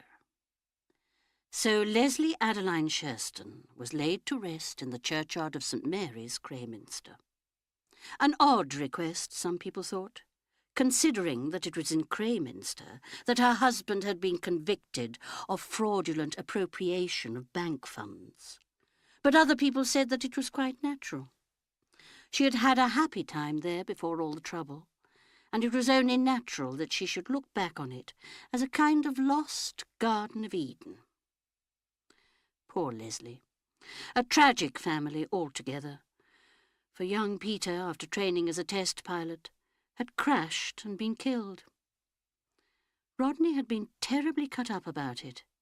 In a queer way, he seemed to blame himself for Peter's death. But really, Rodney, I don't see how you make that out. It was nothing to do with you. Leslie sent him to me. She told him that I would give him a job and look after him. Well, so you did. You took him into the office. I know. And he went wrong. And you didn't prosecute him, or anything. You made up the deficit yourself, didn't you? Yes, it isn't that. Don't you see? That's why Leslie sent him to me. Because she realized that he was weak, that he had Shurston's untrustworthiness. John was all right. She trusted me to look after Peter, to guard the weak spot. He was a queer mixture. He had Charles Shurston's crookedness and Leslie's courage. Armadale's wrote me that he was the best pilot they'd had, absolutely fearless and a wizard. That's how they phrased it, with planes. The boy volunteered, you know, to try out a new secret device on a plane. It was known to be dangerous. That's how he was killed. Well, I call that very creditable indeed. Rodney gave a short, dry laugh. Oh, yes, Joan, but would you say that so complacently? If it was your own son who had been killed like that, would you be satisfied for Tony to have a creditable death? Joan stared. But Peter wasn't our son. It's entirely different. I'm thinking of Leslie, of what she would have felt. Sitting in the rest house, Joan shifted a little in her chair. Why had the Sherstons been so constantly in her thoughts ever since she had been here?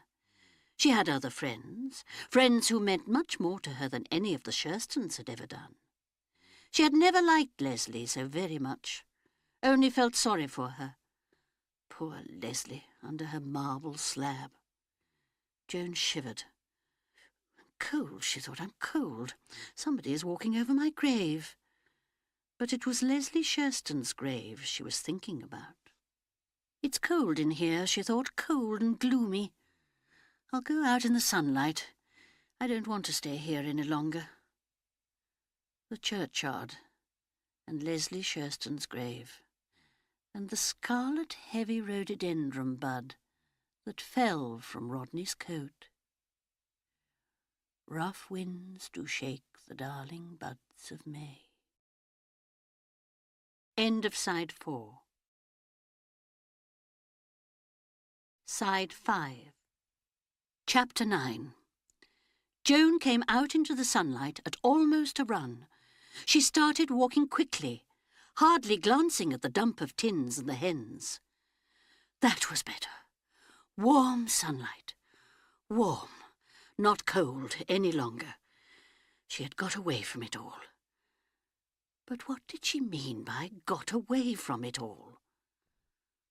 The wraith of Miss Gilby seemed suddenly to be close beside her, saying in impressive tones, "Discipline your thoughts, Joan. Be more precise in your terms. Make up your mind exactly what it is from which you are running away."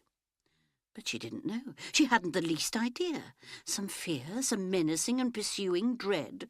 Something that had been always there, waiting, and all she could do was to dodge and twist and turn. "Really, Joan Scudamore," she said to herself, "you are behaving in a very peculiar manner." But saying so didn't help matters. There must be something badly wrong with her. It couldn't exactly be agoraphobia. Had she got that name right or not? It worried her not to be sure, because this time she was anxious to escape from those cold, confining walls, to get out from them into space and sunlight. She felt better now that she was outside. Go out into the sunshine, get away from these thoughts. She'd been here long enough, in this high-ceilinged room that was like a mausoleum. Leslie Sherston's grave. And Rodney. Leslie, Rodney, get out, the sunshine. So cold in this room, cold and alone. She increased her pace. Get away from that dreadful mausoleum of a rest house, so grim, so hemmed in. The sort of place where you could easily imagine ghosts. What a stupid idea. It was practically a brand new building, only put up 2 years ago. There couldn't be ghosts in a new building. Everybody knew that.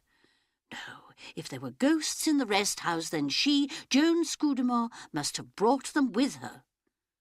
Now, that was a very unpleasant thought. She quickened her pace. At any rate, she thought determinedly. There's nobody with me now. I'm quite alone. There's not even anybody I could meet. Like, who was it? Stanley and Livingstone, meeting in the wilds of Africa.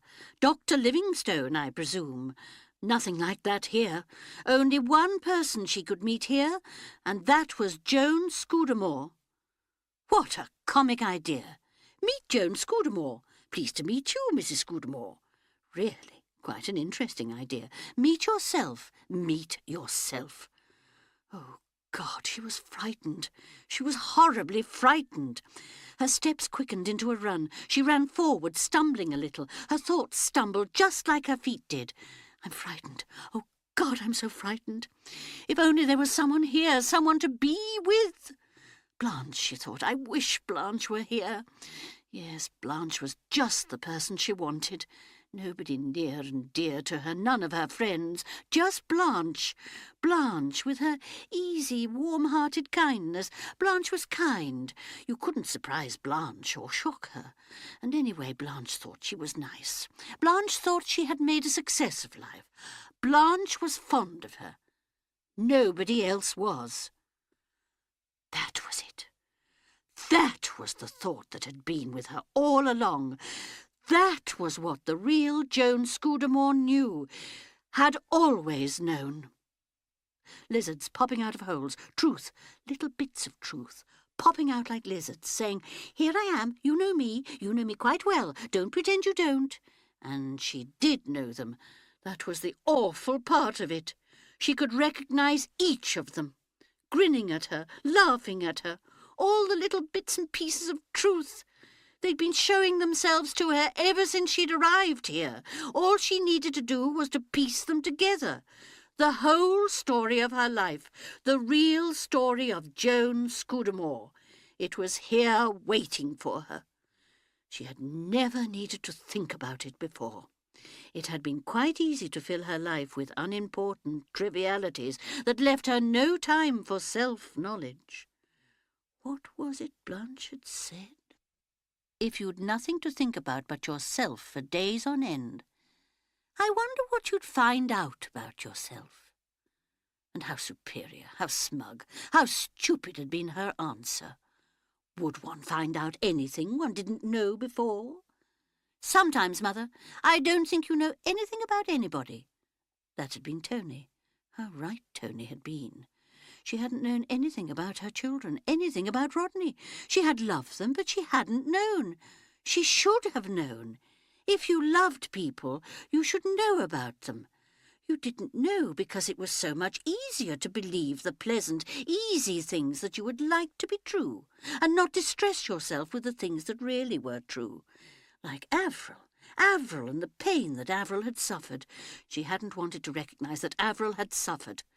Avril, who had always despised her. Avril, who had seen through her at a very early age. Avril, who had been broken and hurt by life and who, even now perhaps, was still a maimed creature. But a creature with courage. That was what she, Joan, had lacked. Courage. Courage isn't everything, she had said. And Rodney had said, isn't it? Rodney had been right. Tony, Avril, Rodney, all of them her accusers. And Barbara? What had been wrong with Barbara? Why had the doctor been so reticent? What was it they had all been hiding from her? What had the child done? That passionate, undisciplined child who had married the first man who asked her so as to get away from home. Yes, it was true. That was exactly what Barbara had done. She'd been unhappy at home. And she'd been unhappy because Joan hadn't taken the least trouble to make home happy for her. She'd had no love for Barbara, no kind of understanding. Cheerfully and selfishly she had determined what was good for Barbara, without the least regard for Barbara's tastes or wishes. She had had no welcome for Barbara's friends, had gently discouraged them. No wonder the idea of Baghdad had seemed to Barbara like a vista of escape. She had married Bill Ray hastily and impulsively, and without, so Rodney said, loving him. And then what had happened? A love affair? An unhappy love affair? That Major Reed, probably. Yes, that would explain the embarrassment when Joan had mentioned his name. Just the kind of man, she thought, to fascinate a silly child who wasn't yet properly grown up.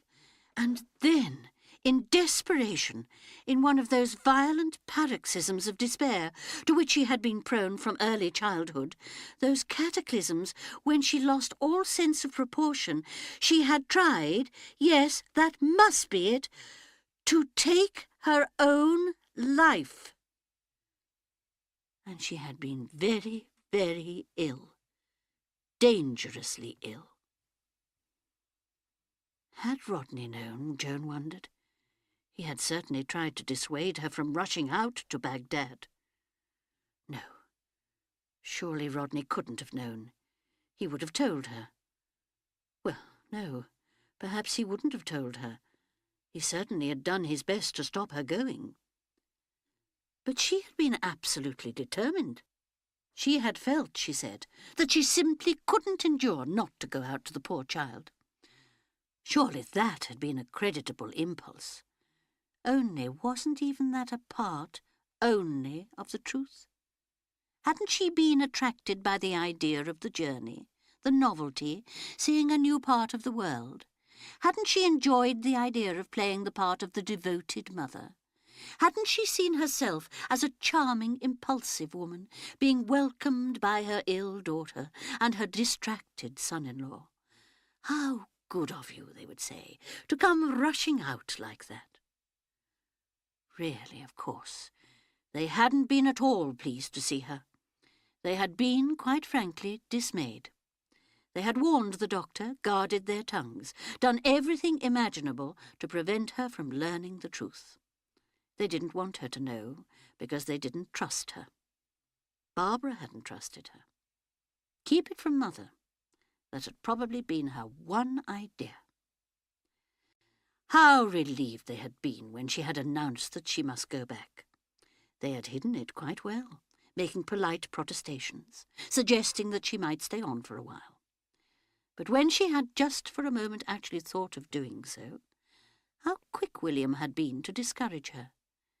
In fact, the only possible good that she had done by her hurried rush eastwards was the somewhat curious one of drawing Barbara and William together in their united effort to get rid of her and keep their secret.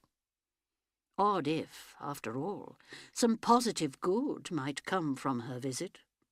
Often Joan remembered Barbara, still weak, had looked appealingly at William, and William, responding, had hurried into speech, had explained some doubtful point, had fended off one of Joan's tactless questions, and Barbara had looked at him gratefully, affectionately.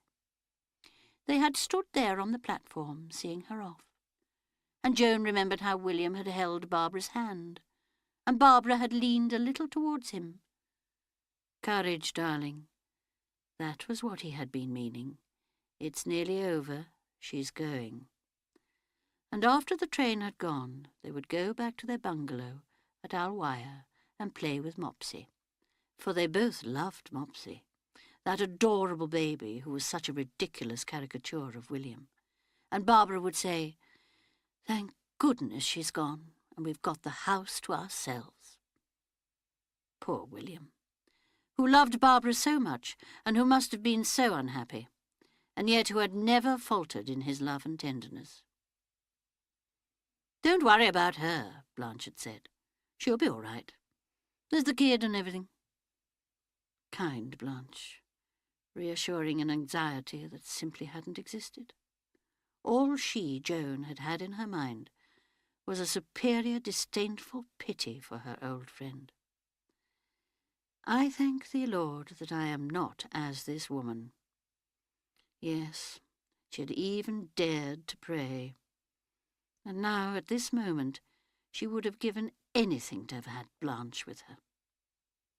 Blanche with her kindly, easy charity, her complete lack of condemnation of any living creature. She had prayed that night at the railway rest house, wrapped in that spurious mantle of superiority. Could she pray now, when it seemed to her that she had no longer a rag to cover her? Joan stumbled forward and fell on her knees. "God," she prayed, "help me. I'm going mad, God. Don't let me go mad. Don't let me go on thinking." Silence. Silence and sunlight, and the pounding of her own heart. God, she thought, has forsaken me. God won't help me. I am alone, quite alone. A terrible silence, that awful loneliness. Little Joan Scudamore, silly, futile, pretentious little Joan Scudamore, all alone in the desert. Christ, she thought, was alone in the desert for 40 days and 40 nights. No, nobody could do that. Nobody could bear it. The silence, the sun, the loneliness. Fear came upon her again. The fear of the vast empty spaces where man is alone except for God. She stumbled to her feet. She must get back to the rest house. Back to the rest house. The Indian, the Arab boy, the hens, the empty tins. Humanity. She stared round her wildly.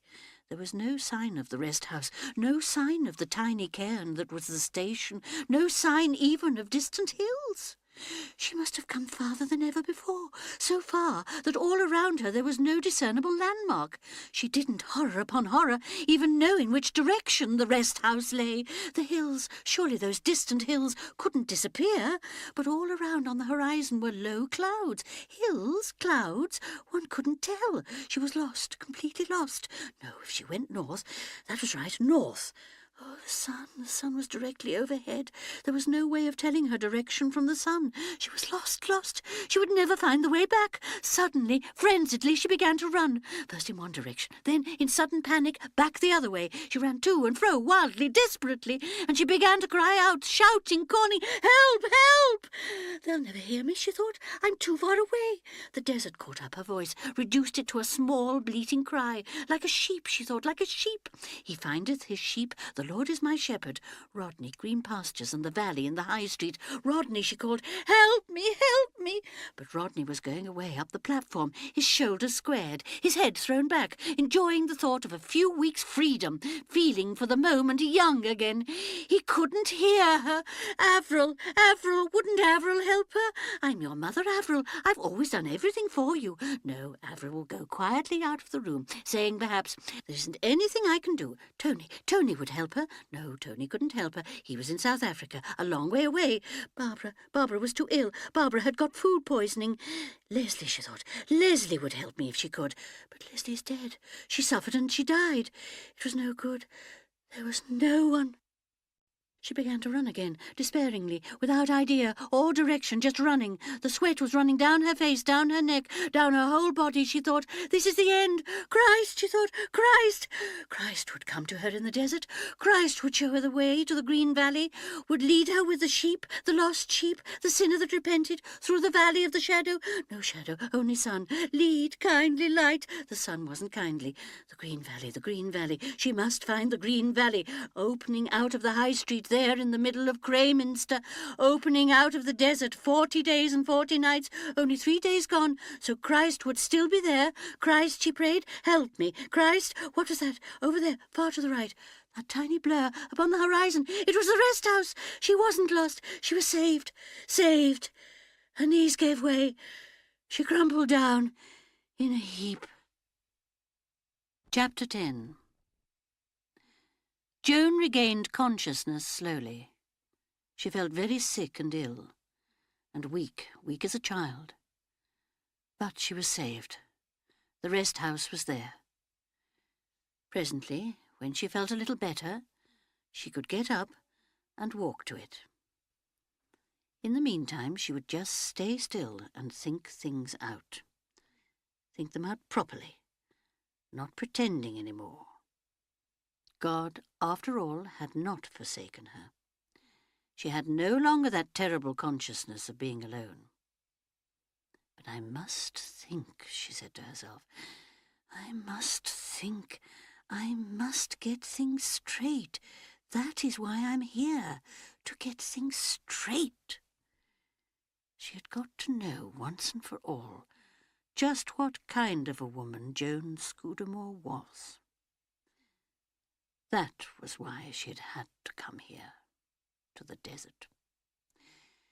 This clear, terrible light would show her what she was, would show her the truth of all the things she hadn't wanted to look at, the things that really she had known all along. There had been one clue yesterday. Perhaps she had better start with that.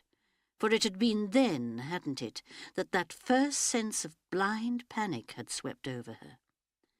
She had been reciting poetry. That was how it had begun. From you have I been absent in the spring. That was the line. And it made her think of Rodney, and she had said, "But it's November now." Just as Rodney had said that evening. But it's October. The evening of the day that he had sat down on Ashledown with Leslie Shurston.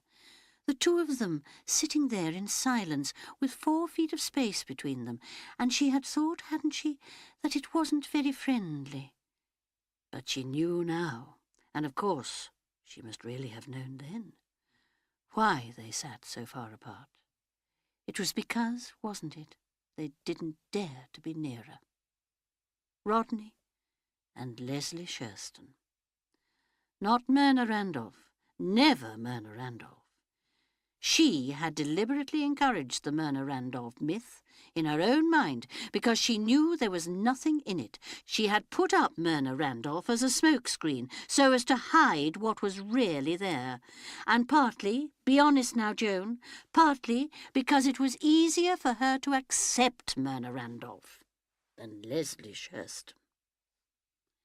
It would hurt her pride less to admit that Rodney had been attracted by Myrna Randolph, who was beautiful and the kind of siren who could be supposed to attract any man not gifted with superhuman powers of resistance. But Leslie Shurston. Leslie was not even beautiful, who was not young, who was not even well turned out. Leslie with her tired face and her funny one-sided smile. To admit that Rodney could love Leslie, could love her with such a passion that he dared not trust himself nearer than 4 feet. That was what she hated to acknowledge. That desperate longing, that aching, unsatisfied desire, that force of passion that she herself had never known. It had been there between them, that day on Ashledown, and she had felt it. It was because she had felt it that she had hurried away so quickly and so shamefacedly, not admitting to herself for a moment the thing that she really knew. Rodney and Leslie sitting there silent, not even looking at each other, because they dared not. Leslie loving Rodney so desperately that she wanted to be laid when dead in the town where he lived. Rodney looking down at the marble slab and saying, "It seems damn silly to think of Leslie Shurston under a cold slab of marble like that, and the rhododendron bud falling a scarlet splash. Heart's blood," he had said, "heart's blood." And then afterwards how he had said, "I'm tired, Joan, I'm tired." And later, so strangely, "We can't all be brave." He had been thinking of Leslie when he said that, of Leslie and her courage. Courage isn't everything, isn't it? And Rodney's nervous breakdown. Leslie's death had been the cause of that, lying there peacefully in Cornwall, listening to the gulls without interest in life, smiling quietly. Tony's scornful boyish voice. "Don't you know anything about father?" She hadn't. She hadn't known a thing, because quite determinedly she hadn't wanted to know. Leslie looking out of the window, explaining why she was going to have Shurston's child. Rodney saying as he too looked out of the window, "Leslie doesn't do things by halves." What had they seen, these two, as they stood there? Did Leslie see the apple trees and the anemones in her garden? Did Rodney see the tennis court and the gold fish pond? Or did both of them see the pale, smiling countryside and the blur of woods on the farther hill that you saw from the summit of Ashledown? Poor Rodney, poor tired Rodney. Rodney with his kind, teasing smile. Rodney saying, "Poor little Joan," always kind, always affectionate, never failing her. Well, she'd been a good wife to him, hadn't she? She'd always put his interests first. Wait, had she? Rodney, his eyes pleading with her. Sad eyes, always sad eyes. Rodney saying, how was I to know I'd hate the office so? Looking at her gravely, asking, how do you know that I'll be happy? Rodney pleading for the life he wanted, the life of a farmer. Rodney standing at the window of his office watching the cattle on market day. Rodney talking to Leslie Shurston about dairy herds. Rodney saying to Avril, if a man doesn't do the work he wants to do, he's only half a man. That was what she, Joan, had done to Rodney. Anxiously, feverishly, she tried to defend herself against the judgment of her new knowledge. She had meant it for the best. One had to be practical. There were the children to think of. She hadn't done it from selfish motives. But the clamour of protestation died down. Hadn't she been selfish? Hadn't it been she didn't want to live on a farm herself? She'd wanted her children to have the best things, but what was the best? Hadn't Rodney as much right to decide what his children should have as she had? Hadn't he really the prior right? Wasn't it for a father to choose the life his children should live? The mother to care for their well-being and to follow out loyally the father's idea of life? Life on a farm, Rodney had said, was a good life for children. Tony would certainly have enjoyed it. Rodney had seen to it that Tony should not be balked of the kind of life that he wanted. I'm not very good, Rodney had said, at forcing people to do things. But she, Joan, hadn't scrupled to force Rodney. With a sudden agonising pang, Joan thought, but I love Rodney. I love Rodney. It wasn't that I didn't love him. And that, she saw, with a sudden revealing vision, was just what made it so unforgivable. She loved Rodney, and yet she had done this thing to him. If she had hated him, it could be excused. If she had been indifferent to him, it wouldn't have mattered so much. But she had loved him, and yet loving him, she had taken from him his birthright, the right to choose his manner and his way of life. And because of that, because she had used unscrupulously her woman's weapons, the child in the cradle, the child that her body was bearing within it, she had taken something from him that he had never recovered. She had taken from him a portion of his manhood. Because in his gentleness he had not fought with her and conquered her. He was so much the less, for all his days on earth, a man. She thought, Rodney, she thought, and I can't give it back to him. I can't make it up to him. I can't do anything. But I love him. I do love him. And I love Avril and Tony and Barbara. I always loved them. But not enough. That was the answer. Not enough. She thought, Rodney, is there nothing I can do, nothing I can say? From you have I been absent in the spring. Yes, she thought, for a long time, ever since the spring when we first loved each other. I've stayed where I was. Blanche was right. I'm the girl who left St. Anne's, easy living, lazy thinking, pleased with myself, afraid of anything that might be painful. No courage.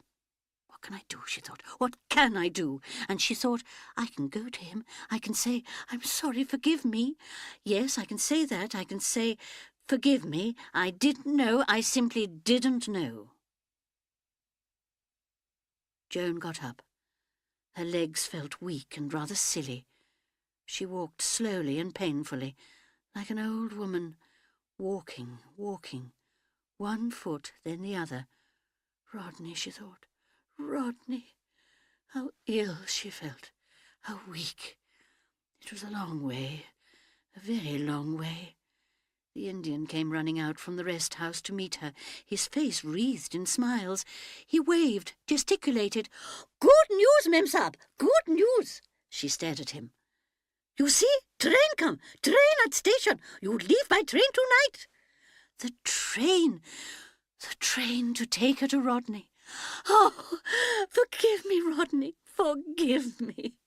She heard herself laughing, wildly, unnaturally. The Indian stared, and she pulled herself together. "The train has come," she said, "just at the right time." End of side 5.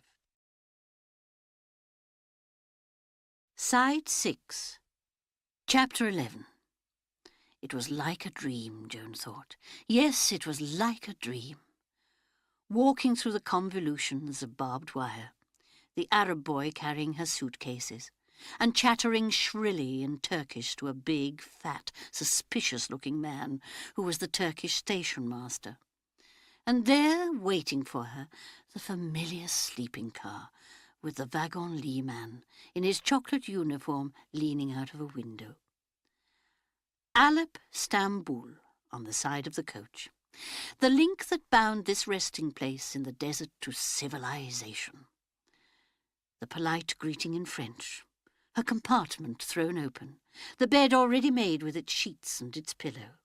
Civilization again. Outwardly, Joan was once more the quiet, efficient traveller, the same Mrs. Scudamore that had left Baghdad less than a week ago. Only Joan herself knew of that astonishing, that almost frightening change that lay behind the facade. The train, as she had said, had come just at the right moment, just when those last barriers, which she herself had so carefully erected, had been swept away in a rising tide of fear and loneliness. She had had, as others had had in days gone by, a vision of herself. And although she might seem now the commonplace English traveller, intent on the minor details of travel, her heart and mind were held in that abasement of self-reproach that had come to her out there in the silence and the sunlight. She had answered almost mechanically the Indian's comments and questions. "Why not Mem Sahib come back for lunch? Lunch already. Very nice lunch. It's nearly 5 o'clock now. Too late lunch. Have tea." Yes, she said, she would have tea. "But where Mem Sahib go? I look out. Not see Mem Sahib anywhere. Not know which way Mem Sahib gone." She had walked rather far, she said, farther than usual. "That not safe at all. Mem Sahib get lost. Not know which way to go. Perhaps walk wrong way." Yes, she said, she had lost her way for a time, but luckily she had walked in the right direction. She would have tea now and then rest. What time did the train go? "Train go 8:30. Sometimes wait for convoy to come in, but no convoy come today. Wadi very bad, lot of water. Rush through like that. Whoosh!" Joan nodded. "Mem Sahib look very tired. Mem Sahib got fever, perhaps?" No, Joan said, she hadn't got fever, now. Mem Sahib looked different. Well, she thought, Mem Sahib was different. Perhaps the difference showed in her face. She went to her room and stared into the fly-stained mirror. Was there any difference? She looked definitely older. There were circles under her eyes. Her face was streaked with yellow dust and sweat.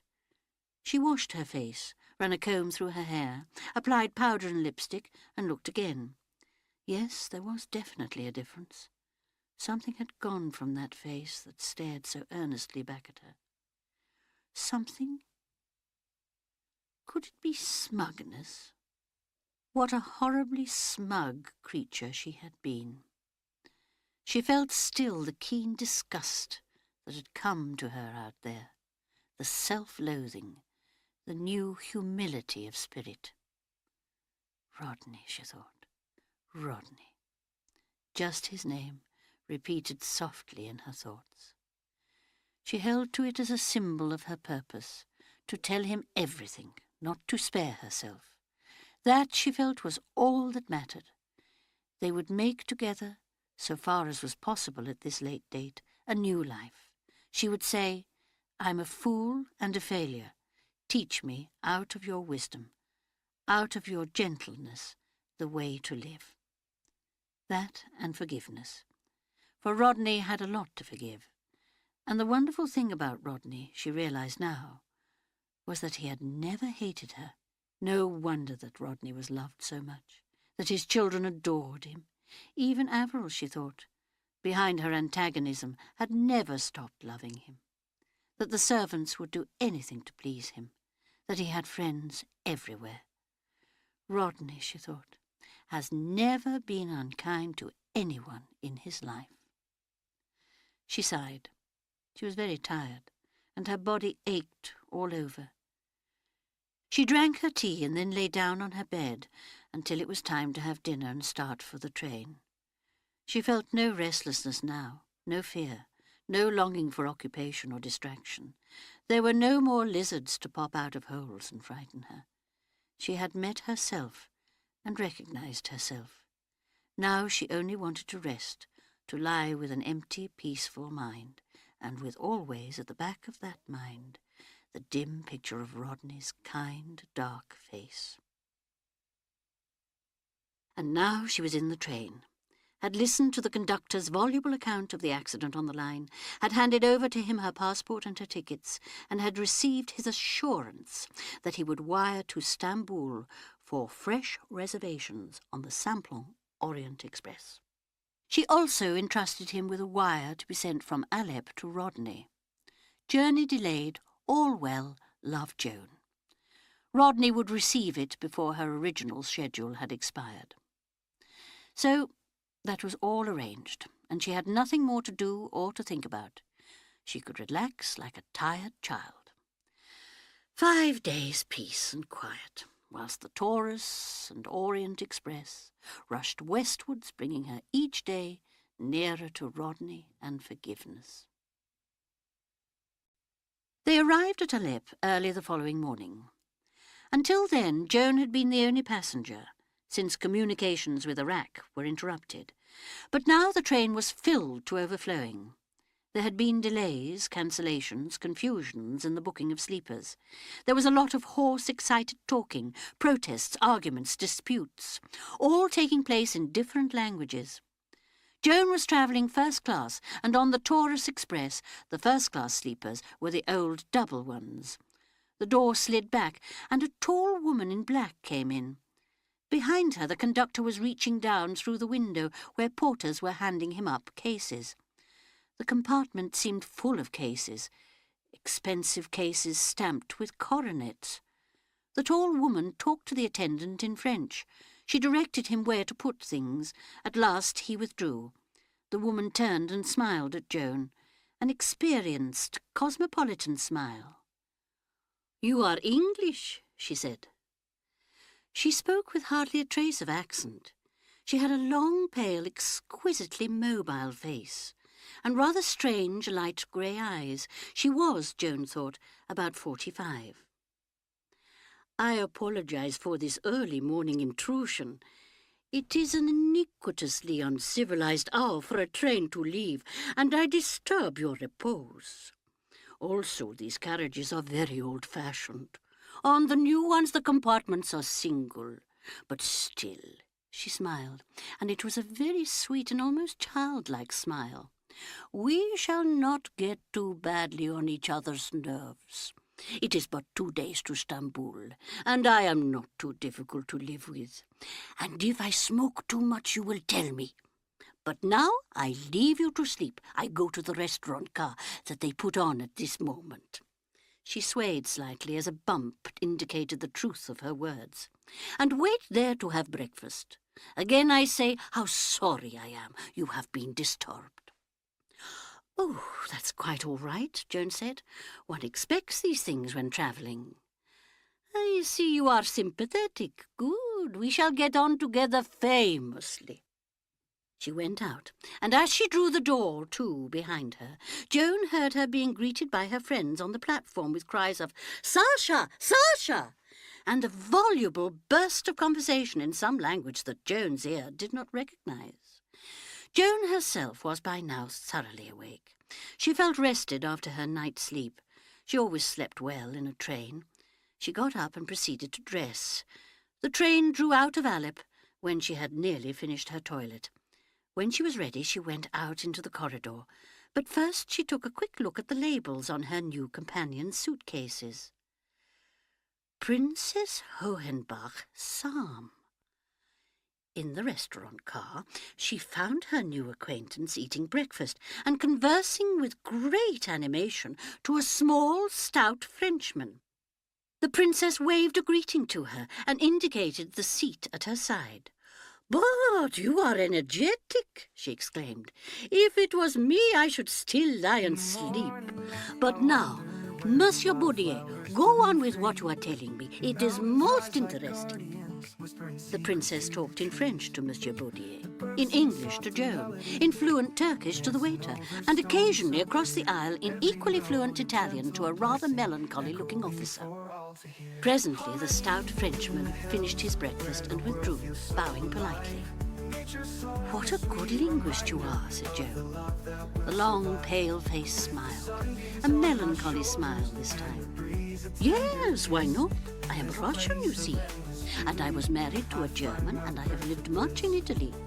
I speak 8-9 languages, some well, some not so well. It is a pleasure, do you not think, to converse? All human beings are interesting, and one lives such a short time on this earth. One should exchange ideas, experiences. There is not enough love on the earth. That is what I say. Sasha, my friend, say to me, there are people it is impossible to love. Turks, Armenians, Levantines. But I say no, I love them all. Garçon la Dijon." Joan blinked slightly, for the last sentence had been practically joined to the one before it. The restaurant car attendant came hurrying up respectfully, and it was borne in upon Joan that her travelling companion was a person of considerable importance. All that morning and afternoon they wound across the plains and then climbed slowly up into the Taurus. Sasha sat in her corner and read and smoked and occasionally made unexpected and sometimes embarrassing remarks. Joan found herself being fascinated by this strange woman who came from a different world and whose mental processes were so totally different from anything she herself had previously come across. The mingling of the impersonal and the intimate had an odd, compelling charm for Joan. Sasha said to her suddenly, "You do not read, no? And you do nothing with your hands? You do not knit? That is not like most English women. And yet you look most English. Yes, you look exactly English." Joan smiled. "I've actually nothing to read. I was held up at Tel Abu Hamid, owing to the breakdown on the line, so I got through all the literature I had with me." "But you do not mind? You did not feel it necessary to get something at Alep?" "No, you are content just to sit and look out through the window at the mountains. And yet you do not see them. You look at something that you yourself see, is it not so? You experience in your mind some great emotion, or you have passed through one. You have a sorrow, or a great happiness?" Joan hesitated with a slight frown. Sasha burst out laughing. "Ha ha! But that is so English. You think it impertinent if I ask the questions that we Russians feel are so natural. It is curious that, if I were to ask you where you had been, to what hotels, and what scenery you had seen, and if you have children and what they do, and have you travelled much, and do you know a good hairdresser in London, all that you would answer with pleasure. But if I ask you something that comes into my mind, have you a sorrow? Is your husband faithful? Do you sleep much with men? What has been your most beautiful experience in life? Are you conscious of the love of God? All those things would make you draw back affronted, and yet they are so much more interesting than the others, nicht wahr?" "I suppose," said Joan slowly, "that we are very reserved as a nation." Yes, yes, one cannot even say to an Englishwoman who has recently been married, 'Are you going to have a baby?' That is, one cannot say so across the table at luncheon. No, one has to take her aside to whisper it. And yet, if the baby is there in its cradle, you can say, 'How is your baby?' Well, it is rather intimate, isn't it?" "No, I do not see it. I met the other day a friend I have not seen for many years, a Hungarian. 'Mitzi,' I say to her, 'you are married.' 'Yes, several years now.' 'You have not a baby?' 'Why not?' She answers me she cannot think why not. For 5 years, she says, she and her husband have tried hard, but oh, how hard they have tried. What, she asks, can she do about it? And since we are at a luncheon party, everyone there makes a suggestion. Yes, and some of them very practical. Who knows? Something may come of it." Joan looked stolidly unconvinced. Yet she felt, suddenly welling up in her, a strong impulse to open her own heart to this friendly, peculiar foreign creature. She wanted badly to share with someone the experience that she had been through. She needed, as it were, to assure herself of its reality. She said slowly, "It is true. I have been through rather an upsetting experience." "Ah, yes. What was it? A man?" "No, no, certainly not." "I am glad. It is so often a man, and really in the end it becomes a little boring." "I was all alone, at the rest house in Tel Abu Hamid. A horrible place, all flies and tins and rolls of barbed wire, and very gloomy and dark inside. That is necessary because of the heat in summer. But I know what you mean. I had no one to talk to, and I soon finished my books, and I got into a very peculiar state." Yes, that might well be so. It is interesting what you tell me. Go on." "I began to find out things about myself, things that I had never known before, or rather things that I had known, but had never been willing to recognize. I can't quite explain to you." "Oh, but you can. It is quite easy. I shall understand." Sasha's interest was so natural, so unassumed, that Joan found herself talking with an astonishing lack of self-consciousness. Since to Sasha, to talk of one's feelings and one's intimate relationships was perfectly natural, it began to seem natural to Joan also. She began to talk with less hesitation, describing her uneasiness, her fears, and her final panic. "I dare say it will seem absurd to you, but I felt that I was completely lost, alone, that God himself had forsaken me." "Yes, one has felt that. I have felt it myself. It is very dark, very terrible." "It was not dark. It was light, blinding light. There was no shelter, no cover, no shadow." "We mean the same thing, though. For you it was light that was terrible, because you had hidden so long under cover and in deep shade. But for me it was darkness, not seeing my way, being lost in the night. But the agony is the same. It is the knowledge of one's own nothingness, and of being cut off from the love of God." Joan said slowly, "And then it happened. Like a miracle, I saw everything, myself and what I had been. All my silly pretences and shams fell away. It was like being born again." She looked anxiously at the other woman. Sasha bent her head. "And I knew what I had to do. I had to go home and start again, build up a new life from the beginning." There was silence. Sasha was looking at Joan thoughtfully, and something in her expression puzzled Joan.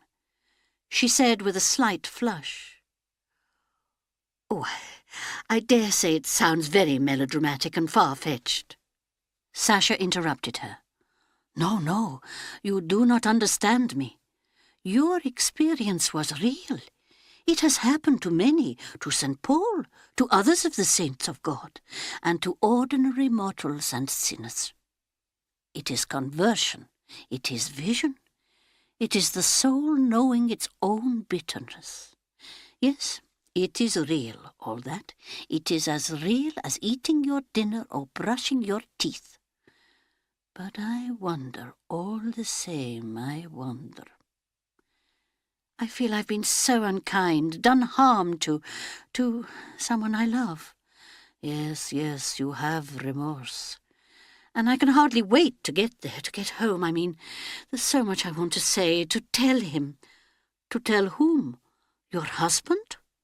Yes, he has been so kind, so patient always, but he has not been happy.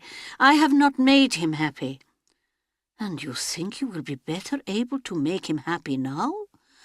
We can at least have an explanation. He can know how sorry I am. He can help me to... Oh, what shall I say? The words of the communion service flashed through her mind. To lead a new life from now on. Sasha said gravely, "That is what the saints of God were able to do." Joan stared. "But I am not a saint." "No, that is what I meant." Sasha paused, then said with a slight change of tone, "Forgive me that I should have said that, and perhaps it is not true." Joan looked slightly bewildered. Sasha lit another cigarette and began to smoke violently, staring out of the window. "I don't know," said Joan uncertainly, "why I should tell you all this. But naturally, because you wish to tell someone, you wish to speak of it. It is in your mind and you want to talk of it. That is natural enough. I'm usually very reserved." Sasha looked amused. "And so proud of it, like all English people. Oh, you are a very curious race, but very curious.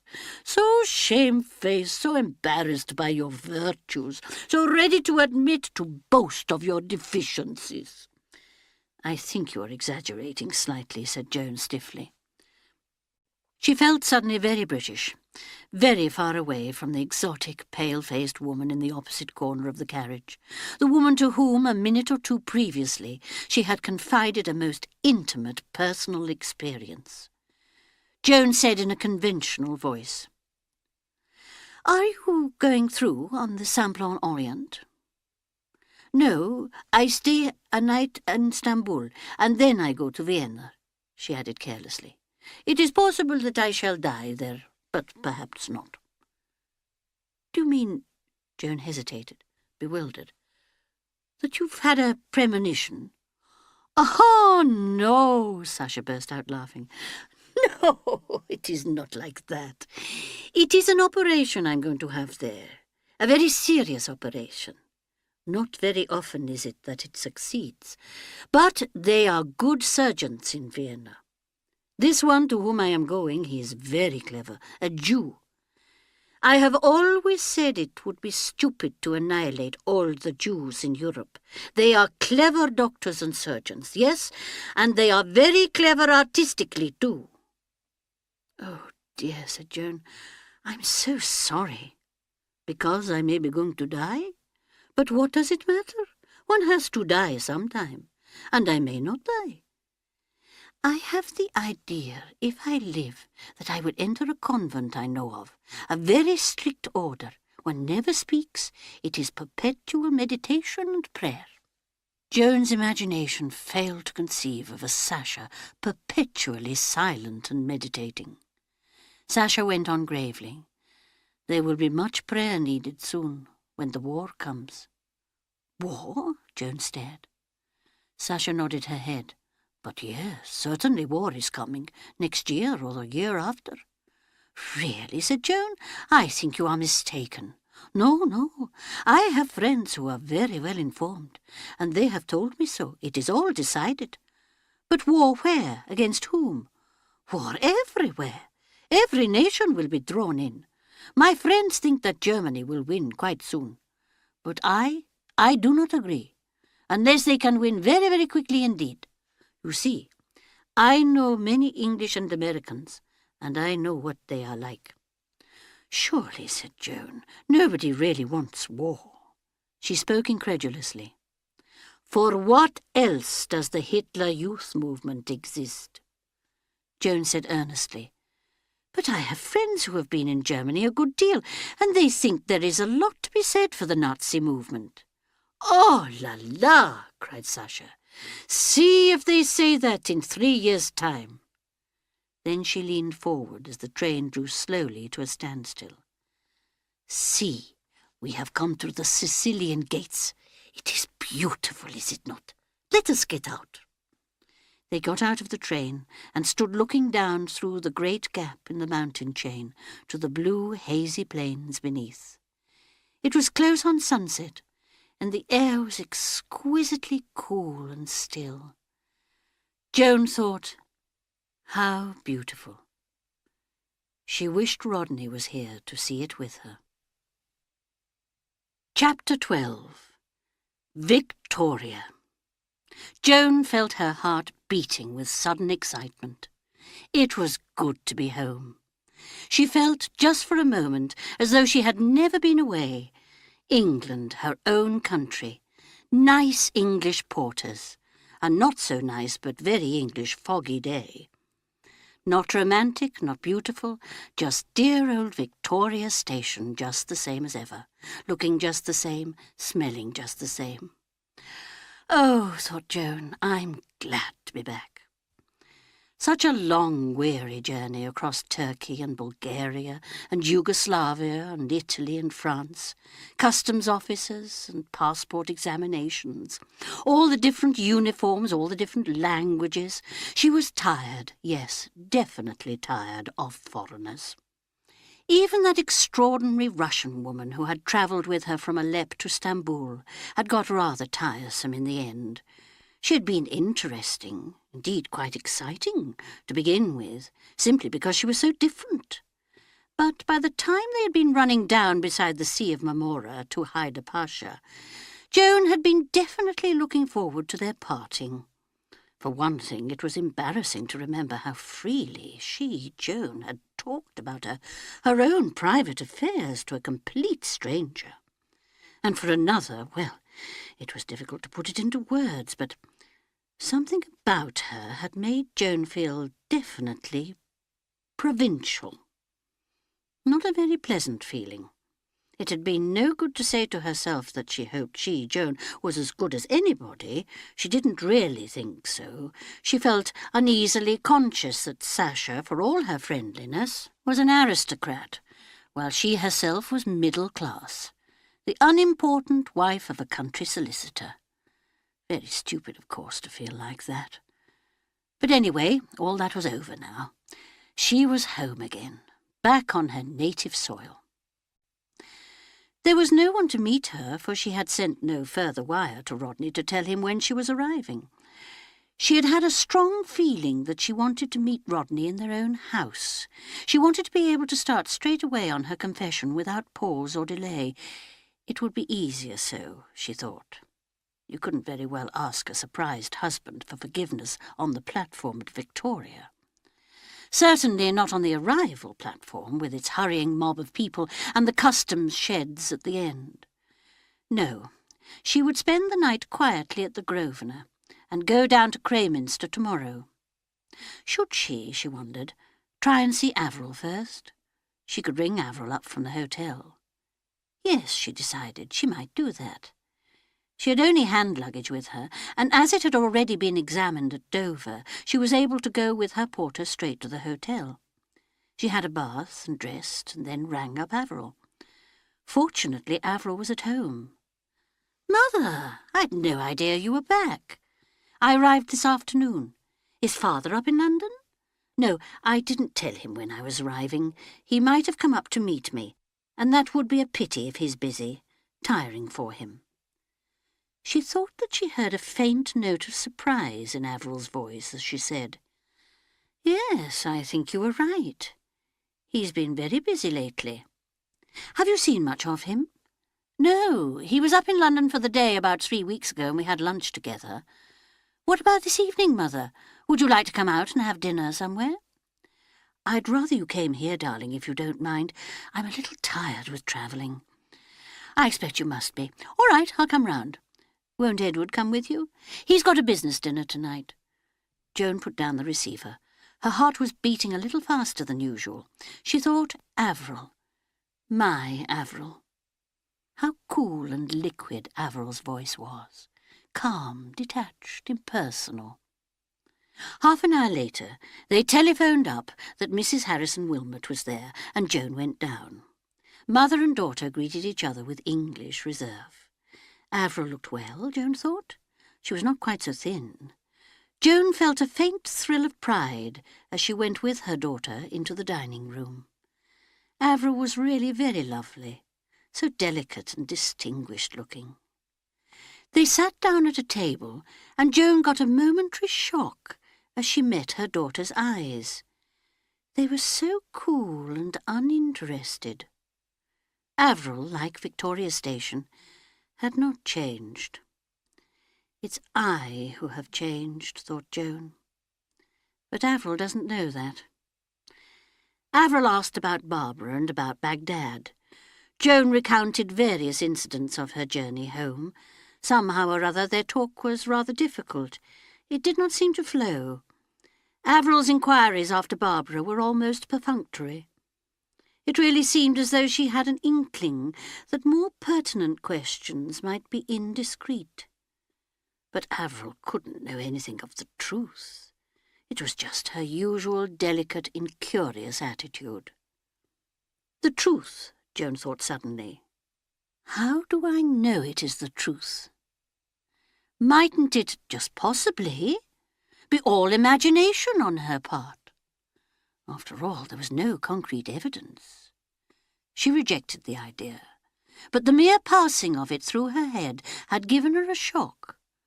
Supposing she was one of those people who imagined things? Averil was saying in her cool voice, Edward has got it into his head that there's bound to be war with Germany one day. Joan roused herself. That's what a woman on the train said. She seemed quite certain about it. She was rather an important person, and she really seemed to know what she was talking about. I can't believe it. Hitler would never dare to go to war. Averil said thoughtfully, Oh, I don't know. Nobody wants war, darling. Well, people sometimes get what they don't want. Joan said decidedly, I think all this talk of it is very dangerous. It puts ideas into people's heads. Averil smiled. They continued to talk in rather a desultory fashion. After dinner, Joan yawned, and Averil said she wouldn't stay and keep her up. She must be tired. Joan said yes, she was rather tired. On the following day, Joan did a little shopping in the morning and caught the 2:30 train to Crayminster. That would get her there just after 4 o'clock.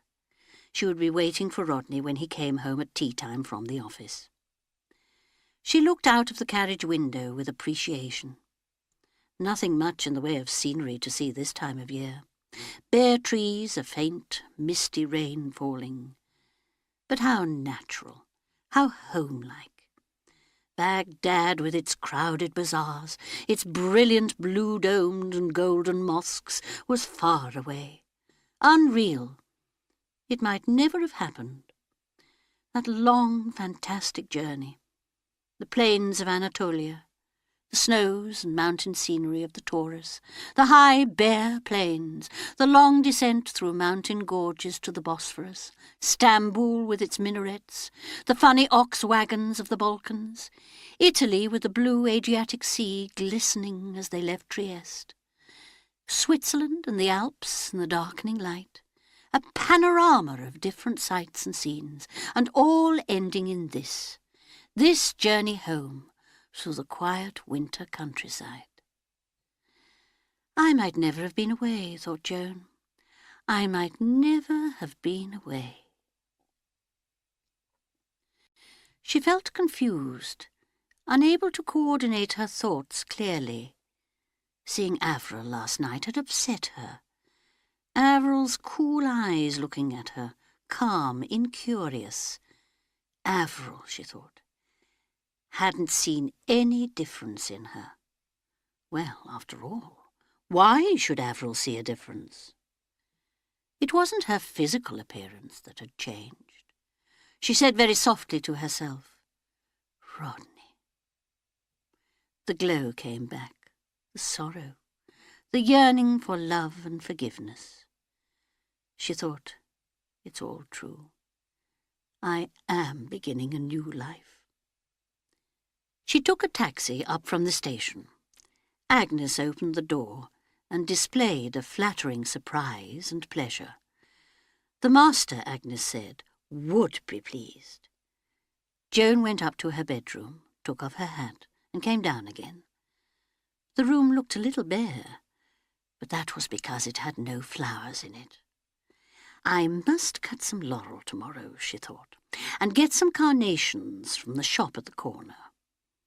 She walked about the room feeling nervous and excited.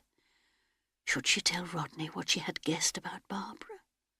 Supposing that, after all, of course it wasn't true. She had imagined the whole thing. Imagined it all because of what that stupid woman Blanche Donovan, had said. Really, Blanche had looked too terrible, so old and coarse. Joan put her hand to her head. She felt as though within her brain was a kaleidoscope. She had had a kaleidoscope as a child and loved it, had held her breath as all the coloured pieces whirled and revolved before settling down into a pattern. What had been the matter with her? That horrible rest-house place, and that very odd experience she had had in the desert. She had imagined all sorts of unpleasant things. That her children didn't like her, that Rodney had loved Leslie Shurston. Of course he hadn't. What an idea! Poor Leslie. And she had even been regretful because she had persuaded Rodney out of that extraordinary fancy of his to take up farming. Really, she had been very sensible and far-seeing. Oh, dear, why was she so confused? All those things she had been thinking and believing, such unpleasant things. Were they actually true? Or weren't they? She didn't want them to be true. She'd got to decide. She'd got to decide. What had she got to decide? The sun, thought Joan. The sun was very hot. The sun does give you hallucinations.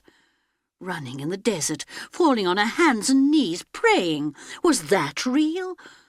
Or was this?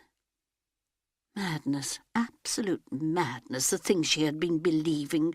How comfortable, how pleasant to come home to England and feel you had never been away, that everything was just the same as you had always thought it was. And of course everything was just the same. A kaleidoscope, whirling, whirling, settling presently into one pattern or the other. Rodney, forgive me, I didn't know. Rodney, here I am. I've come home. Which pattern? Which? She'd got to choose. She heard the sound of the front door opening, a sound she knew so well, so very well. Rodney was coming. Which pattern? Which pattern? Quick! The door opened. Rodney came in. He stopped, surprised. Joan came quickly forward. She didn't look at once at his face. Give him a moment, she thought. Give him a moment. Then she said gaily, Here I am, Rodney. I've come home.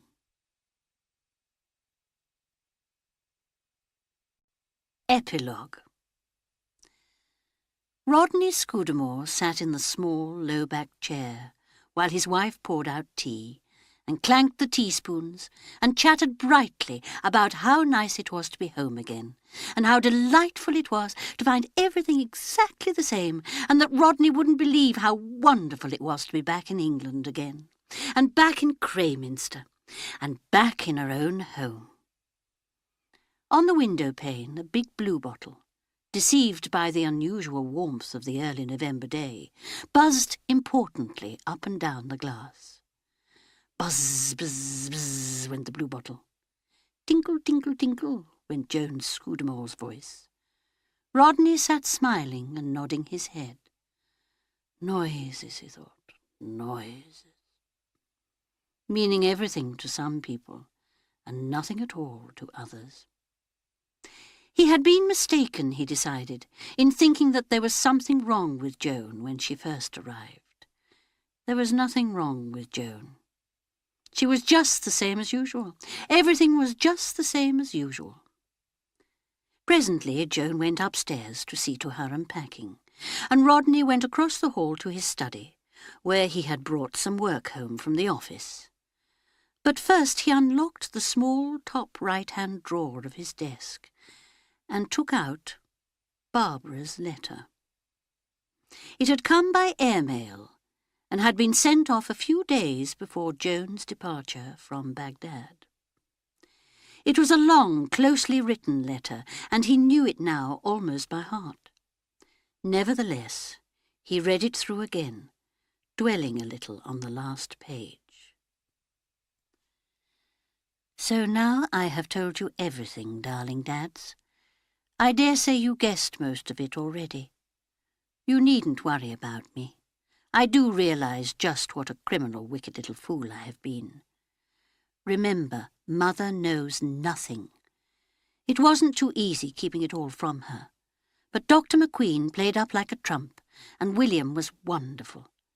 I really don't know what I would have done without him. He was always there, ready to fend Mother off if things got difficult. I felt pretty desperate when she wired she was coming out. I know you must have tried to stop her, darling, and that she just wouldn't be stopped, and I suppose it was really rather sweet of her in a way. Only of course she had to rearrange our whole lives for us, and it was simply maddening. And I felt too weak to struggle much. I'm only just beginning to feel that Mopsy is my own again. She is sweet. I wish you could see her. Did you like us when we were babies, or only later? Darling Dads, I'm so glad I had you for a father. Don't worry about me. I'm all right now. Your loving Babs. Rodney hesitated a moment, holding the letter. He would have liked to have kept it. It meant a great deal to him, that written declaration of his daughter's faith and trust in him. But in the exercise of his profession he had seen, only too often, the dangers of kept letters. If he were to die suddenly, Joan would go through his papers and come across it, and it would cause her needless pain. No need for her to be hurt and dismayed. Let her remain happy and secure in the bright, confident world that she had made for herself. He went across the room and dropped Barbara's letter into the fire. Yes, he thought, she would be all right now. They would all be all right. It was for Barbara he had feared most, with her unbalanced, deeply emotional temperament. Well, the crisis had come, and she had escaped, not unscathed, but alive, and already she was realising that Mopsy and Bill were truly her world. A good fellow, Bill Ray. Rodney hoped that he hadn't suffered too much. Yes, Barbara would be all right, and Tony was all right in his orange groves in Rhodesia, a long way away, but all right. And that young wife of his sounded the right kind of girl. Nothing had ever hurt Tony much. Perhaps it never would. He had that sunny type of mind. And Avril was all right too. As always, when he thought of Avril, it was pride he felt, not pity. Avril with her dry, legal mind and her passion for understatement. Avril with her cool, sarcastic tongue, so rock-like, so staunch, so strangely unlike the name they had given her. He had fought Avril, fought her and vanquished her, with the only weapons her disdainful mind would recognise, weapons that he himself had found it distasteful to use. Cold reasons, logical reasons, pitiless reasons. She had accepted those. But had she forgiven him? He thought not, but it didn't matter. If he had destroyed her love for him, he had retained and enhanced her respect. And in the end, he thought, to a mind like hers and to her flawless rectitude, it is respect that counts. On the eve of her wedding day, speaking to his best-loved child across the great gulf that now separated them, he had said, "I hope you will be happy." And she had answered quietly, "I shall try to be happy." That was Avril. No heroics, no dwelling on the past, no self-pity. A disciplined acceptance of life, and the ability to live it without help from others. He thought, they're out of my hands now, the three of them. Rodney pushed back the papers on his desk and came over to sit in the chair on the right of the fireplace. He took with him the Massingham lease, and sighing slightly, started to read it over. The landlord lets and the tenant takes all that farmhouse buildings, lands and hereditaments situate at, he read on and turned the page, not to take more than 2 white straw crops of corn from any part of the arable lands without a summer fallow, a crop of turnips and rapes sown on land well cleaned and manured, and eaten on such land with sheep to be considered equivalent to a fallow, and... His hand relaxed, and his eyes wandered to the empty chair opposite. That was where Leslie had sat when he argued with her about the children and the undesirability of their coming in contact with Shurston. She ought, he had said, to consider the children. She had considered them, she said, and after all, he was their father. A father who had been in prison, he said. An ex-jailbird, public opinion, ostracism, cutting them off from their normal social existence, penalising them unfairly. She ought, he said, to think of all that. Children, he said, should not have their youth clouded. They should start fair. And she had said, that's just it. He is their father. It isn't so much that they belong to him, as that he belongs to them. I can wish, of course, that they'd had a different kind of father, but it isn't so. And she had said, what kind of a start in life would it be to begin by running away from what's there? Well, he saw her idea, of course, but it didn't agree with his ideas. He'd always wanted to give his children the best of things. Indeed, that was what he and Joan had done. The best schools, the sunniest rooms in the house. They'd practised small economies themselves to make that possible. But in their case, there had never been any moral problem. There had been no disgrace, no dark shadow, no failure, despair and anguish, no question of that kind when it would have been necessary to say, shall we shield them or let them share? And it was Leslie's idea, he saw, that they should share. She, although she loved them, would not shrink from placing a portion of her burden on those small, untrained backs. Not selfishly, not to ease her own load, but because she did not want to deny them even the smallest, most unendurable part of reality. Well, he thought that she was wrong, but he admitted, as he had always admitted, her courage. It went beyond courage for herself. She had courage for those she loved. He remembered Joan saying that autumn day as he went to the office. Courage? Oh, yes, but courage isn't everything. And he had said, isn't it? Leslie sitting there in his chair, with her left eyebrow going slightly up, and her right eyebrow down, and with a little twist at the right-hand corner of her mouth, and her head against the faded blue cushion that made her hair look, somehow, green. He remembered his voice, slightly surprised, saying, your hair's not brown, it's green. It was the only personal thing he'd ever said to her. He'd never thought very much what she looked like. Tired, he knew, and ill, and yet withal strong, yes, physically strong. He had thought once, incongruously, she could sling a sack of potatoes over her shoulder just like a man. Not a very romantic thought, and there wasn't really anything very romantic that he could remember about her. The right shoulder higher than the left eyebrow going up and the right down, the little twist at the corner of her mouth when she smiled, the brown hair that looked green against a faded blue cushion. Not much, he thought, for love to feed on. And what was love, in heaven's name? What was love? The peace and content that he'd felt to see her sitting there, in his chair, her head green against the blue cushion. The way she had said suddenly, you know, I've been thinking about Copernicus. Copernicus? Why in heaven's name Copernicus? A monk with an idea, with a vision of a differently shaped world, and who was cunning and adroit enough to compromise with the powers of the world and to write his faith in such a form as would pass muster.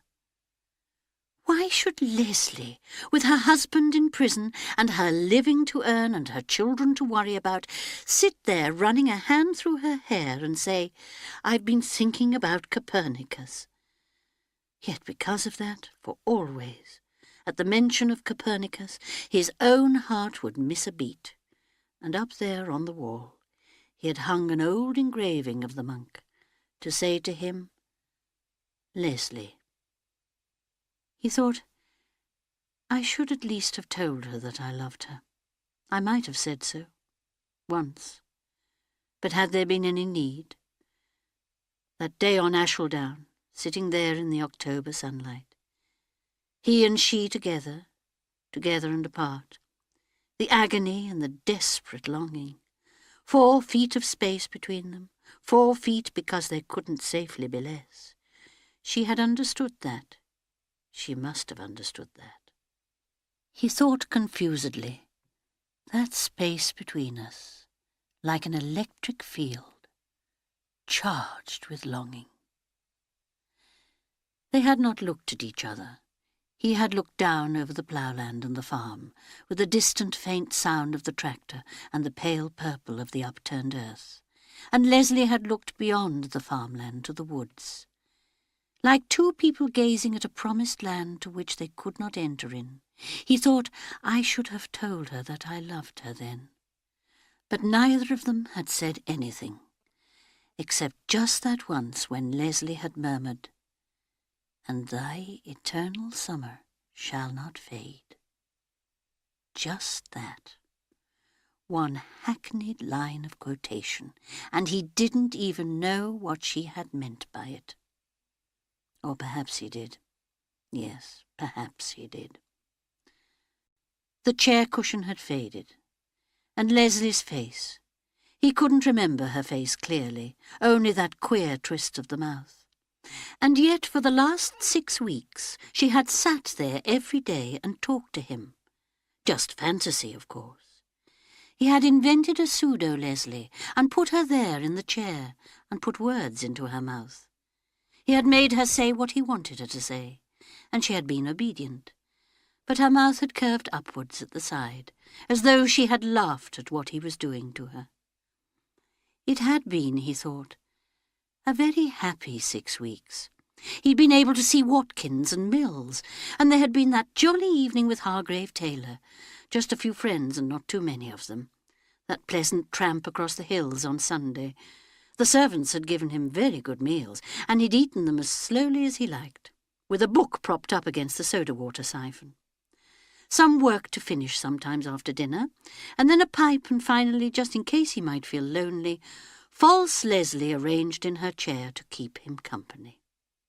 False Leslie, yes, but hadn't there been, somewhere, not very far away, real Leslie?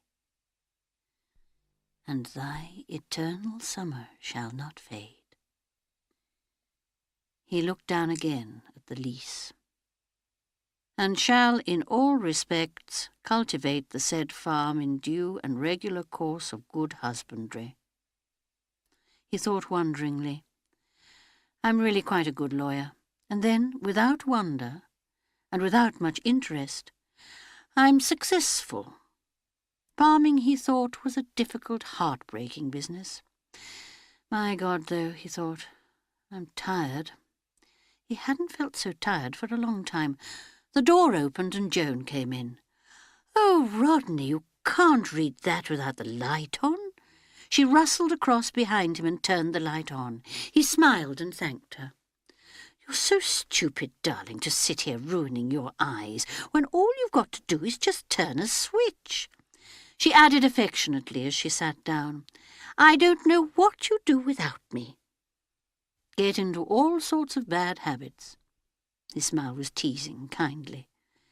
Do you remember, Joan went on, when you suddenly got an idea that you wanted to turn down Uncle Henry's offer and take up farming instead?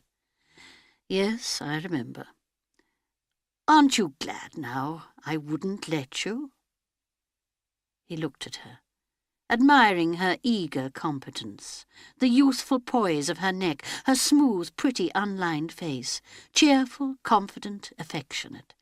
He thought, "Joan's been a very good wife to me." He said quietly, "Yes, I'm glad." Joan said, "We all get impractical ideas sometimes. Even you." He said it teasingly, but was surprised to see her frown. An expression passed over her face like a ripple across smooth water.